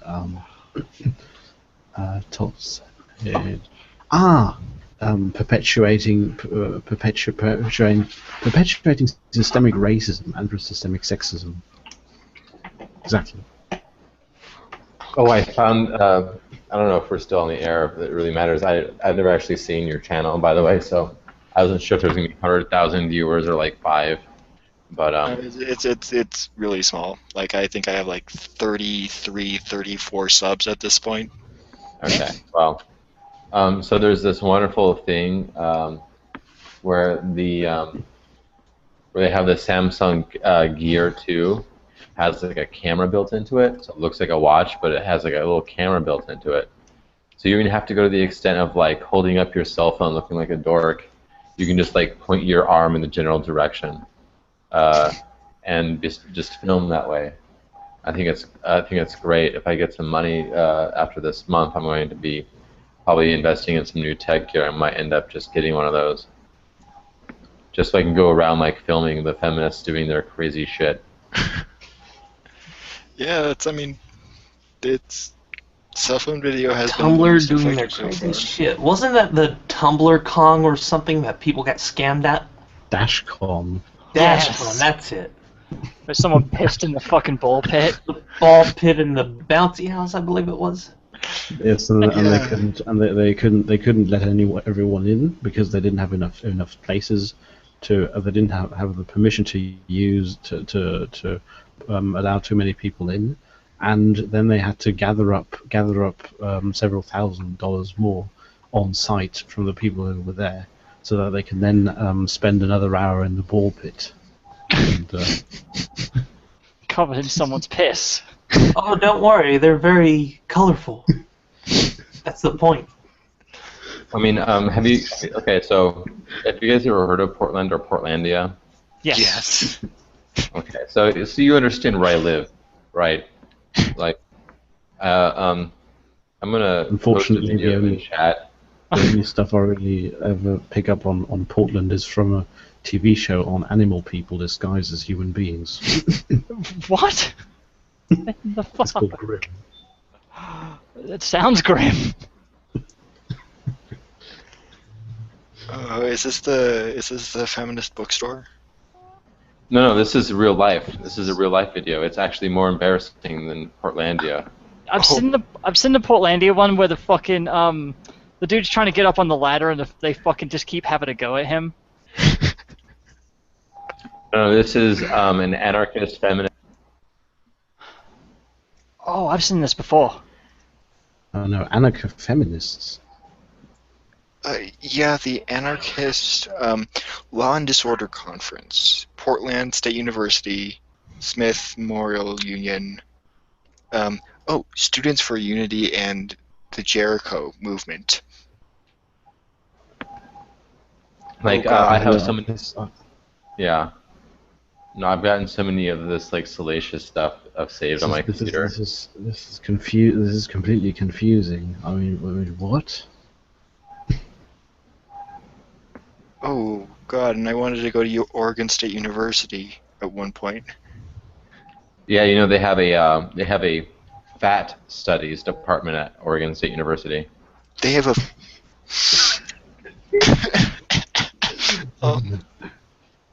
I think at my university they call that like something health related. Like I think they call it just Well, medical here. I think in any sane place, so that subject is called medicine. Yeah. Oh God.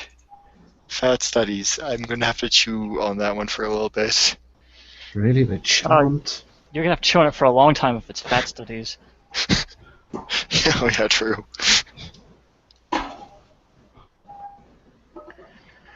Oh God.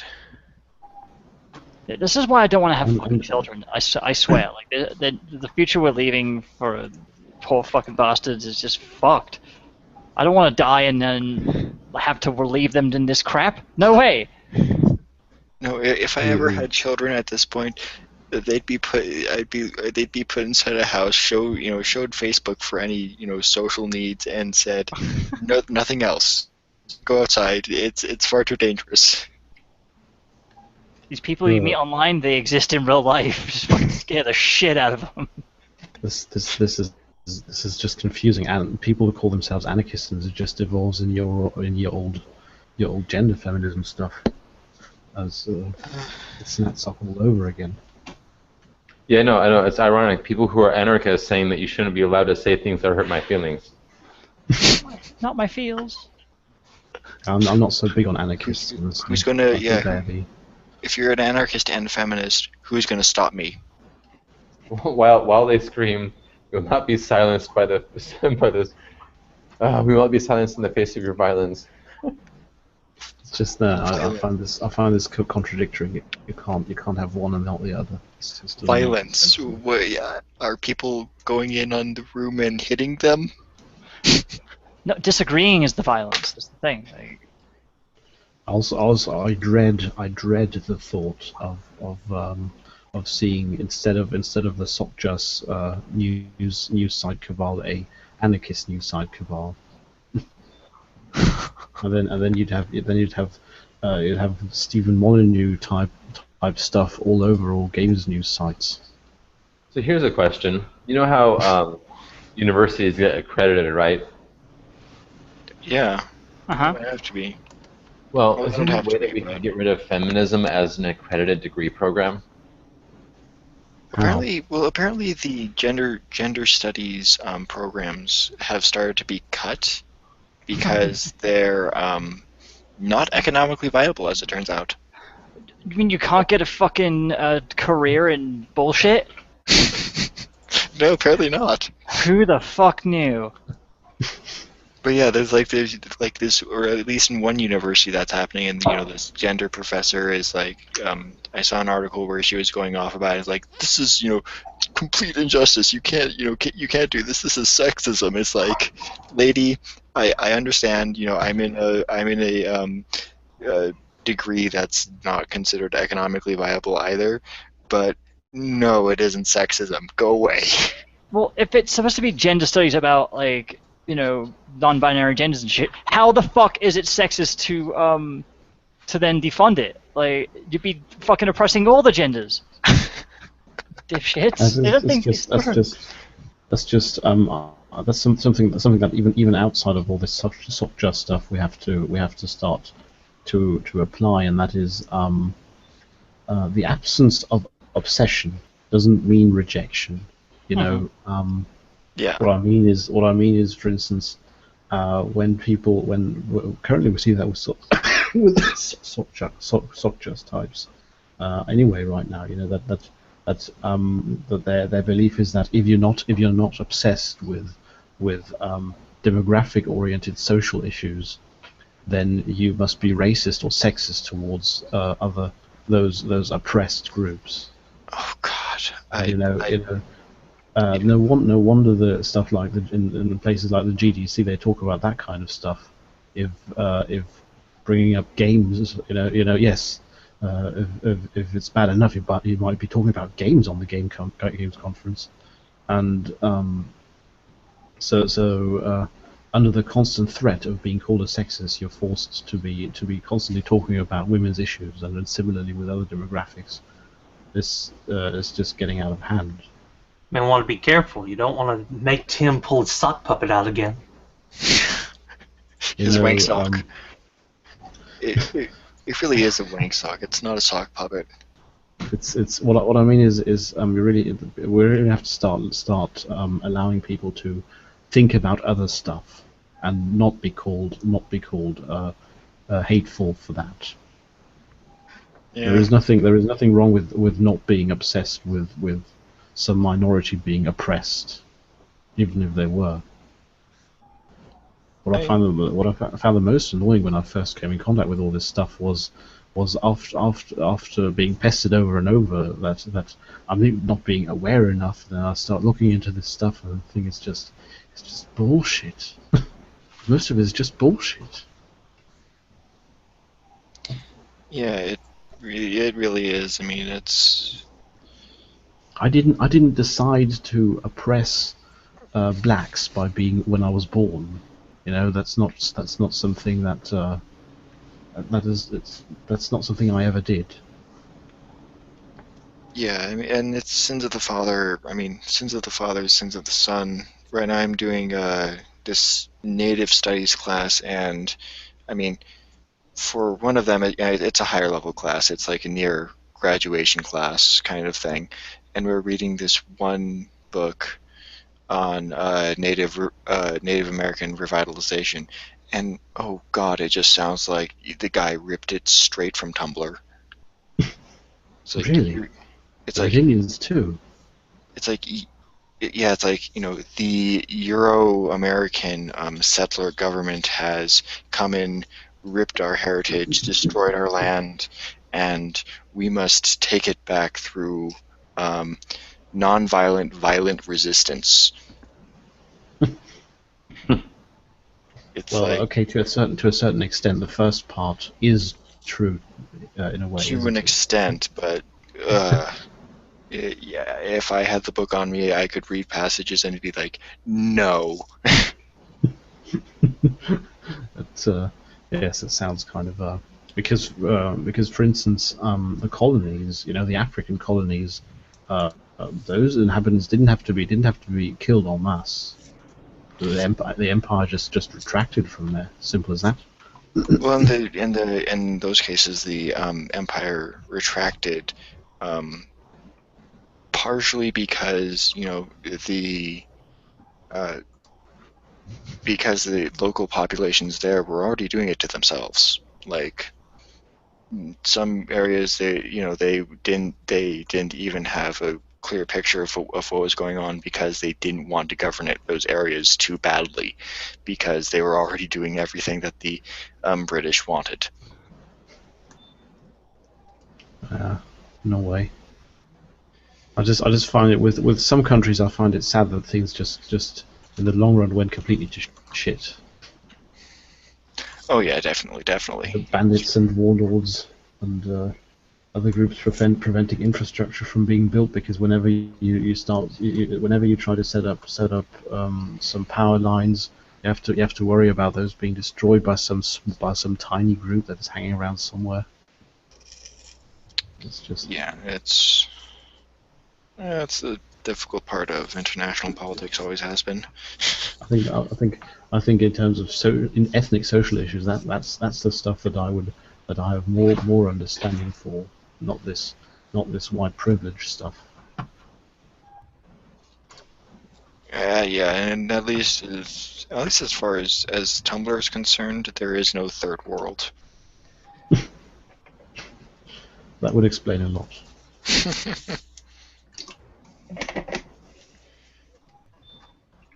Yeah. Yes. The absence of obsession is not bigotry. That's something that we have to get around to perpetuate.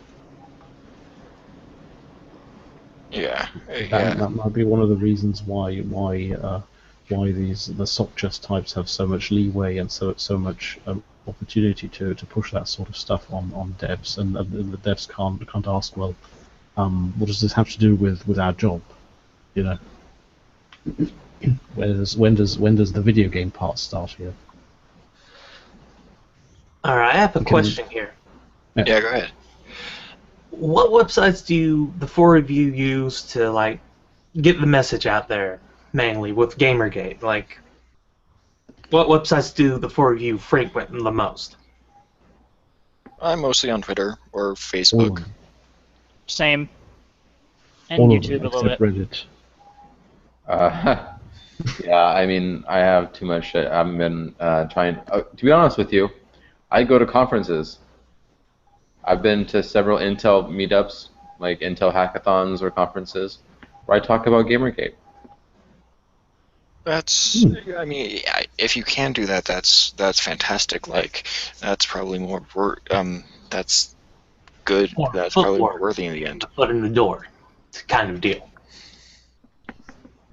Well, and more getting out into the tech industry. I mean, the tech industry is exactly where honestly this needs to all end up in any case.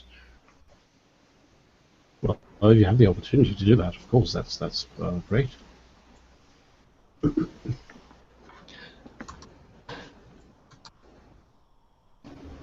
But yeah, it's at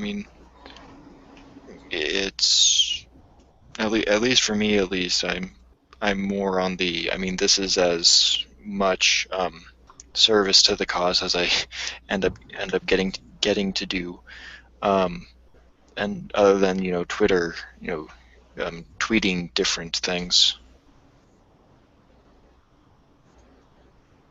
There's more platforms than Twitter, but yes, I'm rather spread out regarding that. Partially because I thought migrating from Twitter onto other platforms and spreading out onto several sites at the same time was when that happened the correct way to go. First it was Twitter, and then people started making the Facebook group, and then And then after the exodus to 8chan, they did the Operation Firefly, and people went to Tumblr. And How they is the really Tumblr scene going? it's very polarized. It's very on one side there's the Tumblrites that you know, and on the other side there's the anti-PC, anti-feminism types, and then the new ones are the Gamergate types. The people that are specifically there for the Gamergate stuff. That must be a fun three-way. And yes, and I think the only place that I didn't witness. I feel like The only place that I didn't witness being really populated was Google Plus. This is how I feel. I think that honestly we play too much to our own tune. We don't spend enough time thinking about the public outreach. Whereas the other side gets on the ABC nightly news and gets on all these, things like this, and that's, we're never going to win a lasting victory if all we're doing is playing to our own team. I agree, but it's getting to ABC. It's getting to these other services, which they aren't going to listen. I mean, unless we start sticking, the only people that they'll listen to it in any case is the women, which is, I mean, just not even very representative of of what Gamergate is. It's too much work to put into to actually learn about it, so they just stick to the simple narrative that was handed out to them. I mean, for instance, we could be doing a lot more with outreach. For instance, there's a lot of students, and a lot of students could be going to like video game clubs and getting people in the video game clubs involved in Gamergate, or writing op-eds to the local paper. Yeah. There's lots of stuff that can be done. Yeah, there's a lot of smaller stuff certainly that honestly needs to happen. Mm-hmm. But it's, yeah, I do, but I do certainly think it comes back to your point about the idea of organization. You can't really organize over these social networks other than perhaps Facebook, but even then, you don't aggregate many views. That's the only downside to it. Yeah, so the thing is with a Facebook group is not public. That's one thing I find problematic. If I have to hear that word one more time, problematic. Well, I'm sorry, I'm not very good with English language. What's problematic? It's all the other places are really public. Everyone can look into them. The Gamergate group is secret. People can't even see who's in it. But Facebook moves so fast. Like, if someone happens to see a post from any public Facebook group, and I mean any public Facebook group, on their Facebook wall full of ads and hundreds of friends posts, I mean it's crowded very easily. So I mean, even if they were public, it's a reverse problem of Twitter. Twitter gets complicated, but that's because everything turns into a thread. Well, in Facebook, you have different threads, but you have about 1 million threads. Yeah. So I mean, it's like that's where the Google Plus might even come in handy. Yeah, Google Plus is great for organizing. It's not that great for the public outreach because it doesn't have as much audience as, say, some of the other places do. But, but to the honest to goodness truth, it's not like we're even reaching the audience on those sites. Like, we're not reaching the mainstream audience on Reddit. We're not reaching the mainstream audience on Twitter. We're just fighting with antis. I feel like you have more stronger presence and exposure here on YouTube than all the other sites combined. Yeah. Yeah, pretty much. I mean, that's how a lot of this got started with Internet Aristocrat Jim. Oh yeah, and the sad thing is that all the talented people in Gamergate have all, jumped ship because of how unmanageable the situation has become. Yeah. Because everyone is just completely. Oh, I'm sorry, I didn't mean to interrupt you there. No, go ahead. It's But just it everyone. was a necessary step because the way it was handled with the streams was becoming a bit too hard to control, and there was bound to be a problem, some sort of clash happening eventually. So the e-celebs retracting, some of them dropping out completely, and the rest, not being in the spotlight. I think that might be a good thing. No, it was a terrible thing, man, because honestly, it was the e-celebs that got this off the ground. It was, Adam Baldwin who coined the term Gamergate. It was an aristocrat who started the conspiracy, who at least got it into the mainstream.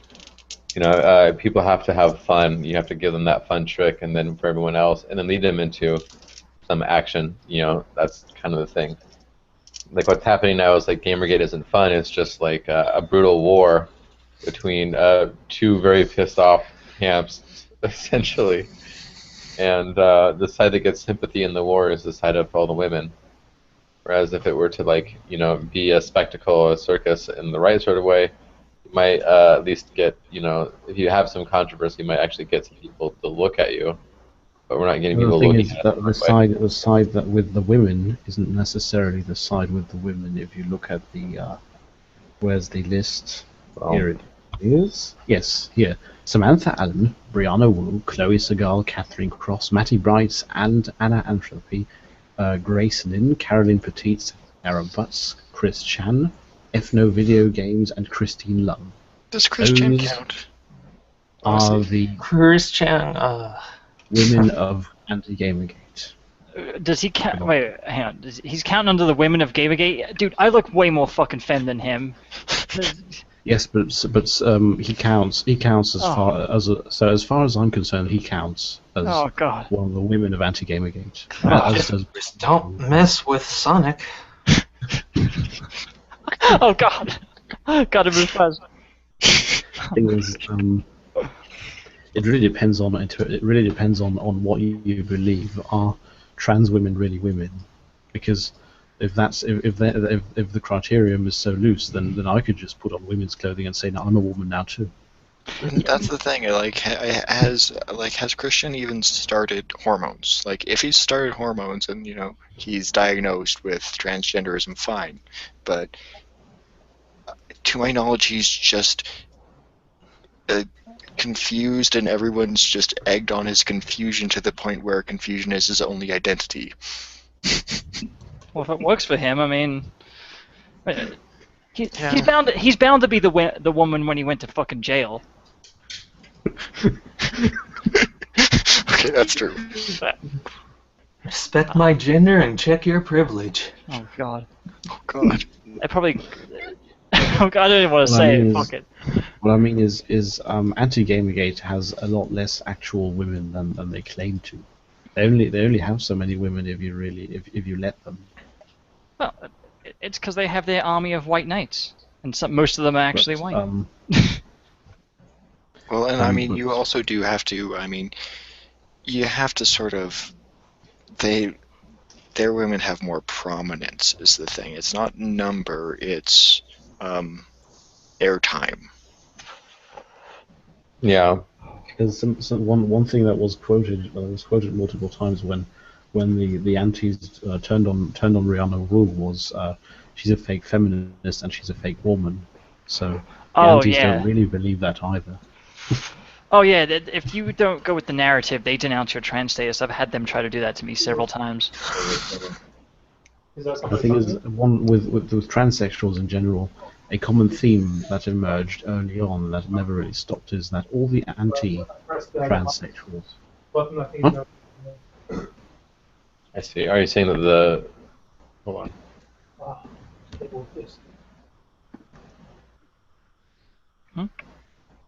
Okay. Well, that one common theme is that the transsexuals just so happen to exclusively be male to female. while the transsexual not your shielders are mixed.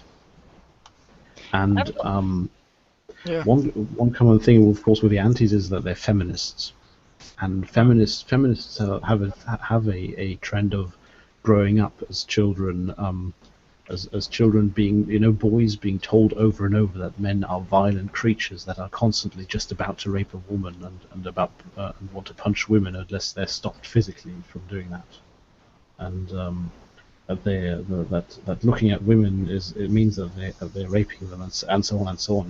That men are just the most horrible monsters you could ever imagine, unless it's described to them over and over, and they're told this is what men are. Men are the oppressors. And these kinds of monsters that they describe is what they're then told that men are. And what do transsexuals, specifically trans women, say that it's like that when they start quote unquote realizing that they're trans? They say when they look into the mirror they feel horrible. Well, of course they feel horrible. They've been told that men are complete monsters, and then they look into the mirror and they see a man. Of course they feel horrible. See, I never had that issue.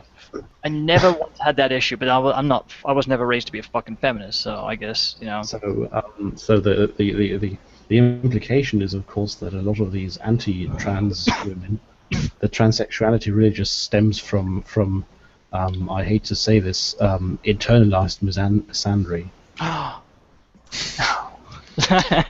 I mean, if you're raised to be a bigot, I mean, it's a common enough occurrence, even in say back in my atheist days, someone would come on and say, "Oh, I feel terrible, I feel lost without God," and it's like, well, that's just because you've never been offered the other ways. So, I mean, it's a common enough occurrence, yeah, where it's like, okay, well, internalize, the idea of internalized feelings, that's more or less proven. It's the idea that everything is a sign of internalized feelings that are bigoted is the issue. But you understand what I mean, do you? Yeah. That it stems from being exposed to misandry for over years in an unmitigated fashion, and so really soaking that up like a sponge, and then of course, as a person who hates men, seeing a man in the mirror, and that's really what makes them, quote unquote, makes them trans. Yeah, it's unfortunate, is what it is. Except for Brianna Wu, he really just crashed whatever that company he had before, and then he just changed genders and started anew. He pulled a Tim Schafer, I'm going to go with she, just because it technically counts, but she pulled a Tim Schafer. Oh, I'm dying. Better change something radical to go appeal to another market. Sort of, yes, and that's why he with him I'd say he has forfeited every right or demand to be tiptoed around his feelings. I don't understand why people still quote unquote gender him correctly. I don't out of disrespect for him, because I have no fucking just because I'm a game developer myself and I fucking find no joy in his product. So, and he's kind of a dick. So fuck him. He has forfeited every right to be tiptoed around. Well, yeah, and I don't really. I mean, at least I don't quote unquote misgender him, just because to my knowledge he is it is taking hormones and everything like that. So technically, if you're on the path, all right, fine. Then you, unless you take a drastic reversal, then you'll count under technicality. It's What not kind easy of to go. game dev are you, by the way? What? Excuse me. What kind of game developer are you? I've done mostly private demos to get into enterprise development. just so I can get the fucking job. But right now I'm developing a Tetris app for Android where you can fully customize the game to your liking. Oh, I see. Yeah, I want to release it for free, but I work with like 4 or 5 game developers at my job now, and they suggested that I just release the level developer and the graphic editor as like fucking DLC and make my money through that. Well, I've been thinking about making an electroluminescent Tetris blanket. Mm-hmm. Like a blanket that you can play Tetris on. That'd be fucking awesome, actually. That's fun. Yeah. And the thing is, something political that might play into our hands currently is that. Did you read the that Milo article on how the left is in turmoil, and he describes these extremist left groups being in a bit of a political struggle with each other because they've noticed that their beliefs and narratives contradict each other.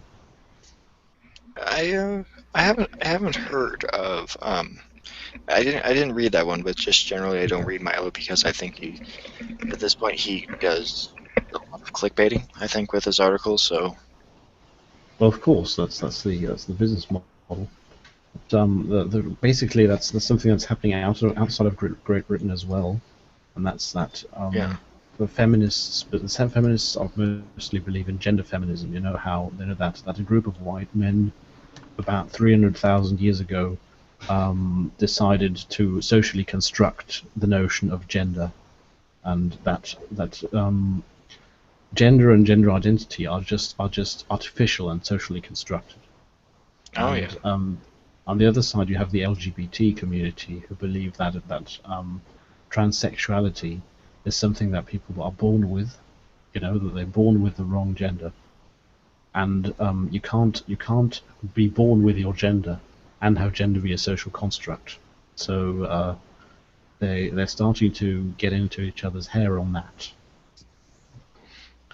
Well, hopefully those groups of leftists eat each other up. And something that might play into our hands is that more and more antis, because before their social justice warriors, they're feminists. That they're gonna go full on with the social construct stuff, and with that, all the quote unquote women of anti-gaming, well, not all of them, but a lot of them, suddenly lose their woman status. I revoke your women's status. Turn over your pussy pass. Cut off the clitoris. She doesn't deserve it anymore. Oh god, you heard it here first. I knew that was coming. You know, basically Tim Schafer, in order to be a woman or minority, you have to get your papers first. Geschlechtsnachweis.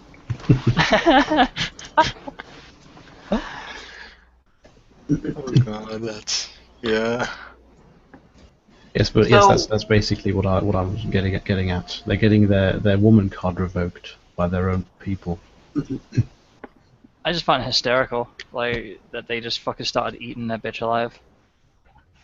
Well, that's generally how they do it. I mean, they don't. I mean, in terms of making themselves look bad, GamerGate doesn't even have to try.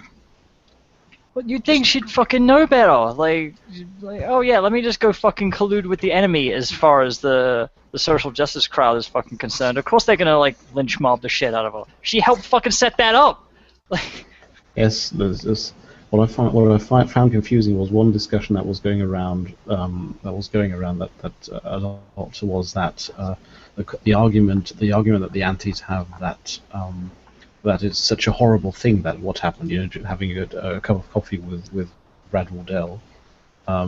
The argument is we all know what happens in the gaming industry behind closed doors, and of course, then if you're on the pro side, then you think, wait, didn't you completely deny that when it was about the conspiracy? You've got to decide what you believe in. Well, getting coffee does mean something else to some people. Yeah, in an elevator especially. Aerosmith starts playing in the background. Wait, what's that song? It's just the yes the and something that surprised me was how quick the Patreon dollars switched. You know, how she just I'm saying how he instantly lost $4,000 per month just by having a cup of coffee with Brad Wardell. Well, she's been on the download for a while. Like the 10K donation was like a one-time thing. So It was 12K at some point. Really? apparently that 12K thing was a one-time thing too. Then apparently. Remember to donate to my Patreon, because I'm fucking oppressed. Gamification. Pay my fucking rent, bitches. Even Jace Connors advertised Brianna Wu's Patreon. Oh, jeez. That's he's another fucker. He should have at some point just said, okay, I'm giving up the character. No one believes in it anyway. Yeah. Oh, Well, yeah. I think. I mean, he did though. I mean, to a certain extent. Like he quit. You know, he quit like just at the right time. What are your Mm, thoughts what? on gamifications? I'd get pun. It's just a comment in the chat here. Oh, chat. Oh, someone's still. Oh, people. Why are We have viewers. Holy shit. Gamification. What How was many that? viewers you're gonna have to read it because my chat's acting up. Let's see. Yeah, I forget the whole gamification thing. It's the he's talking about in the chat about Digra and thing. I'm fucking spacing out though. I'm looking up. Well, can you send me the YouTube link and I'll address the person's question in there? Yeah. Yeah, I got you covered. I think. So I am the resident expert in all things Digra. Well, and I've actually looked into gamification for you know like a school assignment, and I actually quite agree with it. I just think it has to be used in the proper ways. It's like, you know, yes, Minecraft can be used to, you know, teach ratios, but I mean, there are some people who've suggested that people use Minecraft to recreate historical battles, and it's like, no, that's never going to happen. Ben, the question really was just what are your thoughts on gamification and how they relate to Minecraft? I'm not sure how sciencey Magic Bubblehead wants me to get into this subject. But essentially, gamification is a part of the manipulation of the mind. What we've been doing in the past was we'd use fears and desires would be what we control people with. So we will pump you full of fears of Iraq and Afghanistan. Gamification. Okay. Yeah. So gamification is just another facet of the traditional manipulation using the media landscape. So traditionally, all the media was push media. You'd get your radio, you'd get your paper, you'd get your TV, and what they would push on you is feelings of fear and desire. Because when you're thinking about fear or desire, you can't think about, when you're thinking about your internal emotional state, you can't think of the external rational world. But now that the push medium is no longer prominent, the medium is a pull medium, so you pull the stuff you want, right? That's why we're getting all this clickbait. That's why we get gamification. And the reason why Digra is so interested in gamification is for the same exact reason. They want to push, some emotional state on you so that you're more susceptible to receive the payload of propaganda or information that they want you to receive. So if they can wrap feminism in a blanket of fun games, like make a special snowflake video game in Scratch, using the Scratch interface, and this is literal. So they had like teaching girls a code camp, where every girl was a princess from Frozen, who would generate a special snowflake with ice skating, and that's how they're teaching coding. Well, and I mean, gamification itself is in more general terms, is a broader topic, which just means using video games within an educational environment. So No, that's not even it. It's like that's so narrow. That's not what gamification is. Gamification is when you turn something into a game.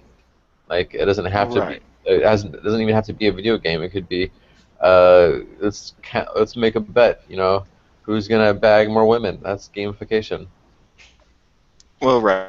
I mean, that's the okay. Yeah. So that's the even more general principle. But I mean, less specific than like making a game about feminism. Someone could use Minecraft in a fourth grade math classroom to teach ratios or probability.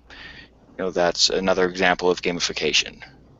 Well, I'll tell you, I used gamification in one of the classes I was teaching at one of the public schools, where essentially every student would start off with 100 shares, each worth $1, and the value would fluctuate between 0 and $1, based upon what your grade was, right?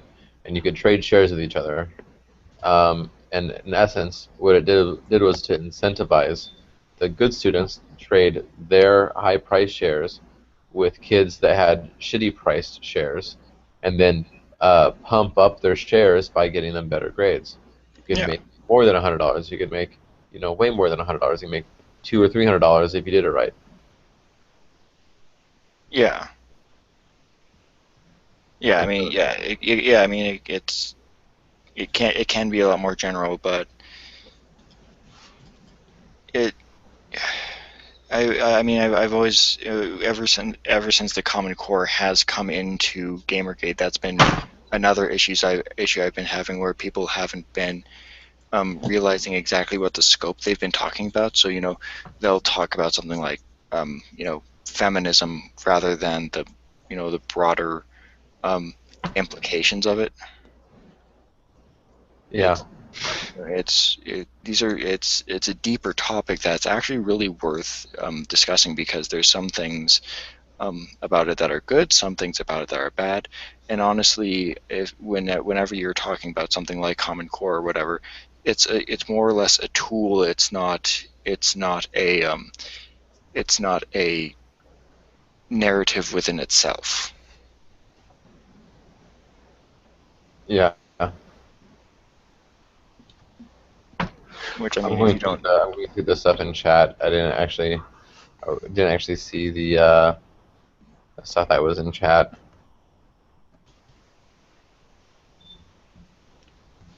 So how many big YouTubers do you guys know that are in this? Know of or know personally? Just knowledge of. Like Total Biscuit was part of it for a little while. He still is, but how big is big? Like just top YouTubers that you know about. Well, Then how much involvement is involvement? Yeah. Just following it. Oh, yeah. I talk to Sargon of Akkad probably like once a month. 'Cause he's busy as fuck usually. And of course, there's Total Biscuit. There's Sargon of Akkad. There's Mundane Matt. Mundane Matt. JonTron doesn't care as much. He's like Peter. Oh, he really doesn't. He just wants to keep away from the Tumblr. He wants to keep away from SJWs. Yeah. And then the Badgers. Raging Golden Eagle does some content. Jordan Owens, David Arini. Actually, I don't know him. Well, I don't know about David, but Jordan. Yeah, I talk to Raging Golden Eagle quite often actually, because he lives here in Colorado, and so do I. Leo Pirate. Pereira. There's It is Carrera. Peanut Butter Gamer. Peanut Butter Gamer is aggro. He's actually aggro. He's like JonTron. He doesn't want anything to do with it.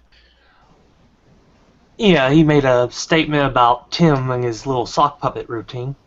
And he's going to appear on the co-optional podcast, the 17th. Yeah, I mean, most aggros,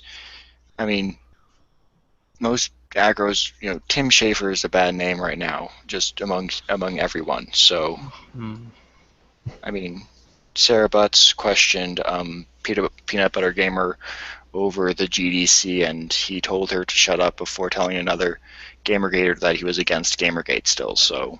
Oh, I remember someone. Thunderfoot.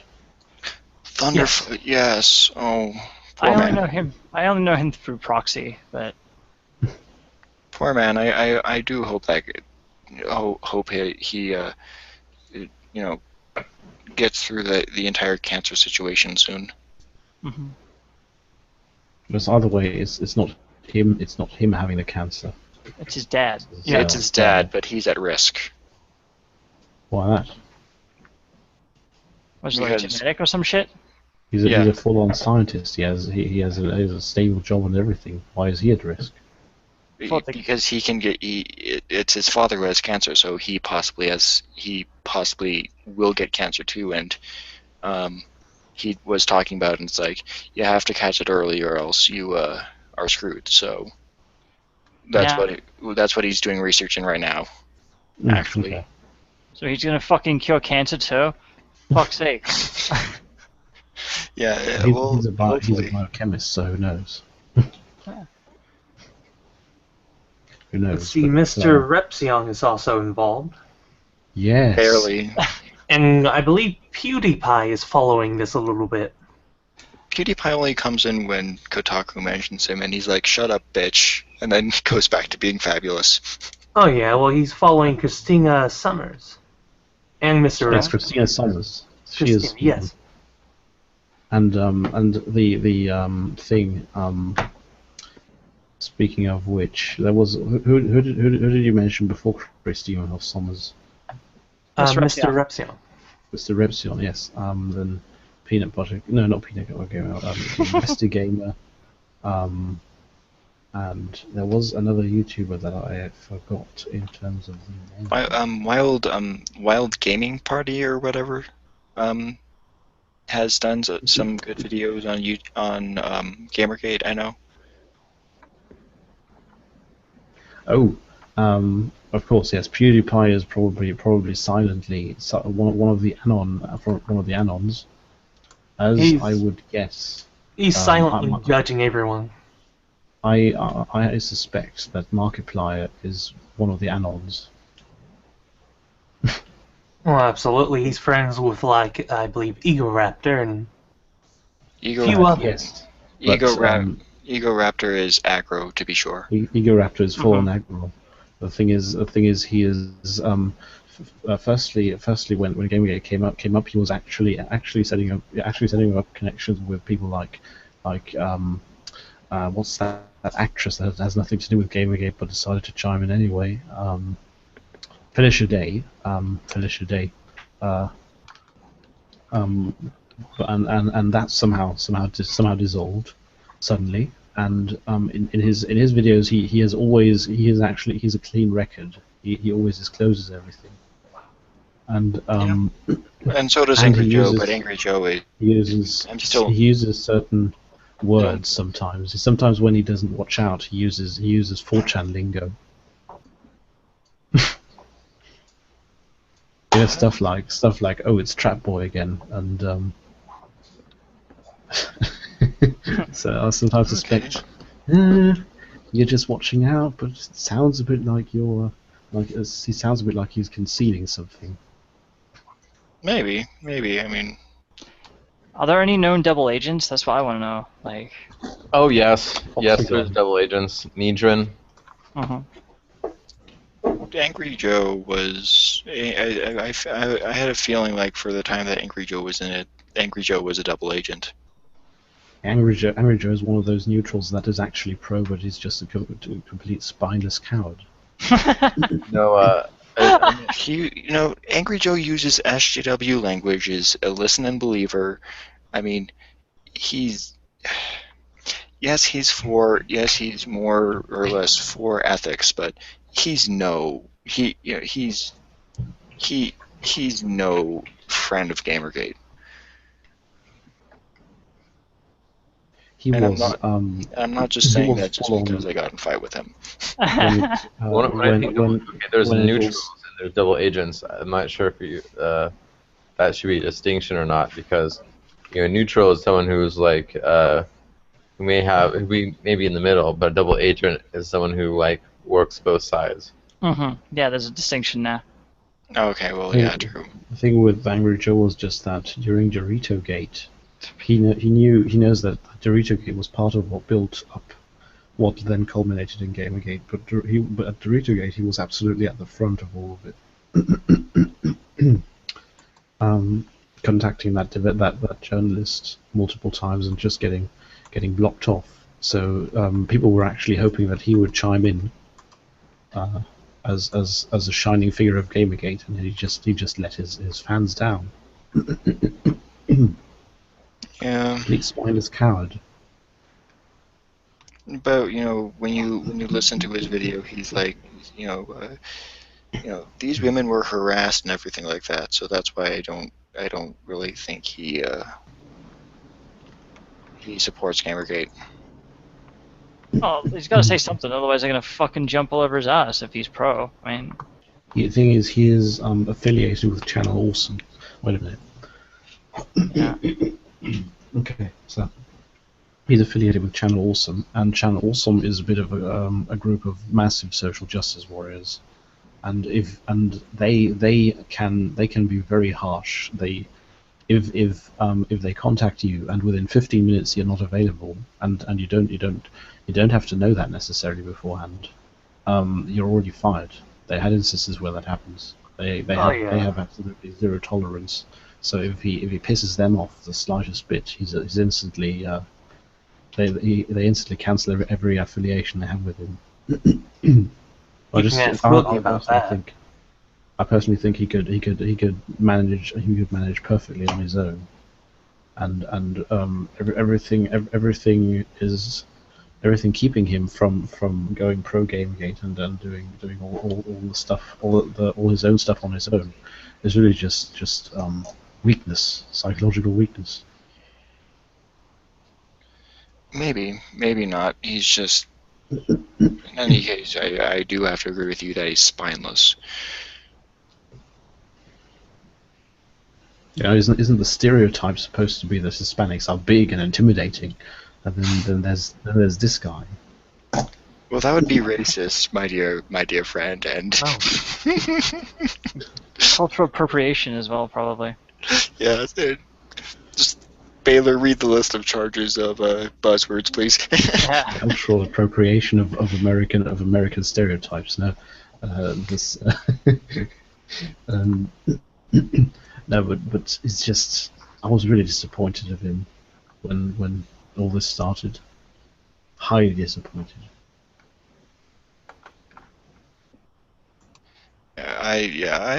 Fun fact, I actually got into a Twitter. He's my only Twitter fight after that video. That was certainly fun, and time I learned that Twitter is not all sunshine and happiness. Absolutely. Now, where does Boogie really stand at the end in all Boogie this? stands for money, I think. Anti. Gotta love money. Got dogpiled into being anti. As simple as that. And by the way, completely different topic. This recent stuff, well, not recent but constant, and it's starting to get annoying and drift out of control. It's probably starting with this power play between Drybones and everyone else. This whole drama around Ralph Retort. What happened with Ralph Retort? What do you think about that? Oh, well, Drybones is kind of like, okay, so Drybones, John Kelly, and Nidrin are kind of like double agents where they just kind of are into it for their own interests and don't give a shit about Gamergate. The thing is, Drybones seems to be from his actions. That's the only deduction I can make from his actions. Is he seems to be trying to make himself a bit of a dictator of Gamergate. No, that's exactly it. That's the issue, and that's why I have feud with A-Chan, is because of Drybones, and he went to the extent of like modifying his server logs to like change the narrative, and then I caught him because I used Archive Today. Oh. Okay, yeah, that's if he's really editing his stuff, then yeah, that's Thing is, Drive owns. Well, okay, I guess I'll tell you guys what happened. Okay, so basically, they were auto-saging threads that they don't like. So like, they didn't like your topic. It doesn't matter how many bumps you got, your post would bump. So someone else posted something like, "Hey, should we make it a rule that you can't talk about SJWs or feminism because you guys are just manipulating this board, and that's the unspoken rule at this point." And then I started noticing the same sort of thing, and so I started some threads where I was like, yeah, and I made a comparison between 8chan and 4chan, and I'm like, isn't this the same sort of shit? Like, not letting people talk. Like, there was an infographic from the 4chan days. They're like, yes, 4chan is terrible. They're censoring. You can't talk about SJWs. Yada yada yada. Move to 8chan. That was like the irony. And then he started changing logs and changing threads and shit like this, and and then on top of that, I was working on a decentralized model of like a Chan site. So like these solar-powered computers that you could put up anywhere, like in any point you wanted to put one of these things. And then I was told by Hot Wheels, like, oh yeah, he's a scammer, he's profiteering off people. I haven't taken a single cent from anyone. I was just offering open source hardware plans, so anyone could just go buy any of the off-the-shelf stuff, put the solar-powered box on like Starbucks or something, and set up a server that you could use with Tor, or you could use to deliver content like 8chan content using the BitTorrent sync protocol. And so and then he's like, oh, he's a big scammer profiteer. I didn't take any money from anyone. And then he goes and he uses the same exact idea I was pitching, and I'm like, well, wow, isn't that funny? Because you were just calling me a scammer, but yet you're taking the same exact idea I had and trying to run with it. And the thing is, about Drive owns, Drive owns is he owns the current GamerGate board on 8chan. He also owns the Git good. I think he owns the GamerGate.me, and he tried to make Kotaku in Action migrate to the VOAT, which he owns too. Yeah, so that's kind of the issue, is like he keeps being power hungry, and he and John Kelly, like John Kelly had a GamerGate Plus and had a GamerGate official account, and then for instance, Drybones, for instance, when there was like the dossier. Like the dossier thing was supposed to be hosted on Google Docs so that people could add to it and change it and modify it on the fly. Then he co-opted that, and John Kelly co-opted Operation Rebuild, which was something that was started by a AAA developer who wanted to get inroads into the development community, and then put me in charge of it. And then I tried to get a team together, and John Kelly and a couple others like dicked around about how they wanted to have it changed to how Rebuild was a bad name, and because it made us look bad, and how we need to make that be Operation Olive Branch. And then in the background, he was working on trying to relaunch Rebuild as his own thing. And I'm like, well, okay, well, fine. I have too much shit going on anyways, between running a charity stream and doing all this other shit. So, just go do it. I don't have time for every single thing. Just take care of it. And he fucked it all up. This is the issue. Is like there's people who are power hungry, who have no skills, who just fuck it all up. Yeah, that does sound. Well, the thing is, because he had a bit of. He's not even a computer scientist. He's a web dev.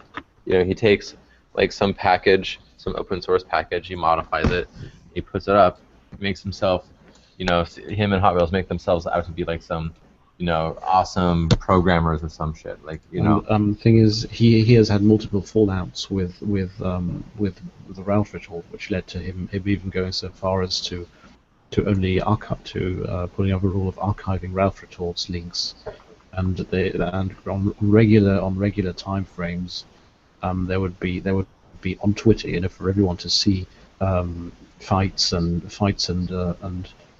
drama breaking out, and I think it's getting worse, and I'm wondering whether something needs to be done there. Because on one hand, I did ask the Andrew doll if he could see if he could moderate something around there, because this whole dry bones Ralph retort ice stuff is getting kind of out of hand. Well, the thing is that people were getting upset with Dry Bones before I even got upset with Dry Bones. And so, like, I was like, you know, Dry Bones was trying to lose his shit, like, a week before I started being pissed off at him. And he had a bunch of other people who, like, quit on a project that you know, was supposed to be underneath his auspices or something. Like, you know, that he was raging on people who were giving him a hand because he was being such an insufferable bastard. And then I get on the scene, and, you know, then they start attacking me, and I'm like, well, you know, look at the shit that you've been doing. No wonder people are pissed off, and I'm not surprised to see he's feuding again. Because on the 8chans that would theoretically in itself not be that much of a problem, because even if slash GamerGate was killed, the channels would just make a new board, and that would be that then. But the Git good is really a valuable source, a valuable laid out source. So forking all that would be a good idea. Well, if he's acting this way, then it would be at least good to hire a full team instead of just one person. I'm not sure if we can already afford that kind of stuff. So here's the thing: is that Hot Wheels and Dry Bones share money a bit, and there's no real like community involvement process, because when they take these quote-unquote votes and what they're going to do with the board, the votes are always stacked, because it's always going to be whoever controls the board / the site will just set up proxies, and we'll just outvote with proxies. So there's no like, or like, say if they don't like you, they'll just use their proxies to trash talk you behind 100 different pseudonyms. Yeah, that is hopefully that situation gets sorted out. They need to get sorted out. To be honest with you, GamerGate has already like kind of failed in getting the shit needed done finished to take out the SJWs. So what's gonna rekindle GamerGate is another giant controversy, and that controversy isn't going to be done by talking shit on Twitter. It's going to be done by taking people to court. Yeah, well, once, I mean, if they can get a task force to get that done on some actual stable platform, then yes, oh yeah, certainly. I believe the FBI is still looking into. Sorry. The thing is, I've already started this process, so. Yeah. Yeah. Well, yeah. Get multiple people on, so it's more successful. Well, see, I went on to like Kotaku in Action saying, hey, you know, I have this nonprofit. I'm gonna start using it to like start dealing with this stuff in the legal realm, and then like I guess John Kelly chimed in and was like, oh, you know, he's scamming everyone. I'm like, no, you know, I built this program from scratch to handle all these game keys, and they're supposed to go to charity. You guys stole the game keys after all this because you didn't like me having a big feud with Dry Bones and Hot Wheels. Well. So honestly, the fact of the matter is like, you know, you remember when Intel switched sides? Yeah. I was probably the only person in GamerGate that knew like executives at Intel, and it probably wasn't a good idea to have people on 8chan harass people that I know who have worked at Intel for 30 years, you know.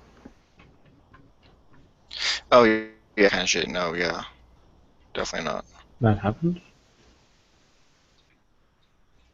Like my, I worked at this last job I had. Actually, I started a new job in January, but before that, the job I had was with a guy who was employee number 60 something at Intel, and you know, I keep going to their hackathons and stuff. I've known some of these people at Intel for years because I worked there myself, and then they, you know, the channers went around harassing my friends, trying to talk shit about me on Facebook and on Twitter and shit. Like not just talking about me, just like go to like message my friends, giving them like all sorts of weird stuff, weird messages and stuff, and even got a restraining order against some person with regards to this. And you know, it's just that's how you make people pissed off at you. Yep. I was all working on, you know, an Intel contest to win $50,000 to hold a GamerGate conference because somebody who worked at Intel basically told me, since I did such a good job and I was a dream external developer, like basically there's a hackathon, I show up with all sorts of gear and equipment, I say, hey, you guys, go ahead, have fun. You know, I'm not on anyone's team, I'm just here to help you be good developers. So they're like, oh, hey, you know, if you get 20 to 50 people together, we'll put up to $10,000 into a hackathon. You know, and I wanted to get like, you know, 10,000 from Microsoft, 10,000 from Intel, 10,000 from Wacom, and maybe like win this Intel hackathon. And then, you know, that'd be, you know, some more money, like 25,000 or something, and put, you know, have an actual GamerGate convention. That was my devious plan to profiteer off of GamerGate. Yeah, not even using your own money. Yeah, that would. Yeah, that's annoying. Did you ever find out who it was? And then at the same time, I was working on decentralizing 8chans that no one can ever have power over it, right? So like there's this BitTorrent Maelstrom system where when you, instead of like your 8chan.co/1234556.html. Instead, you get address bar a torrent. You have your torrent : / and then the magnet link to the torrent. And you can web browse using torrents. So I made a prototype of these little boxes, which are Intel Edisons, and they run Tor, they run BitTorrent. And you can just throw them up on Starbucks, throw them up, you know, wherever there's Wi-Fi, and just create a ad hoc content delivery network. And you know, even if like the feds go and they take down, you know, one of your solar-powered computers, the websites are still going to be there. Right. Yeah. Well, hey guys, thanks for having me. I didn't really add much to the conversation, but really thanks for being there.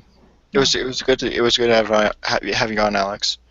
Yeah, I just find this a bit of a convenient a too inconvenient coincidence that 8chan has harassed Intel employees after Intel pulled their ads. Well, I mean, it's more about, I don't think it's that. I think it's more about the fact that within GamerGate there's like the GamerGate Council. Maybe you heard about this sort of thing, and that's more to do with it. Like Dry Bones and Hot Wheels, you know, they have their Patreon money, and they need to be chasing the dollar bills, and anyone who offers any sort of power that would rival them, they'll try to get out of the situation. You know, like Jenny Barrage, you know, got attacked, and all these people get attacked. You know, Internet Aristocrat, King of Pull, yada yada yada. You know, it's just like that's the problem. Yes, but why Intel? Why that? Sorry? Why Intel? You know, after Intel pulls its ads. Oh, well, they were just harassing me, and then I have friends at Intel. Ah, okay. And so, like, they went and harassed, you know, some chick from Portland State University, and harassed some people from Intel, harassed just some people just trying to be, you know, aggro against me in particular. That's So what do you think? How could this conflict be solved eventually?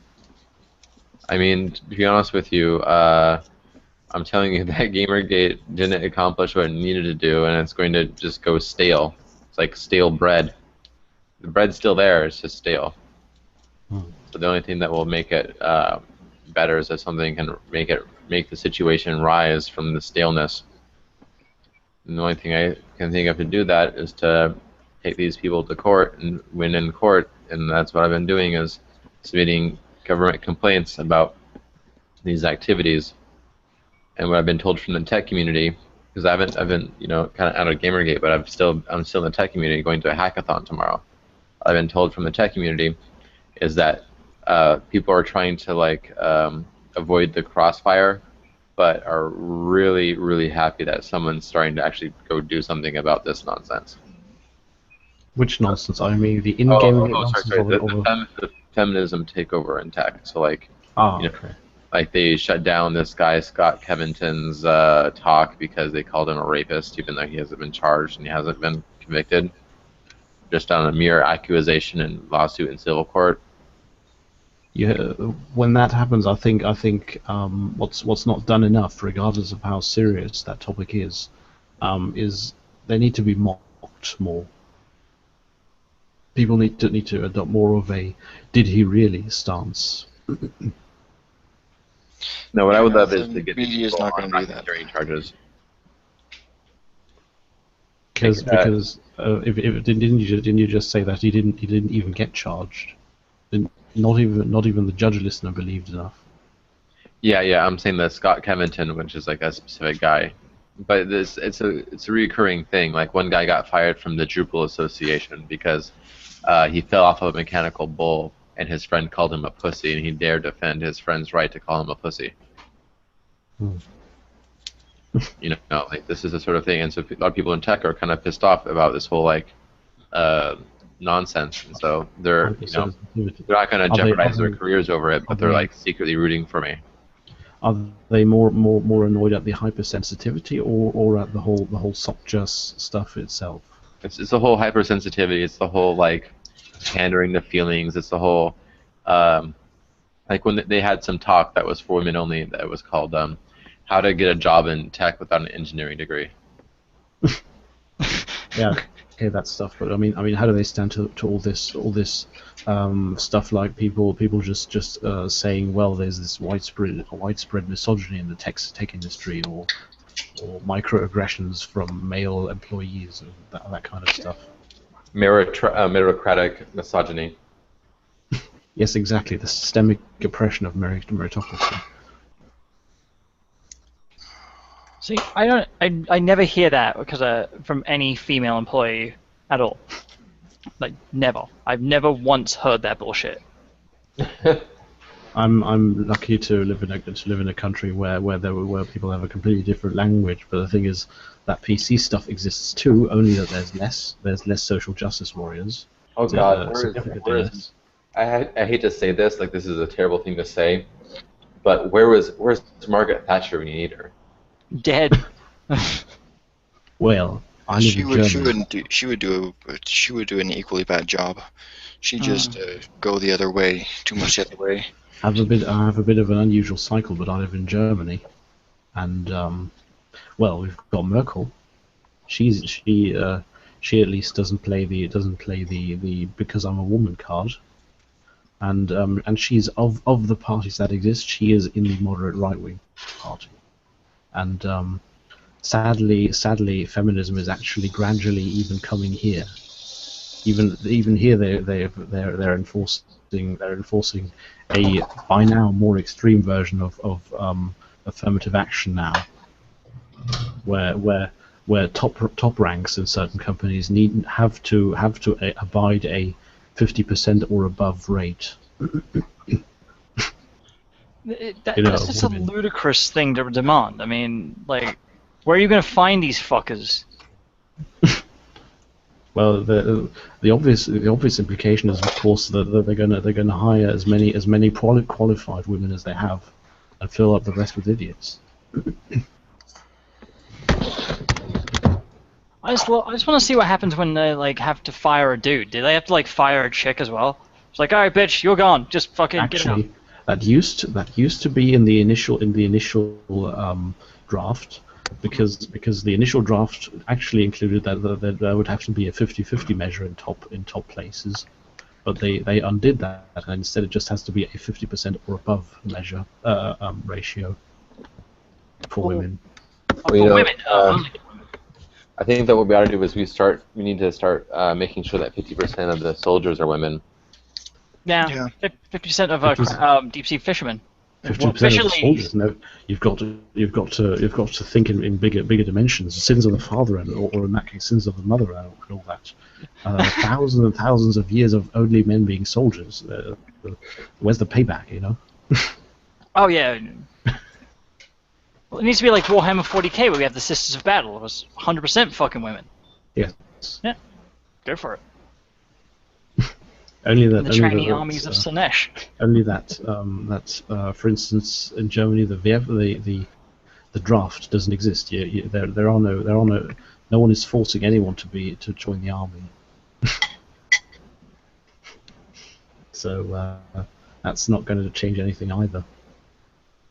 But yes, it's coming even here, and the thing is, there's less of them. There's definitely less of them, and they're being looked upon funnily. You know, people still mock them across the political spectrum. You're English, right? Yes. Okay. And the funny thing is about German feminists, they have more of a right-wing slant. That's something kind of confusing sometimes, because the big face of feminism used to only ramble on about how there's too many foreigners in Germany, how they bring macho aggression to Germany. And the thing is that all this intersectionality stuff. All this international intersectionality stuff exists, but it all has completely different names. All the words are different. Yeah, I only just heard about the macho aggression shit like yesterday on Sandman's fucking channel. I was just like, what the fuck? The Swedes have had that for ages, and yeah, there was. I think there was one woman who once hypothesized this thing called micro rape. Sorry. What's micro rape? It's just a little rape. It's it's just a small one.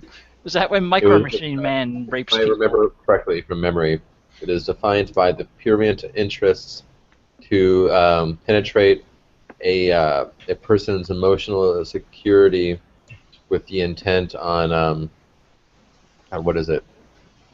I guess I'll use Google. Oh god, this is a thing that already exists. For fuck's sake. Yes, everything exists in that manipulation. Emotional manipulation. The Swedes were going on about macho Russian aggression for ages, and machismo aggression from other countries, and now it's infecting France and Germany. Britain has had it for a while now. Yeah. Okay, so here it is. Its microrape is characterized by a predatory, non-physical, purient communication with the intent to penetrate the victim's emotional security on the basis of heteronormative impositions. That's too many fucking words. It basically just means that you ship yourself with her in your mind. I use my mind penis to rape that bitch. That's what you're saying. Oh, more or less, yes.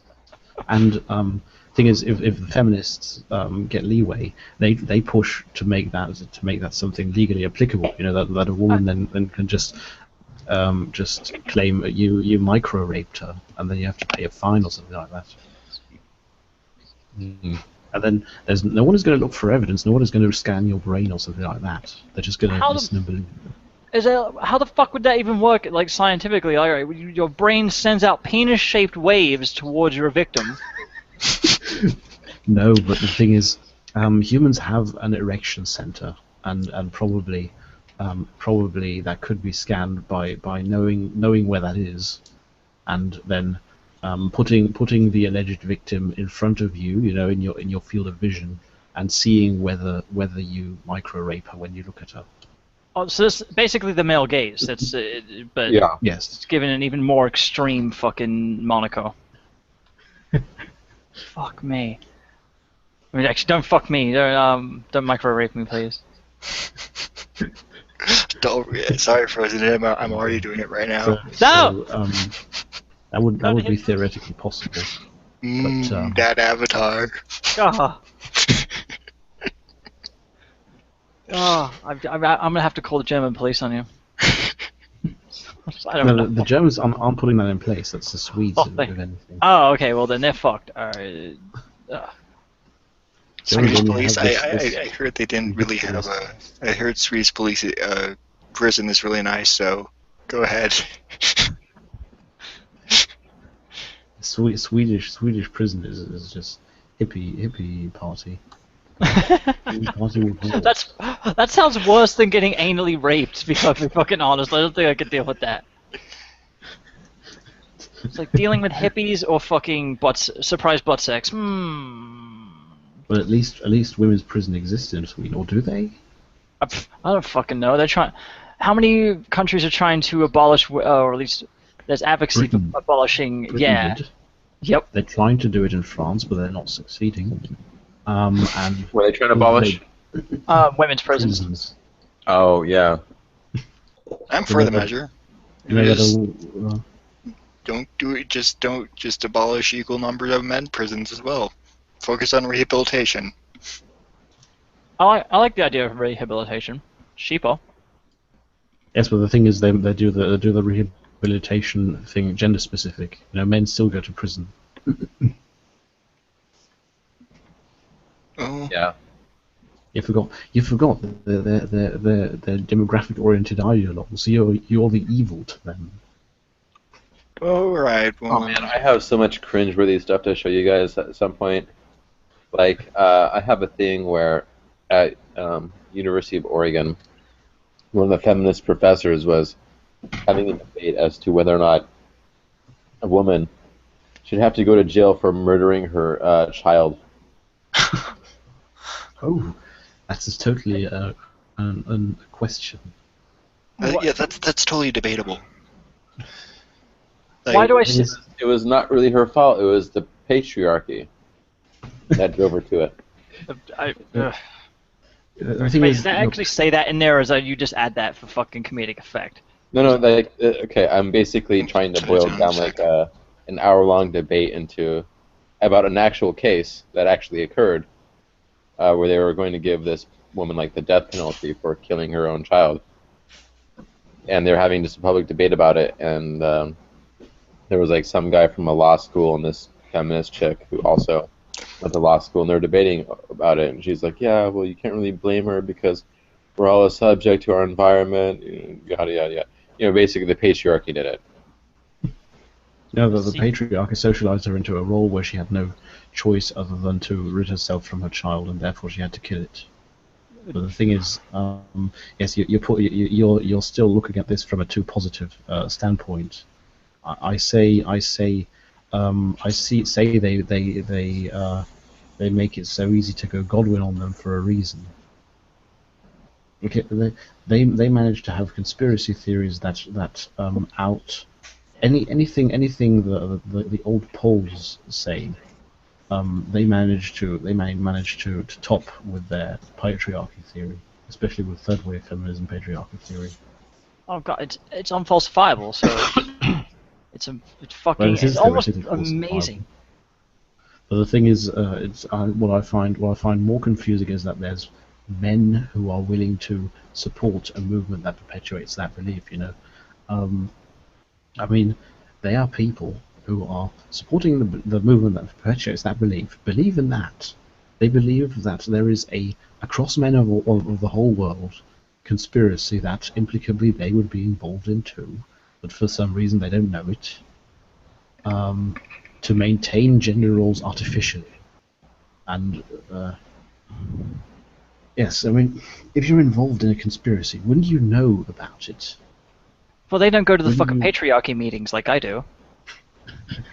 The weekly patriarchy meetings. Yeah, they have the tutorial on for the noobs on how to properly rape women and fucking, you know, make that bitch make me a sandwich and all this other shit. It's fucking glorious. Or is there some sort of penis Wi-Fi? Alright, on that note, I just got a note from the matriarchy itself.